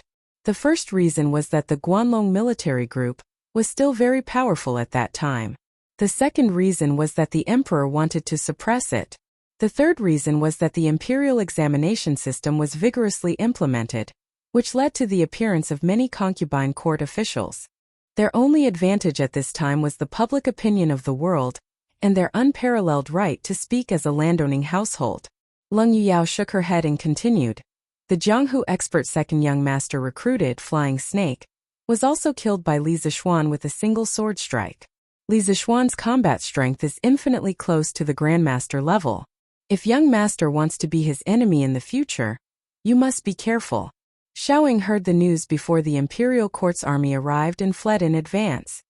Wang Renbiao said in surprise. Li Zishuan is actually that formidable? This young master really did not expect it.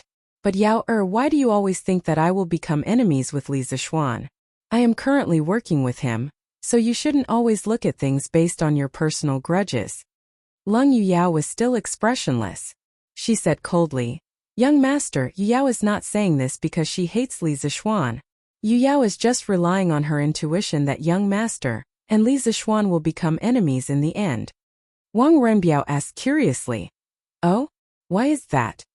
Leng Yuyao replied, Because young master and Li Zishuan are both equally outstanding people. Wang Renbiao. After a while Leng Yuyao broke the silence. Young master, Li Junxian personally led a group of 100 cavalry out of the city today. Yu Yao guesses that it is very likely to be to investigate second young master's kidnapping of Han Yushi. Wang Renbiao's expression became unprecedentedly grave. He stood up and said, "It seems like second brother, the mastermind behind the scenes, will be exposed soon. This won't do. If I want to save second brother's life, I'm afraid that I'll have to have my father personally make a trip to Chang'an. Yaoer, grind the ink. I'll write a letter right now." Leng Yu Yao frowned unwillingly. Second young master was against young master before. Why are you still helping him now? Wang Renbiao scratched Leng Yu Yao's nose in amusement and sighed. Although he doesn't treat me as an older brother, I have always treated him as a younger brother. Leng Yu Yao's face turned slightly red. She still said unhappily, "Young master is so magnanimous, but second young master will definitely not remember your kindness." Wang Renbiao smiled and shook his head, not replying. "Oh, Taiji Palace." It was still brightly lit. "Paying respects to your majesty." Li Junxian bowed. Li Er nodded and asked, "Junxian, have you found out who ordered these bandits?" Replying to your majesty, according to this general's investigation, the person who contacted the bandit leader Song Tiandao is called Xiaoying, the shopkeeper of Yunxi Pavilion. He intended to kidnap Han Yushi to obtain the recipe for immortal intoxication and gentle softness.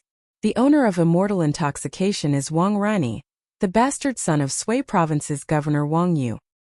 His birth mother is Cui Qinfang of the Cui family of Qinghe. When Wang Yu married Princess Tong'an, Li Yuan was only a duke and had not yet started a rebellion. At that time Princess Tong'an was still not a princess. Thus, it was not against the law for Wang Yu to take a concubine. After hearing Li Junxian's report, Li Er frowned deeply. He said unhappily, "Under the feet of the Son of Heaven, this Wang Rini actually dared to collude with bandits and kidnap Xu Bao's adopted daughter. He is truly audacious. Moreover, immortal intoxication and gentle softness have already become the imperial wine of the palace. Wang Rini dared to dream of getting his hands on them? I would like to issue an edict to ask Wang Yu how he disciplined him. If Wang Rini was here, he would definitely cry out that he had been wronged. Firstly, he did not know that Han Yushi was Qin Qiong's adopted daughter. Secondly, he did not know that immortal intoxication and gentle softness were the imperial wine of the palace. If he had known either of these points, he would definitely not have done so. This was completely a disaster caused by the lack of information. Tonight, Chang'an City was not peaceful. Those who were observant would be able to find out what had happened during the day. Thus, those who had hedonistic sons were all taught not to offend the girl called Han Yushi. Of course, they could not offend Li Zishuan either. The military forces supporting them were simply too powerful. Yongla Lane Li Mansion. This place was filled with laughter. Li Zishuan did not even have time to eat lunch. Later on, he had used up so much energy that he was so hungry that his chest was sticking to his back. Now that he saw a table full of delicious food, how could he endure it? Not long later, he was full to the point of groaning. Just as he was about to go outside for some fresh air and digestion, he heard Li Jingma say, "Xiner, sleep early tonight. You still have to attend the morning court tomorrow." Li Zishuan opened his eyes wide in disbelief. "Father, why do I have to attend the morning court?" If he attended the morning court, he would not be able to sleep in. He did not want to attend the morning court. Li Jingma said angrily, "His Majesty sent someone to pass on a message this afternoon. He wants you to attend the morning court tomorrow. You have to go this time. You disobeyed the edict today. Later on, you will have to write a memorial to ask for forgiveness. Go and ask for forgiveness tomorrow." Ah! Li Zishuan was dumbfounded. Chapter 146. Li Residence Study. "Xiner, why are you looking for me? Why are you being so secretive?" After dinner, Li Zishuan quickly invited his mother to the study while everyone else went back to their rooms to rest. Li Zishuan smiled as he poured a cup of tea and handed it to Mrs. Li. "Mother, have some tea." Mrs. Li looked at her son suspiciously but still took the teacup. She took a sip and asked, "Xin, why are you looking for me? Tell me." Li Zishuan laughed dryly. "Hee, mother, look at what you're saying. Can't I chat with you if I have nothing to do?" Mrs. Li rolled her eyes and said in disbelief, "TSK, do you think I don't know you? You've been back for so long, and when have you ever chatted with me? If you have something to say it quickly. Li Zishuan was embarrassed. No one knew him better than his mother. He said awkwardly, Mother, what do you think of Yushi? Mrs. Li replied in confusion, She's okay. What's wrong? Li Zishuan scratched his head and said embarrassedly, Mother, I want to. Mrs. Li saw her son's shy and stuttering look. She thought for a moment and immediately understood. She couldn't help but find it funny. She had just told her husband about this a few days ago. She had already been looking for a matchmaker to arrange this matter. She didn't expect her son to be so impatient. Mrs. Li deliberately teased, Shinner wants to get married? Although Li Zishuan was a little embarrassed if he didn't step forward to arrange this matter, was he going to wait for Han Yushi to bring it up? Li Zishuan couldn't do such an irresponsible thing. Mother, I want to marry Yushi. What do you think? Mrs. Li was relieved. This blockhead of a son was finally enlightened. Mother has already arranged this matter for you. In a few days, a matchmaker will go to Han Tianhu's house to propose marriage. Mrs. Li smiled. Li Zishuan opened his mouth in surprise. Mother, how did you know? Mrs. Li said unhappily, Mother carried you for 10 months and gave birth to you. How could Mother not know what you're thinking? You just have to stay at home and wait for your bride to come in. Li Zishuan was also very happy that his mother was so considerate. He smiled and said, Thank you, Mother. Thinking that her son was about to have a family and start a career, Mrs. Li was truly happy. She got up and said with a smile, Well, look at how proud you are. Go back and rest. You still have to go to the morning court tomorrow. After Madame Li finished speaking, she went out with a smile. The next day, after the bell and drum of Chang and City had been struck 4 times, the lights in the Li mansion began to be lit one by one.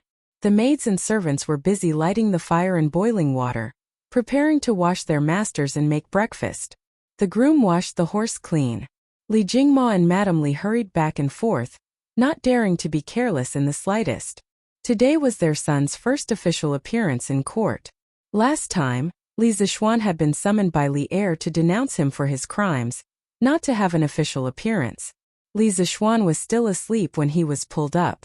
Mrs. Li gave Xiaohe a strict order. The little girl ignored Li Zishuan's muddle-headed complaints and wiped his face and brushed his teeth. The bitterness of the willow branches didn't drive away Li Zishuan's sleepiness. He put on the official uniform and the golden crown. He was underage, so he couldn't wear the official hat. He changed into thin deerskin boots and fastened the ceremonial sword to his belt. He came to the front hall and ate a big bowl of porridge hastily. He felt a little less sleepy, so he checked his equipment again. Under the gaze of the whole family, he got on the horse and went out. It was about 4 o'clock in the morning, and it was not yet time to open the doors. The entire market was quiet, and a cold crescent moon was hanging in the sky. Shouldn't they be lying on their beds and sleeping comfortably at this time? Li Zishuan couldn't help but criticize the inhumane morning court again. After a long time, the gate was finally opened.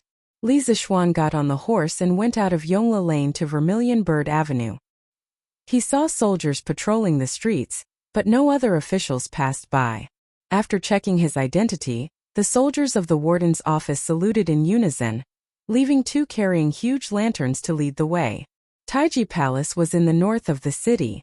It was built against the mountain, facing the south with its back to the north. This was the privilege of the imperial family. Of course, it wasn't a big deal for ordinary people to live in the north. Li Er didn't have to care about this. He arrived at the imperial city. From a distance, he saw the brightly lit gate and a crowd of people. They cupped their hands in greeting and chatted amiably. But whether they were smiling sincerely or hiding a knife in their smile, he couldn't tell. Li Zishuan saw the civil and military officials were divided into 2 groups, clearly separated. He was in a dilemma. He didn't know whether he was a civil official or a military general. Cheng Yaojin came over to solve the problem. He patted Li Zishuan's shoulder vigorously and said in a rough voice, "You brat, why aren't you coming with me? What are you waiting for? Don't tell me you want to join that group of scholars?" Cheng Yaojin ignored the angry glares of Fang Xianling, Zhang Sunwuji and the other civil officials. He slowly pulled Li Zishuan into the military general group. Li Zixuan argued fiercely in the imperial court last time. He fought with Yuan Wendao and Wei Zheng, and was finally conferred the title of Baron Lantian. All the military generals knew him. Besides, after the big commotion in Chang'an yesterday, everyone had a direct understanding of Li Zixuan's connections in the military. They knew that this young man shouldn't be offended, so they all nodded kindly to Li Zixuan.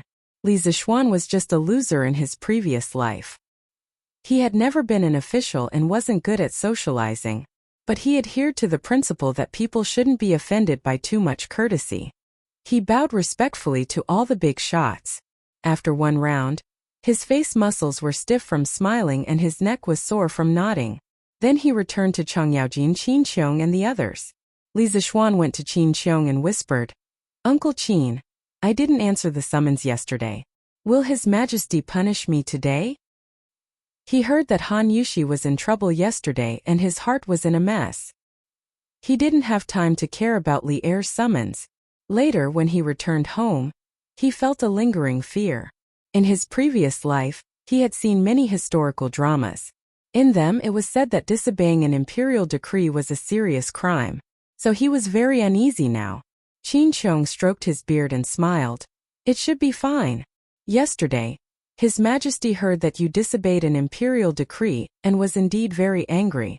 But later, His Highness the Crown Prince and I mediated between them. His Majesty then calmed down. Today he shouldn't punish you too much. In fact, disobeying an imperial decree depended on the situation. There was no such thing as disobeying an imperial decree in the laws of previous dynasties. This was a general term for such crimes. 9 familial exterminations wouldn't be used easily. Even the most violent monarchs would use it carefully. If disobeying an imperial decree was disobeying an imperial decree, then there wouldn't be an immortal poet who said that he was a wine immortal. After hearing Qin Qiong's words, Li Zixuan heaved a huge sigh of relief in his heart. He secretly praised Li Changqian, this brother, and Qin Qiong, this elder, for being too reliable. He bowed deeply to Qin Qiong and thanked him. "Many thanks, Uncle Qin." Qin Qiong waved his hand and didn't care. At this time a servant came forward and shouted, "Go to court." The officials immediately quieted down and lowered their heads. They carried the imperial decree and slowly entered Taiji Palace. Chapter 147. Following the crowd, Li Zixuan entered the Taiji Palace. It was his first time attending the court, so he didn't know where he should stand. Adhering to the principle of not standing out, he quietly hid at the back of the army, where there was a big pillar. After the officials greeted Li Er, the deacon eunuch announced, "If there's something to report, the court is dismissed." The morning court officially began. The first one to stand out was Fang Xianling. Old Fang spoke a lot of words. Li Zixuan listened for a long time before he understood the general idea. The general idea was that the people of Jinzhou, Bazhou, Chenzhou, Luozhou, and other provinces far away from Chang, and had heard that a better plow had appeared near Chang'an. They had gathered at the local government office to petition for the court to give some of the curved plows to them. Li Er waved his hand and ordered the Ministry of Works to increase production and promote the curved plows to the whole country. Li Zixuan listened for a while and felt a little sleepy. He had woken up too early in the morning. He secretly glanced around and saw that no one was paying attention to him, so he leaned against the red pillar behind him and took a nap. At the same time, he couldn't help but feel lucky that he had chosen a good position. This feeling was just like when he was in university. He always sat at the back, and the teacher didn't notice him. It had to be said that Li Zixuan's action was quite confusing. He leaned against the pillar, hugged the table, arched his back and closed his eyes to sleep. From afar, he looked no different from the other officials. After a while he fell asleep. Li Zixuan had a strange dream. He dreamed that he was back in university, back in the classroom. On the podium was the beautiful advanced mathematics teacher who had taught him before. She was talking about the Taylor series, which troubled Li Zixuan the most. Strangely, his girlfriend was sitting next to him. After all, his girlfriend and he were not in the same school. In the dream, Li Zixuan didn't raise any questions about this. He held his girlfriend's hand and leaned over the table to chat with her in a low voice. As they chatted, they even started to play kissing in class. Li Zixuan, Get up and expand this function into a Taylor series. The teacher slammed the table and yelled at Li Zixuan. Li Zixuan quivered and was immediately startled awake. Lord Li, His Majesty is calling for you. Quickly wake up and let go of my hand. When Li Zixuan opened his eyes, he saw a military official with a face full of pimples and wearing a green robe beside him. The military official was calling him to wake up in a low voice, and at the same time seemed to be pulling his hand. Li Zixuan was shocked. He lowered his head and saw that the hand of his girlfriend in his dream was actually this person's dog paw. No wonder it felt wrong. He felt a chill in his heart and hurriedly threw away the military official's hand. With a face full of fear, he took 2 steps back. At this moment, Li Er's slightly angry voice came from above. Lan Tianju? I asked you a question, why aren't you answering? All the officials in the hall looked over. Li Zixuan knew that things were not good. Old Li was going to mess with him. Li Zixuan walked forward while thinking of a countermeasure. After a while, he came to the front of the officials and bowed to Li Er. Your Majesty, when I was listening to Your Majesty's teachings, I felt as if I was bathing in the holy light. In my mind, I couldn't help but think of the red sun rising, its great light, the magnificent scene of the river flowing out of the water. Your Majesty's words were like pearls, and every sentence contained the truth of heaven and earth. I was meditating and was a little distracted, so I didn't hear what Your Majesty said. I am guilty, Your Majesty, please punish me. Chang Yaojin widened his eyes and looked at Li Zixuan as if he was looking at a monster. He thought to himself, good boy, your skin is so thick. It's almost as thick as mine. Qin Xiong turned his face away and pretended not to know this shameless junior. Li Chengqian, who was standing below Li Er, didn't know whether to laugh or cry as he looked at his good brother. This was the first time he saw Li Zixuan being so shameless. Some of the civil officials were shocked, but most of them were indignant. Scholars valued integrity. As a baron of the Great Tang, Li Zixuan actually flattered Li Er in such a blatant manner to cover up his crime. This was too shameless. He could be called a treacherous traitor. Li Er's face darkened. He had clearly seen the little movements of Li Zixuan and that military official from his seat above.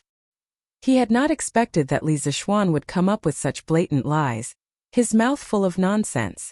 Moreover, he could make the matter of sleeping in court sound so fresh, refined, and reasonable. In the entire Great Tang, perhaps only this brat could do such a thing? Shut up. Li Er angrily slapped the dragon table and pointed at Li Zixuan. He was burning with anger, but he didn't know how to reprimand Li Zixuan. Li Er took a few deep breaths and calmed himself down. Then he said again, I just said, Lord Lantian, you disobeyed the imperial decree yesterday. What should be your punishment? Qin Xiong had already told him about this matter. Li Zixuan already had an idea in his heart. Li Er was probably trying to scare him. Li Zixuan pretended to be terrified and bowed down. Your Majesty, I am young and inexperienced. I didn't know the severity of the matter and was confused for a moment. I made a big mistake. Your Majesty, please punish me. All right, I'm only 14 years old. I'm young and don't know any better. You are the emperor, you can't be so calculative with a kid, right? Moreover, as to why I disobeyed the imperial decree, I'm sure you know the reason better than anyone. Li Zixuan thought to himself. This was the advantage of being young. Li Er choked on Li Zixuan's words. It was rare for someone to be conferred a title at the age of 14. After experiencing so many things, Li Er had almost forgotten Li Zixuan's true age. The matter of disobeying the imperial decree, there is a reason for it. I can temporarily not pursue it. Li Zixuan quickly thanked him. Thank you, Your Majesty, for your kindness. Li Er said in annoyance. Don't be in a hurry to thank me. I haven't finished speaking. A few days ago, I heard that you made immortal drunken wine in Gentle Village, as well as red braised meat, red braised lion's head, and other dishes. When Li Er said this, some of the officials in the hall couldn't help but swallow their saliva. It was obvious that these people had eaten the new dishes and drunk the new wine of the Drunken Immortal restaurant. When Li Er mentioned this, although his mouth was a little greedy, he still continued to speak with a serious face. As a baron of a country, you don't do proper work. Instead, you spend all your time studying, eating, and drinking. What a scandal! A few days ago, the Imperial College's mathematics doctor, Lu Qingshan retired. I originally planned to let Su Hongji teach on his behalf, but Mr. Su wrote a letter saying that your mathematics ability was above his and recommended you to teach. After much consideration, I have decided to appoint you as the Imperial College's mathematics doctor. You will take up the post tomorrow. Li Zixuan was immediately dumbfounded. Letting him teach a group of hedonistic brats, wasn't this a scam? How could this be more comfortable than being an otaku at home and hugging his goddess? Old Li couldn't bear to see him idle. Your Majesty, this official's talent is shallow. I'm afraid I can't take on this heavy responsibility. Li Zixuan weakly protested. Li Er waved his sleeves and said decisively, "Stop talking nonsense. If I tell you to go, then go. Do you still want to disobey the imperial decree?" After he finished speaking, he stared at Li Zixuan with a murderous gaze. Li Zixuan felt Li Er's deep malice and full of threat. He secretly scolded Li Er for not talking about human rights and democracy, and for forcing women into prostitution. This official obeys the imperial decree. All right, the arm can't win against the thigh. Li Zixuan could only admit defeat. Only then did Li Er nod his head in satisfaction. He looked at the group of civil officials and said, "Chancellor Kong, from now on, Li Zixuan will be supervised by you at the Imperial College. If this person is lazy, late, or leaves early, inform me. I will deal with him." An elegant white-haired old man walked out and bowed. This old official obeys the imperial decree. Li Zixuan secretly wiped the cold sweat from his forehead. Not only did old Li give him work, he even sent an old man to be his supervisor. The imperial court schemes are deep. I have to go back to the countryside. I can't live like this anymore.